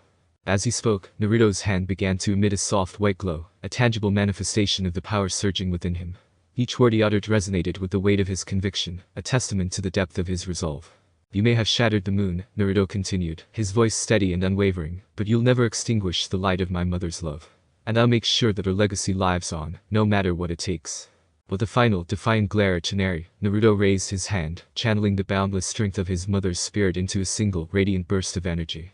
As begins to run at Toneri, with each determined stride, Naruto closed the distance between himself and Toneri, his steps echoing with the weight of his resolve. The air crackled with tension as Toneri unleashed another devastating beam of golden energy, intent on obliterating his opponent. But Naruto refused to yield. With a fierce determination burning in his eyes, he raised his glowing white hand, intercepting the attack with unwavering resolve. The clash of energies sent shockwaves rippling through the air, each impact resonating with the force of their opposing wills. "You dare to shatter the moon," Naruto's voice rang out, cutting through the chaos with chilling clarity. "For that, I'll never forgive you." With a swift motion, Naruto slapped Tsuneri's hand aside, his eyes blazing with righteous fury. Radiant Rasengan. Naruto said as it formed in his palm, crackling with untold power. With a primal roar, Naruto thrust the Radiant Rasengan forward, unleashing its full force upon Tsuneri's chest. The air crackled with energy as the attack connected, sending shockwaves rippling through the battlefield with earth-shattering force. In that moment of impact, time seemed to stand still, the air thick with anticipation as the fate of their world hung into balance. And then, with a deafening explosion of energy, Tsuneri's form was engulfed in a blinding light, consumed by the relentless power of Naruto's righteous fury. As Tsuneri's life force waned, Naruto found himself drawn into a void space, a realm of darkness where time seemed to stand still. Surrounded by swirling shadows, he stood face to face with his fallen adversary, the weight of their shared destiny hanging heavy in the air. In the dim light of the void, Tsuneri's form flickered like a dying flame, his once proud demeanor now a shadow of his former self. With a hollow gaze, he fixed Naruto with a chilling stare, his words carrying a weight of foreboding. "Those silver eyes shall eventually take everything from you," Tsuneri's voice echoed through the emptiness, each syllable laden with a sense of impending doom. "And no one stays normal after killing a god." Naruto's brow furrowed in confusion, his mind reeling from the cryptic words of his fallen foe. "What the hell are you talking about?" he demanded, his voice tinged with frustration and uncertainty. But Tsuneri offered no further explanation, his form beginning to fade into the darkness that surrounded him. As he dissolved into nothingness, a haunting whisper lingered in the air, a warning that chilled Naruto to the core. "Beware, son of the moon," Tsuneri's voice echoed one final time, a spectral echo fading into the void. "Beware." And then, in an instant, Naruto was ripped from the depths of the void, returning to the harsh reality of the battlefield. As he blinked against the blinding light, he couldn't shake the feeling of unease that lingered in the back of his mind, a sense of foreboding that whispered of challenges yet to come, as the dust settled and the echoes of battle faded into silence. Naruto stood amidst the wreckage, his chest heaving with exertion. The final hour drew to a close, a sense of urgency gripped the world once more, the looming threat of the falling moon driving people into a frenzy of preparation. Amidst the chaos, Shikamaru approached Naruto with a desperate plea. "Naruto, we need your help," Shikamaru implored, his voice tinged with urgency. "We need to send a message to the world that the disaster has been averted." Naruto nodded in understanding, his mind racing with possibilities. "I've got an idea," he replied, a determined glint in his eyes. Turning to Kurama, the nine-tailed fox spirit that resided within him, Naruto relayed Shikamaru's request.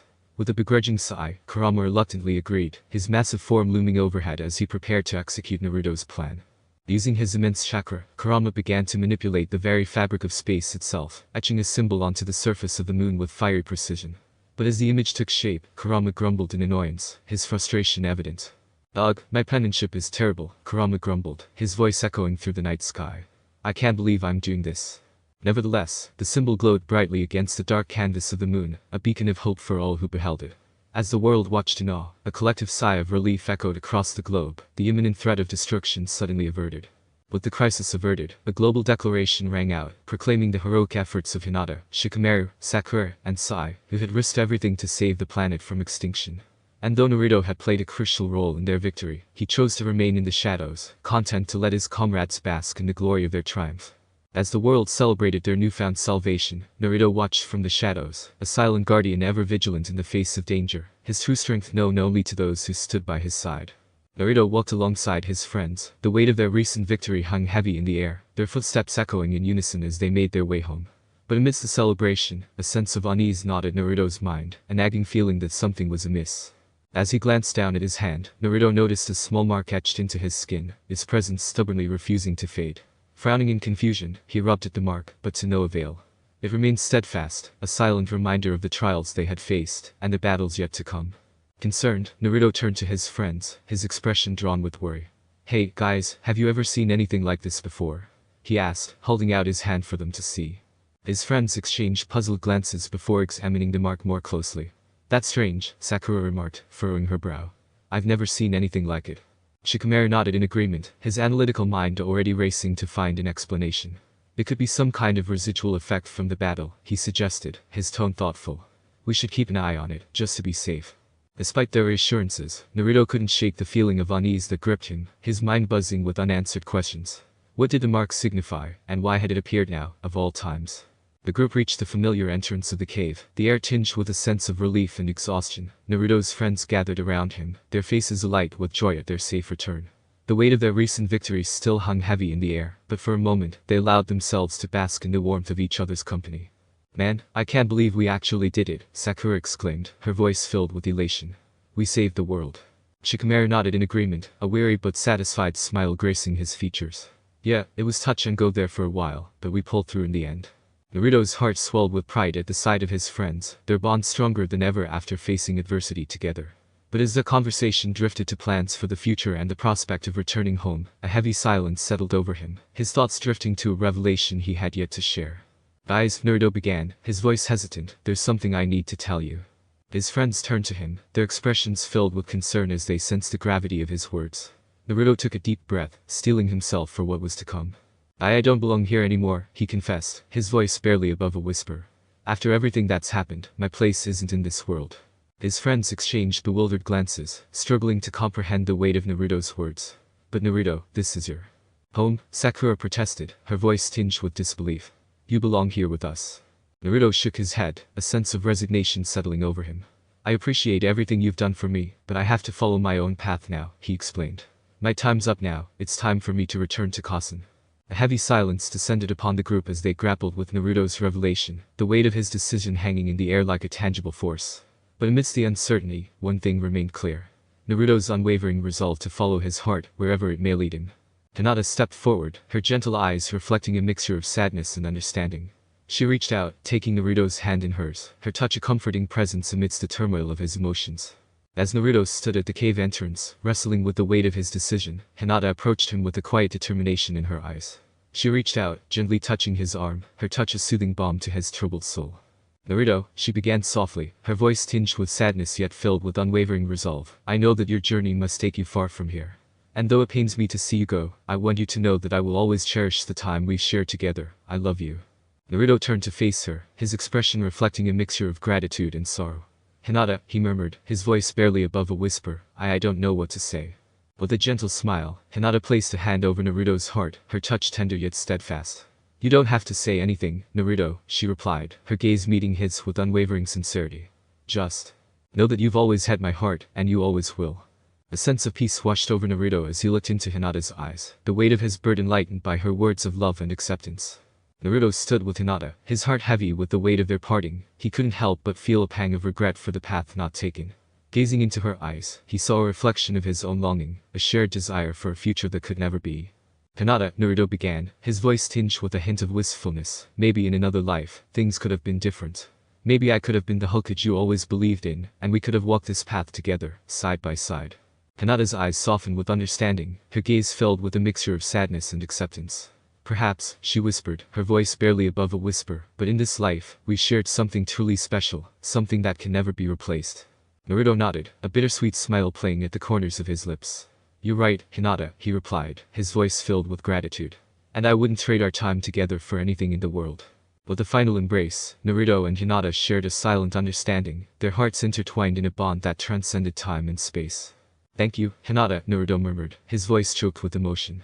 "For believing in me, for loving me, and for being by my side, always." With those words, Naruto bid farewell to his friends and comrades, his heart swelled with a mixture of gratitude and sorrow. Each goodbye weighed heavily on him, a poignant reminder of the bonds he had forged, and the memories he would carry with him wherever he went. To Shikamaru, he offered a firm handshake, a silent acknowledgement of their shared journey, and the camaraderie they had built along the way. "Take care of everyone, Shikamaru," Naruto said, his voice tinged with emotion. "I know you'll make a great leader." Sai and Hanabi stood side by side, their expressions solemn yet resolute. "You showed us what it means to be truly brave, Naruto," Sai said, his voice soft but sincere. "We won't forget the lessons you taught us." Hanabi nodded in agreement, her gaze steady as she met Naruto's eyes. "Thank you for showing me the true meaning of strength," she said, her voice filled with quiet determination. "I won't let you down." Sakura's eyes glistened with unshed tears as she approached Naruto, her expression a mix of sadness and gratitude. She reached out and took his hand in hers, her grip firm yet gentle. "Naruto," she began, her voice wavering slightly, "thank you for everything. For believing in me, for inspiring me, for never giving up on me, even when I had given up on myself." Naruto met her gaze with a small smile, his eyes reflecting the depth of their shared history. "Sakura," he replied, his voice filled with warmth, "you've always been there for me, through thick and thin. I couldn't have asked for a better friend." As they stood together in quiet solidarity, Sakura felt a surge of emotion welling up inside her. She knew that this moment marked the end of an era, the closing of a chapter in their lives that would forever be etched in their memories. With the final squeeze of Naruto's hand, Sakura offered him a small nod of farewell, her heart heavy yet hopeful for the future. With a solemn nod to each of them, Naruto stepped back, his gaze lingering on the faces of those he held dear.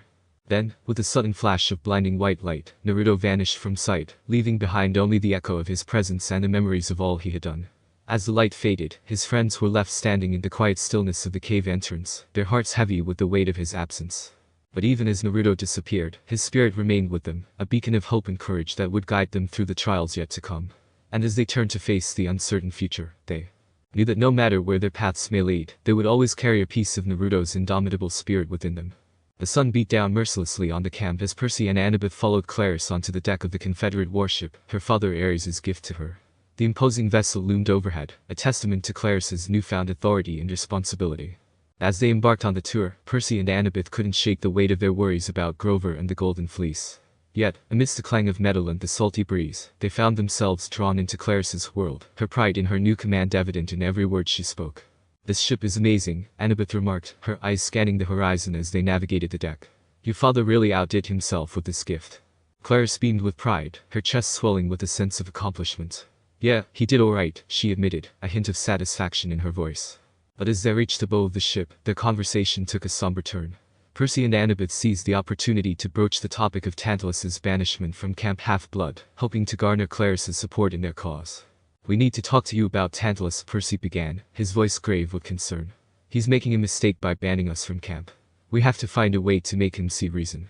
Annabeth nodded in agreement, her expression serious. "It's about Luke," she added, her voice tinged with urgency. "He's behind all of this, and we need your help to stop him." But Clarice's reaction was not what they had hoped for. Instead of support, they were met with resistance, her allegiance to Tantalus unwavering in the face of their accusations. "I don't want to hear it," Clarice snapped, her tone sharp with irritation. "Tantalus knows what he's doing, and I trust his judgment." End of discussion. Disheartened but undeterred, Percy and Annabeth exchanged a knowing glance, silently vowing to continue their fight for justice, even in the face of opposition from their fellow campers. The moon cast an eerie glow over the camp as Percy tossed and turned in his bunk, plagued by another vision of Grover. In the depths of his dreams, he found himself standing once more on the island in the sea of monsters, the air heavy with anticipation and foreboding. As Grover stumbled into view, Percy's heart sank at the sight of his dear friend's weary expression. Grover's eyes were filled with desperation, his words tumbling out in a frantic rush, as he relayed the latest developments to Percy. "Polyphemus knows," Grover gasped, his voice tinged with fear. "He knows about the bridal train, about everything. He says it's been unraveling, that's why I've been taking so long." Percy listened intently, his mind racing as Grover recounted Polyphemus's warning about the Golden Fleece. With a sinking feeling in the pit of his stomach, Percy realized the gravity of their situation. "The fleece is in a tree," Grover continued, his voice trembling with urgency. "Polyphemus says it's been calling satyrs from all over for years." Suddenly, Polyphemus himself loomed into view, his massive form casting a shadow over the scene. With a gruff voice, he handed Grover a bundle of magic wool, its fibers shimmering with an otherworldly glow. "Finish it by tomorrow," Polyphemus commanded, his tone leaving no room for argument. "No one can get past my pets, so don't even try." As the vision faded and Percy woke to the quiet of the night, he knew that time was running out for Grover and the quest for the Golden Fleece. Percy found himself roused by the commotion of Clarice and her companions, preparing to embark on their perilous journey into the Sea of Monsters. With a heavy heart, he knew that their path would be fraught with danger and uncertainty. Gathering his resolve, Percy joined the others at the edge of the camp, where the entrance to the treacherous sea awaited them. Before them loomed the formidable guardians of Greek mythology, Scylla and Charybdis, each presenting a daunting challenge that stood between them and their objective. To navigate the treacherous waters of the Sea of Monsters, they faced a harrowing choice. Sail through the swirling vortex of Charybdis, risking the fury of the whirlpool's deadly currents, or brave the towering cliffs where Scylla's serpentine neck lay in wait, ready to snatch any unwary sailors who dared to pass. As the ship strained against the relentless pull of Charybdis, its timbers creaking and groaning under the immense pressure, Tyson sprang into action, his massive hands moving with surprising dexterity, as he rushed below deck to assist with the urgent repairs. With every fiber of his being, he labored alongside the dead crew, his determination unwavering despite the looming threat of destruction. Above deck, Percy and Annabeth watched in growing alarm as the ship's systems faltered under the strain, the vessel teetering on the brink of collapse. Sensing imminent danger, they sprang into action, hastening to prepare the lifeboats for a hasty escape, should the worst come to pass. But before they could execute their plan, disaster struck with explosive force. The ship buckled and heaved, engulfed in a blinding blaze of fire and debris. With a deafening roar, the vessel erupted into a fiery inferno, sending shockwaves rippling through the turbulent waters. In the chaos that ensued, Anubis' quick thinking saved them from certain doom. With a swift motion, she retrieved Hermes' air flask, unleashing its powerful gusts to propel them clear of the wreckage in a desperate bid for survival. As the world spun in a blur of motion, Percy fought to maintain consciousness, the crushing weight of the ocean pressing in around him. But as darkness closed in, he succumbed to the suffocating embrace of the sea, his senses fading into oblivion as the tumultuous waters claimed him, leaving him adrift in a realm of shadow and uncertainty, his fate hanging in the balance. In a blinding flash of white light, Naruto materialized in the heart of Camp Half-Blood, his sudden appearance sending shockwaves rippling through the camp. Stunned whispers and gasps echoed through the air, as campers and counselors alike turned their attention towards the unexpected arrival. Among those taken aback by Naruto's sudden return were the Stoll twins, Travis and Connor, whose mischievous grins faltered for the briefest of moments before they exchanged a knowing glance, their minds undoubtedly already whirring with plans to capitalize on the newfound excitement. "Whoa, talk about making an entrance," Travis exclaimed, elbowing his brother with a grin.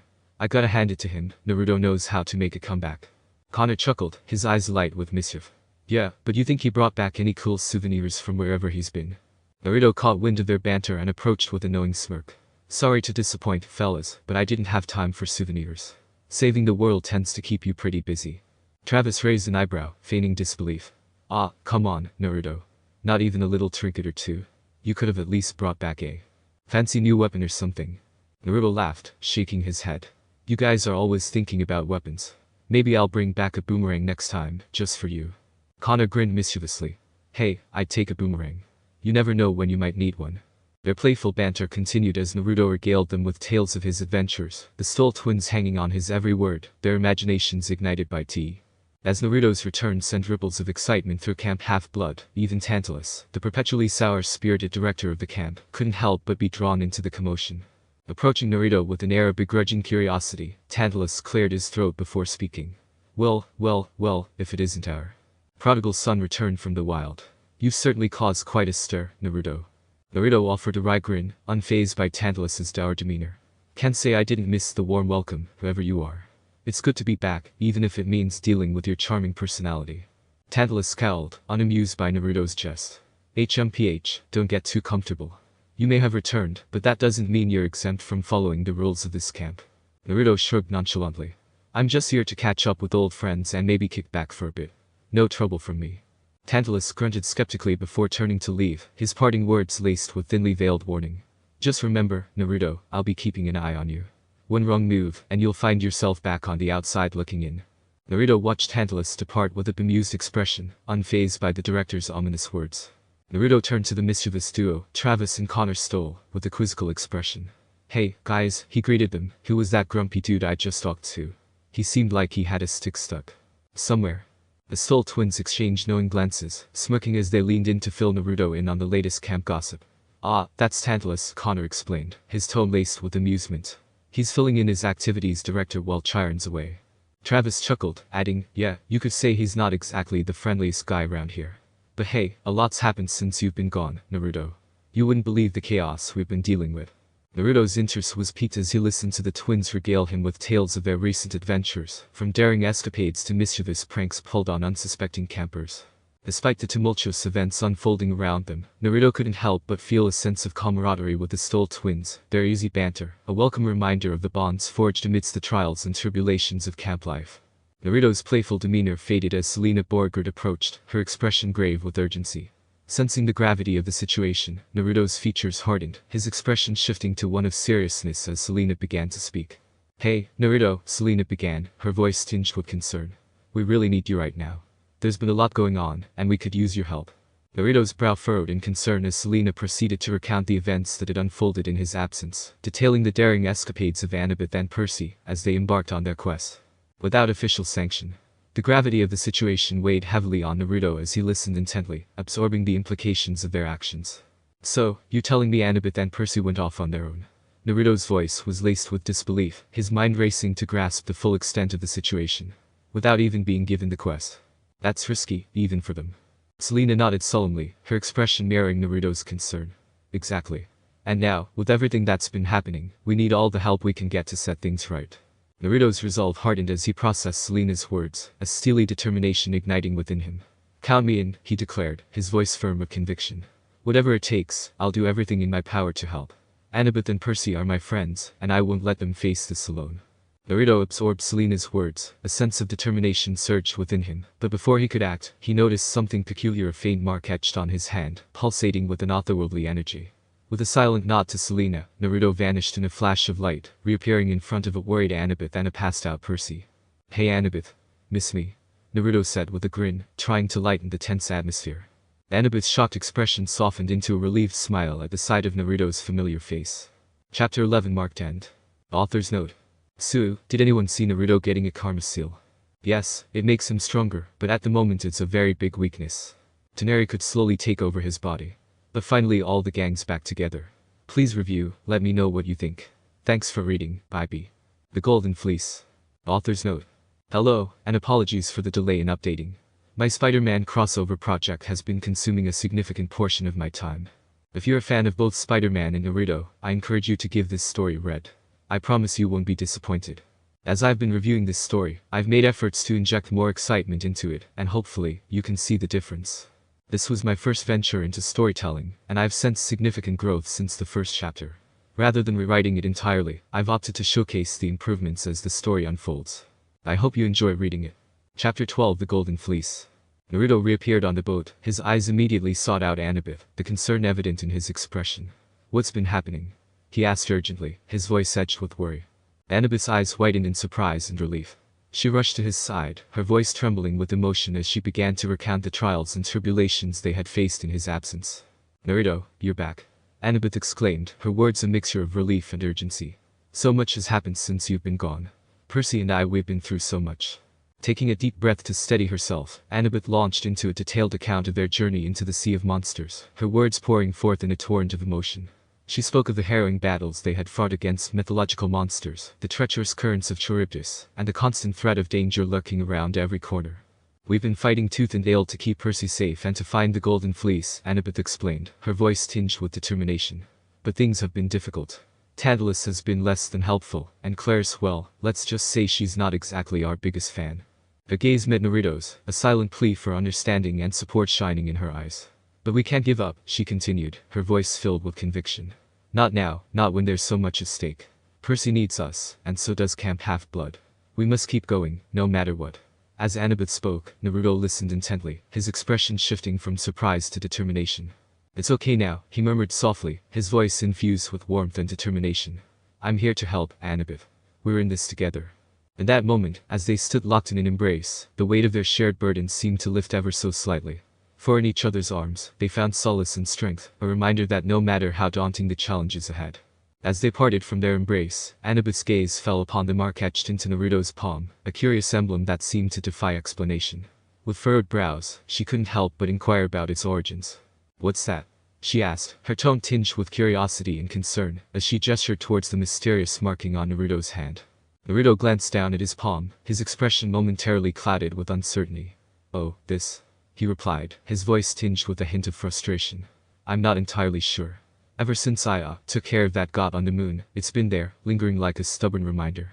Despite his attempts to downplay its significance, there was a palpable unease in Naruto's demeanor, a subtle acknowledgement of the lingering mysteries that surrounded the enigmatic symbol etched into his flesh. Annabeth's eyes intensified as Naruto decided to divulge what had transpired. Naruto took a deep breath, steeling himself as he prepared to recount the events that had led to the mark on his hand. It was on the moon, he began, his voice tinged with a mixture of determination and unease. There was this guy, Toneri, who was trying to destroy the earth by splitting the moon in half. He had these crazy powers and he was dangerous. Annabeth listened intently, her expression a mix of curiosity and concern as Naruto continued. I had to stop him, Naruto continued, his voice growing more resolute with each word. So I fought him, and I guess things got out of hand, and I killed him. The weight of his confession hung heavy in the air as Naruto fell silent, the memory of his confrontation with Toneri still fresh in his mind. For a moment, there was only the sound of their breathing, the gravity of Naruto's words sinking in as they both grappled with the implications of his actions. Annabeth's scrutiny intensified as Naruto's explanation unfolded, her piercing gaze locking onto him with a mixture of surprise and concern. The gravity of his words hung heavy in the air as he confessed to the monumental deed he had undertaken. You killed a god, she echoed, her voice barely above a whisper as the weight of his revelation sank in. Her eyes widened in disbelief, her mind racing to comprehend the implications of such a monumental act. Naruto nodded somberly, his gaze meeting hers with a hint of apprehension. Yeah, it was necessary, he admitted, his voice tinged with a note of regret. But ever since then, this mark it's been a constant reminder of what I did. Annabeth's expression darkened as she processed the information, her mind racing with possibilities. If you killed a god, she began slowly, her words measured and deliberate, then this mark could mean a lot of things. And not good things, Naruto. Very bad things. The gravity of her words hung heavily in the air, casting a shadow of uncertainty over their conversation. In that moment, they both understood that the true significance of the mark on Naruto's hand was shrouded in mystery, its implications ominous and foreboding. Annabeth's brows furrowed in confusion as she processed Naruto's revelation. Toneri, I've never heard of a god by that name, she admitted, her tone laced with skepticism. Naruto hesitated for a moment, realizing that he needed to tread carefully. Well, he's not exactly a well-known deity around here, he explained, choosing his words carefully. He's from another land, an older god. My mother, she gave me the quest personally. Annabeth's eyes narrowed slightly, her expression shifting to one of suspicion as she studied Naruto intently. Your mother, she repeated, her voice tinged with doubt. And what quest would that be, exactly? Naruto swallowed hard, feeling the weight of Annabeth's scrutiny bearing down on him. He knew he had to choose his words wisely, revealing only what he deemed necessary, while keeping the truth of his mission close to his chest. Naruto's gaze softened as he turned his attention to Percy, who stirred in his sleep nearby. To protect the moon, in her honor, he continued, his voice tinged with solemnity. That's why I had to confront Toneri, to put an end to his madness and save the moon from destruction. As Percy shifted in his sleep, Naruto's expression softened with a hint of concern. He reached out a hand, instinctively wanting to offer comfort to his slumbering friend. Percy, he murmured softly, his voice carrying a gentle reassurance. It's okay, buddy. I'm here now. Percy's eyes fluttered open, greeted by the sight of Annabeth and Naruto in the rowboat with him. As the reality of their situation sank in, Annabeth's somber voice reached his ears, delivering the news about Tyson's disappearance. Tyson, he didn't resurface, Annabeth murmured, her tone heavy with sorrow. I'm sorry, Percy. It's unlikely he survived. Percy's heart sank at the confirmation of Tyson's fate, but he pushed aside his grief, focusing on the immediate challenges ahead. What about our supplies? He asked, turning to Annabeth. Annabeth nodded, a flicker of determination in her eyes. I managed to save some of them, but we'll need to find food soon if we want to make it through this. As the gravity of their situation settled over them, Percy felt a sense of urgency creeping in. We have to find Grover, he said, his voice resolute. I had another vision. He's in trouble, and we don't have much time. Annabeth's brow furrowed in concern as she processed Percy's words. Less than 24 hours, she estimated, her voice tinged with worry. But Naruto's reassuring words cut through the tension, injecting a glimmer of hope into their dire circumstances. It's okay, he said, his voice steady with confidence. We'll make it in time. Together. As the weight of their predicament loomed heavy on their minds, Percy's curiosity nudged him to seek answers from Annabeth about Chiron's secret prophecy. Tell me about Chiron's prophecy, Percy urged, his voice laced with a mix of apprehension and determination. Annabeth hesitated for a moment, her gaze drifting to the horizon, before she began to recount what she knew. It's about the next child of the big three, she explained, her tone grave. When they turn 16, they'll be a dangerous weapon against the gods. Before they could delve deeper into the implications of the prophecy, their attention was drawn to the sight of land on the horizon. A tropical paradise stretched out before them, its lush foliage and inviting shores a stark contrast to the perilous journey they had endured. Percy's eyes widened in surprise as he took in the scene before them. What is this place? He wondered aloud, his gaze sweeping over the beautiful attendants, and the eclectic collection of vehicles scattered about. Annabeth shook her head in disbelief, her expression mirroring Percy's sense of wonder. I'm not sure, she admitted, her voice tinged with cautious optimism. But it looks like we might have stumbled upon some unexpected allies. Percy and Annabeth puzzled over the mysterious paradise before them. Naruto's voice cut through the air, filled with a mix of curiosity and excitement. Wow, this place is amazing, Naruto exclaimed, his eyes scanning the vibrant landscape with unabashed awe. I've never seen anything like it. Percy glanced at Naruto, a small smile tugging at his lips. Yeah, it's definitely something, he agreed, grateful for Naruto's infectious enthusiasm in the face of uncertainty. Annabeth nodded in agreement, her mind already racing with possibilities. Let's proceed with caution, she suggested, her eyes scanning the surroundings for any signs of danger. We don't know who or what we might encounter here. With a nod of understanding, the trio approached the paradise cautiously, their senses alert for any potential threats. As they drew closer, they were greeted by the sight of beautiful attendants, their welcoming smiles, putting the travelers slightly at ease. Naruto's excitement bubbled over as he took in the scene, his curiosity driving him forward. I wonder who lives here, he mused aloud, his gaze flickering from one intriguing detail to the next. Percy shrugged, his gaze lingering on the mismatched collection of vehicles parked nearby. I guess we'll find out soon enough, he remarked, his tone tinged with a mixture of anticipation and apprehension. Together, the trio ventured further into the paradise, their senses on high alert as they prepared to uncover the secrets hidden within its tropical embrace. As Annabeth was whisked away for a makeover, Percy and Naruto found themselves under the scrutinizing gaze of the spa's owner. Cece. The realization dawned on them as Cece revealed her true identity. She was none other than Circe, the sorceress of legend. Percy's heart sank as Circe's magic washed over him, transforming him into a small guinea pig. He found himself surrounded by other men who had suffered the same fate, their bewildered expressions mirroring his own. Meanwhile, Naruto's quick thinking allowed him to teleport directly to Annabeth's side, appearing before her, just as Circe was about to unleash her magic. With a determined glare, Annabeth defied Circe's attempts to ensnare her, resisting the sorceress's powers with all her strength. In a swift and decisive move, Annabeth managed to thwart Circe's plans, breaking the spell that had transformed Percy and the others into guinea pigs. As Percy and the pirates were restored to their human forms, relief washed over them, their gratitude towards Annabeth evident in their expressions. With their wits and courage, Percy, Annabeth, and Naruto broke free from Circe's clutches, commandeering the magnificent three-masted sailing ship docked nearby. Despite the chaos and uncertainty swirling around them, Percy's natural affinity with the sea allowed him to take control of the vessel with ease. As they set sail, the ship responded to Percy's commands, its massive sails billowing in the wind as it surged forward. With each passing moment, they put more distance between themselves and Circe's enchanted spa, leaving the sorceress's island paradise behind them. Guided by Percy's expert navigation and Annabeth's strategic mind, they charted a course towards their next destination, the whereabouts of which remained shrouded in mystery. Yet, with their newfound freedom and determination burning bright, they set forth on their journey with unwavering resolve. Percy took the helm, navigating the ship through the shimmering waters. Annabeth and Naruto gathered on the deck, their minds still reeling from their narrow escape. I can't believe we made it out of there, Annabeth remarked, her voice tinged with relief. Naruto nodded in agreement, his expression reflecting a mixture of gratitude and determination. Yeah, that was a close call. But we're free now, and that's what matters. Annabeth cast a glance at Percy, who was focused intently on steering the ship. Thanks to Percy's quick thinking, she added, a note of admiration in her voice. Percy grinned back at them over his shoulder. Hey, what can I say? I've had some practice dealing with tricky situations. Naruto chuckled, the tension of their recent ordeals slowly easing from his shoulders. You're not the only one, he said, a playful glint in his eyes. I've had my fair share of close calls too. As they bantered back and forth, the weight of their recent experiences began to lift, replaced by a sense of camaraderie and shared purpose. The ship cut through the waves, Naruto's agile movements caught Percy's eye. He watched in awe as Naruto effortlessly scaled the side of the vessel, his keen senses attuned to the rhythm of the sea. You never cease to amaze me, Naruto, Percy called out, admiration evident in his voice. Naruto flashed a grin, his blue eyes sparkling with mischief. Just trying to get a better view, he replied, his words barely audible over the rush of the wind. Meanwhile, Annabeth leaned against the railing, her face pale from seasickness. She took deep breaths, willing the queasiness to pass as she struggled to find her sea legs. Percy noticed her discomfort and moved to her side, concern etched on his features. You okay, Annabeth? He asked, placing a reassuring hand on her shoulder. Annabeth nodded weakly, her gaze fixed on the horizon. Just a bit seasick, she admitted, forcing a smile. I'll be fine.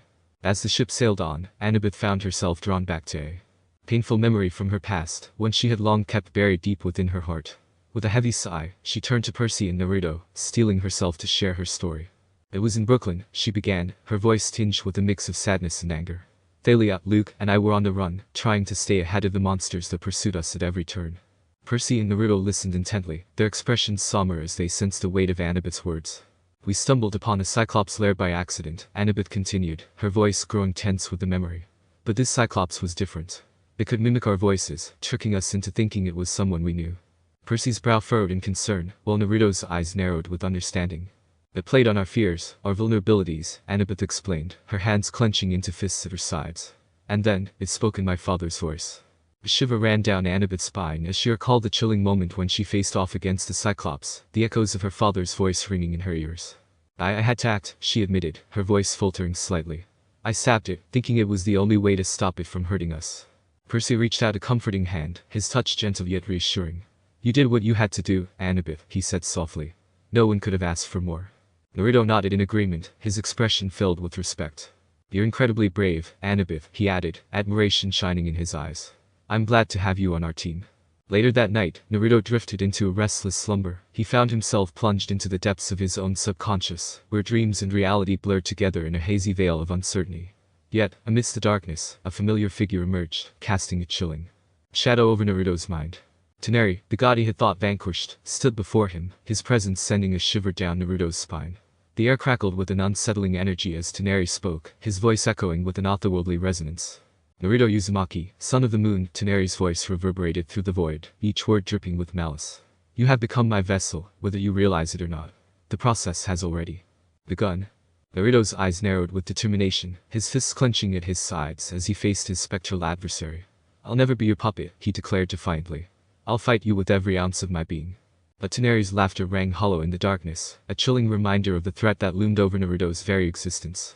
It's too late for that, Naruto, Toneri sneered. Your genetic makeup is already changing, evolving to accommodate my essence. The cold dread settled in Naruto's heart as he grappled with the implications of Toneri's words. Could it be true? Was he truly becoming a vessel for the resurrected god?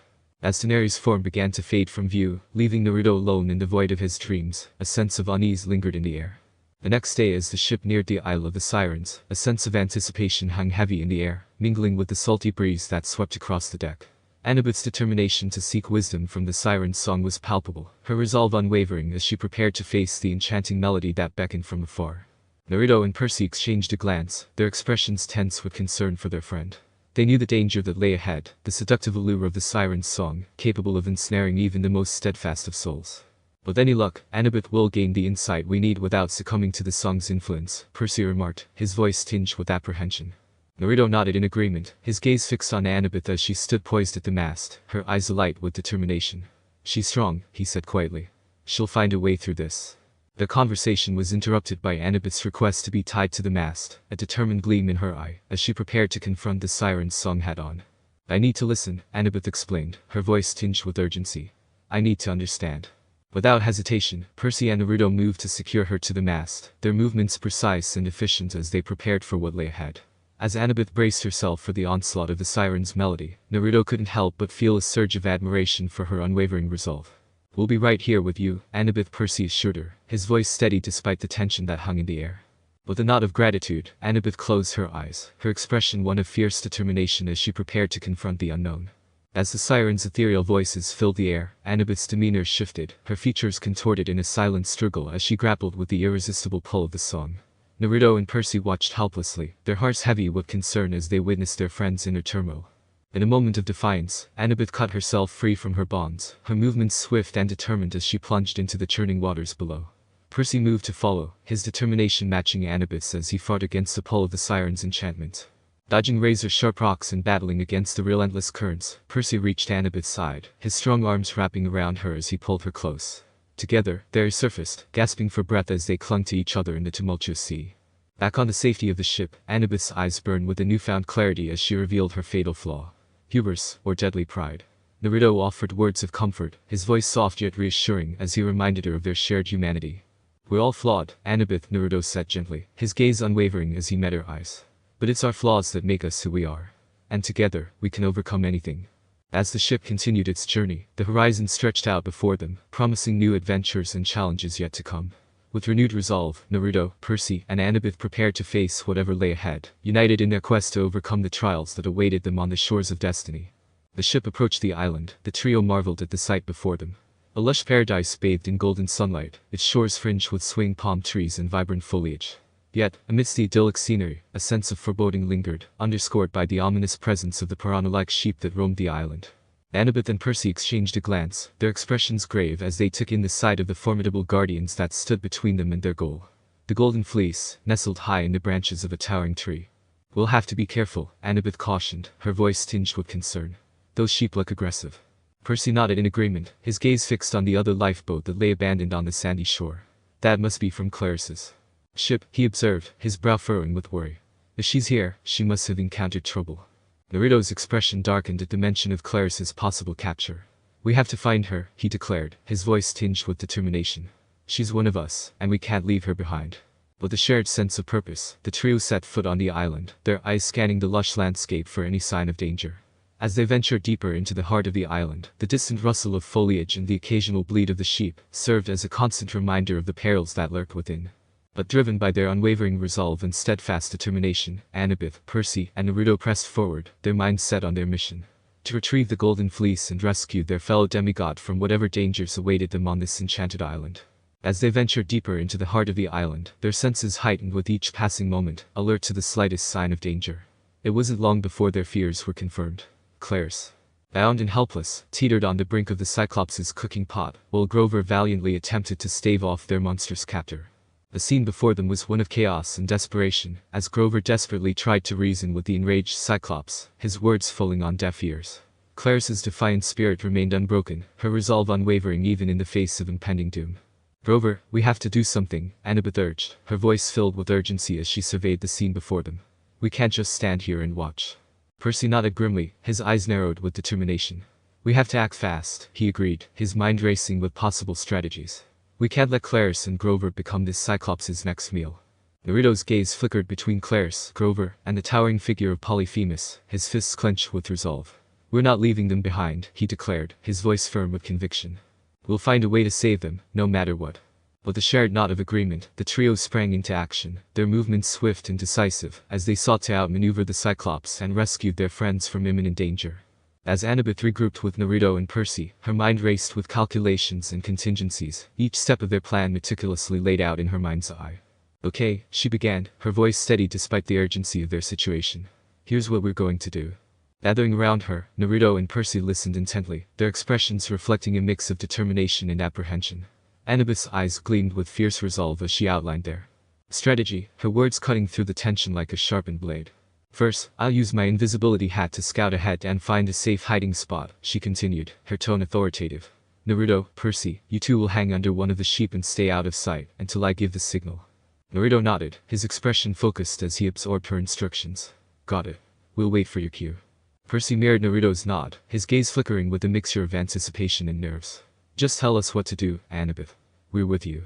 With a nod of appreciation, Annabeth pressed on, her mind already racing ahead to the next phase of their plan. "Once I've lured Polyphemus away and created an opening, Naruto, you'll move in to free Clarisse and Grover. Percy, be ready to provide backup if things get hairy." The trio exchanged a silent glance, a silent understanding passing between them, as they prepared to put their plan into action. In that moment, they were a team united, each member relying on the others to see them through the challenges ahead. "Remember," Annabeth concluded, her voice firm with resolve. "Stay focused, stay together, and we'll get through this. We can't afford to fail." With a shared nod of determination, they dispersed, each one ready to play their part in the daring rescue mission that lay ahead. Polyphemus approached, his massive form casting a shadow over them. Annabeth sprang into action, using her invisibility to her advantage. With deft manipulation and quick thinking, she tricked the Cyclops into leaving the cave entrance unguarded, creating a window of opportunity for their daring rescue. With a silent signal from Annabeth, Naruto moved with lightning speed, his movements fluid and precise as he freed Clarisse and Grover from their bonds. The trio worked together seamlessly, their movements coordinated and efficient as they raced against the clock to thwart Polyphemus' sinister plans. But just as victory seemed within their grasp, disaster struck. Annabeth, in her efforts to outmaneuver the Cyclops, found herself caught in Polyphemus' grasp, her invisibility shattered as she struggled against his iron grip. As the chaos unfolded in the cave, Naruto's mind buzzed with a flurry of conflicting emotions. The sight of Annabeth in Polyphemus' grasp ignited a fierce determination within him, urging him to act decisively. Yet, beneath the surface, a nagging sense of doubt gnawed at him, fueled by Tsuneri's haunting words echoing in the recesses of his mind. With a clenched jaw, Naruto fought to push aside his apprehensions, focusing instead on the task at hand. As Percy, Clarisse, and Grover launched their assault on Polyphemus, Naruto hesitated, a flicker of uncertainty clouding his gaze. "Come on, Naruto. We need your help." Percy's urgent cry snapped Naruto back to the present, his resolve solidifying once more as he leaped into action. Summoning his courage, Naruto unleashed a barrage of swift and precise strikes, his movements a blur of motion as he fought alongside his friends. But with each blow he landed, a lingering unease tugged at him, a silent reminder of the weight of his newfound powers, and the consequences they might bring. As the battle raged on, Percy managed to gain the upper hand, grappling with Polyphemus in a fierce struggle for dominance. But just as victory seemed within reach, Polyphemus resorted to cunning deception, feigning surrender before launching a devastating counterattack that sent Percy reeling. Caught off guard by Polyphemus' treachery, Naruto's heart pounded with a mix of frustration and anger. Despite his growing doubts, he knew that retreat was not an option. With a defiant glare, he steeled himself for the next phase of their battle. Get it together, Naruto Kurama said inside his mind. As the group scrambled to make their escape, Tyson's timely intervention proved to be a lifesaver. With a thunderous roar, he charged forward, slamming into Polyphemus with all his might, and sending the towering Cyclops hurtling off the cliff's edge. Naruto watched in awe as Tyson's immense strength turned the tide of battle, his admiration mingled with relief. As Rainbow the hippocampus swooped in to rescue him, the unexpected arrival of their aquatic ally provided a glimmer of hope amidst the chaos, offering them a chance to regroup and press forward. With Percy's guidance, Tyson swiftly retrieved the golden fleece, his massive form towering over the piranha-like sheep who mistook him for their master. As the sheep parted to allow them passage, Percy seized the opportunity to lead the group towards the safety of the ship, determination burning bright in his eyes. As they made their way through the flock of sheep, Percy's voice rose above the gentle rustle of the leaves, his tone firm and resolute. "Stay close, everyone," he urged, his eyes scanning their surroundings for any signs of danger. "We don't have much time." Naruto, his senses on high alert, nodded in agreement. "Keep your guard up," he advised, his voice low but authoritative. "We can't afford to let our guard down, not when we're so close to getting out of here." Clarice, her grip tight on her weapon, shot a wary glance at the surrounding foliage. "Let's just hope those sheep don't realize Tyson isn't Polyphemus," she remarked, a hint of tension evident in her voice. "We don't want any trouble from them." Grover, his eyes darting nervously from side to side, chimed in with a nervous chuckle. "I never thought I'd say this, but I'm starting to miss the tranquility of Camp Half-Blood," he admitted, his voice tinged with a touch of longing. Annabeth, ever the strategist, scanned their path ahead with a critical eye. "We need to move quickly," she interjected, her tone firm but measured. "The longer we stay out in the open, the greater the risk of encountering Polyphemus again."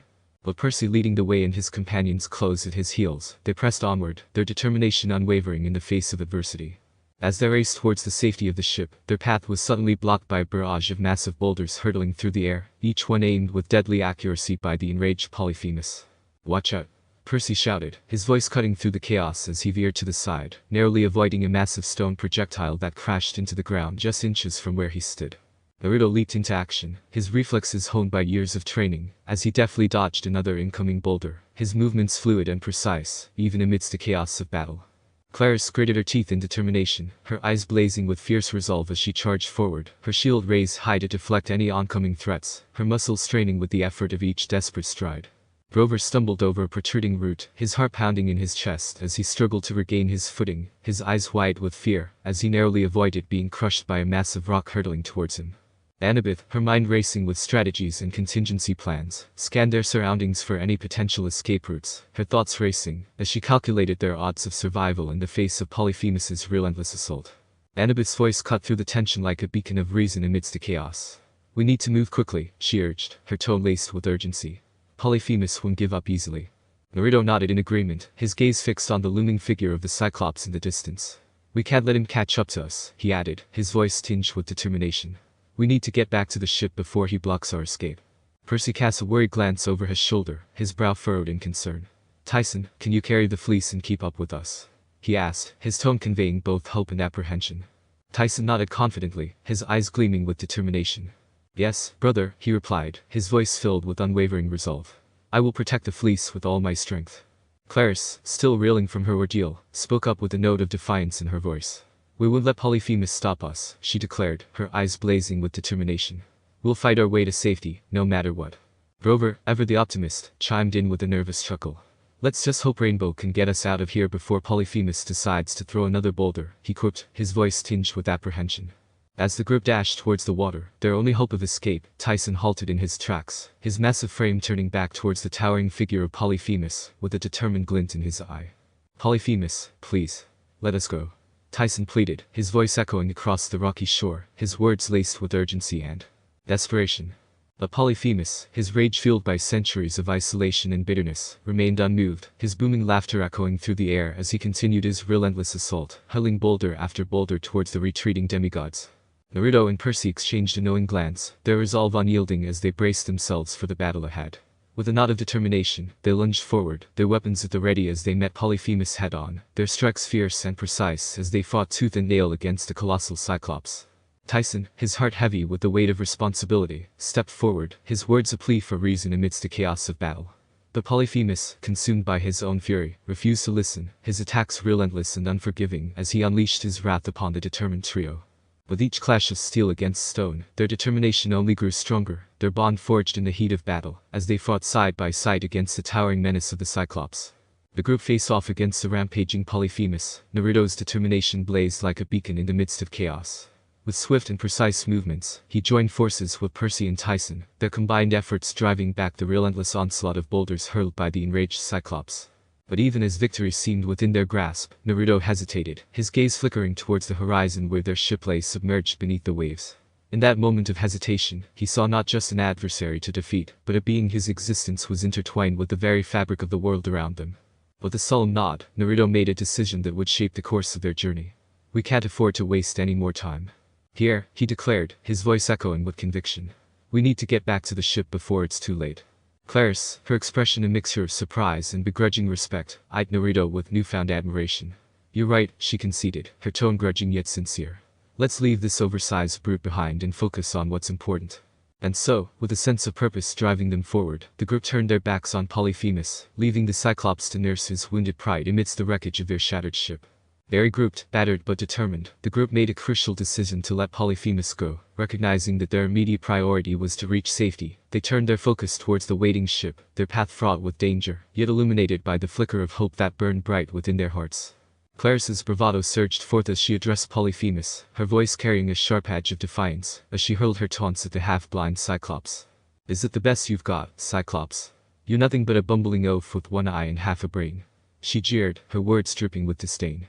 Polyphemus, stung by Clarice's biting remarks, roared with fury, his massive form trembling with rage as he unleashed his wrath upon their vessel, his actions driven by the wounded pride inflicted by Clarice's taunts. Polyphemus, stung by Clarice's mockery, unleashed his fury upon the vessel, sending it crashing beneath the churning waves with a deafening roar. As the ship disappeared beneath the tumultuous waters, panic gripped the group, their desperate cries drowned out by the roar of the sea. But just as all hope seemed lost, a familiar figure emerged. From the depths, Rainbow the hippocampus, accompanied by a troop of sea creatures. With swift efficiency, Rainbow and his companions whisked the group to safety, their powerful strokes propelling them through the water with remarkable speed. Yet, despite their valiant efforts, Percy's condition continued to worsen. He fell unconscious. They reached the safety of the shore. Percy's limp form was carefully laid upon the sand, his pallid complexion a testament to the severity of his injuries. With a heavy heart, the group gathered around him. Percy's eyes fluttered open, his gaze locking onto Clarice as she expressed her frustration, her words laden with resentment at Percy's perceived interference. Yet, despite the tension that simmered between them, Percy's resolve remained unyielding as he urged Clarice to share the prophecy that weighed heavy upon her. "Clarice, we need to know what the prophecy is," Percy implored, his voice tinged with urgency as he reached out to grasp her arm gently. "Whatever it is, we'll face it together." Reluctantly, Clarice relented, her features softened by Percy's unwavering determination. With a heavy sigh, she recounted the cryptic words of the prophecy, her voice trembling with emotion as she spoke of the peril that awaited them. As the weight of Clarice's words settled upon them, Percy knew that they had no time to waste. With swift efficiency, he devised a plan, sending Clarice ahead with their mortal money, and the golden fleece on a plane bound for Camp Half-Blood, their only hope of salvation. Clarice departed, leaving behind the safety of the island. Luke emerged from the shadows, his presence a harbinger of danger, as he demanded the fleece with a cold determination that sent shivers down Percy's spine. Naruto's gaze locked onto Luke, a steely resolve burning bright within his eyes, as he spoke with a calm yet commanding tone. "I've been waiting for this moment," Naruto declared, his voice carrying a hint of quiet intensity. "It's time to settle our unfinished business." With each word, Naruto's demeanor radiated a sense of quiet confidence, his stance unwavering as he prepared to confront Luke. Chapter 12: The Golden Fleece End. Author's note. And that concludes this chapter. I apologize sincerely for the delay in updating this story. Fortunately, I have 6 chapters ready for publication after some editing, and will soon be embarking on Book 3, where the real excitement begins. Your feedback and thoughts mean the world to me, so please take a moment to share them in the reviews. Thank you for your unwavering support, it truly keeps me motivated.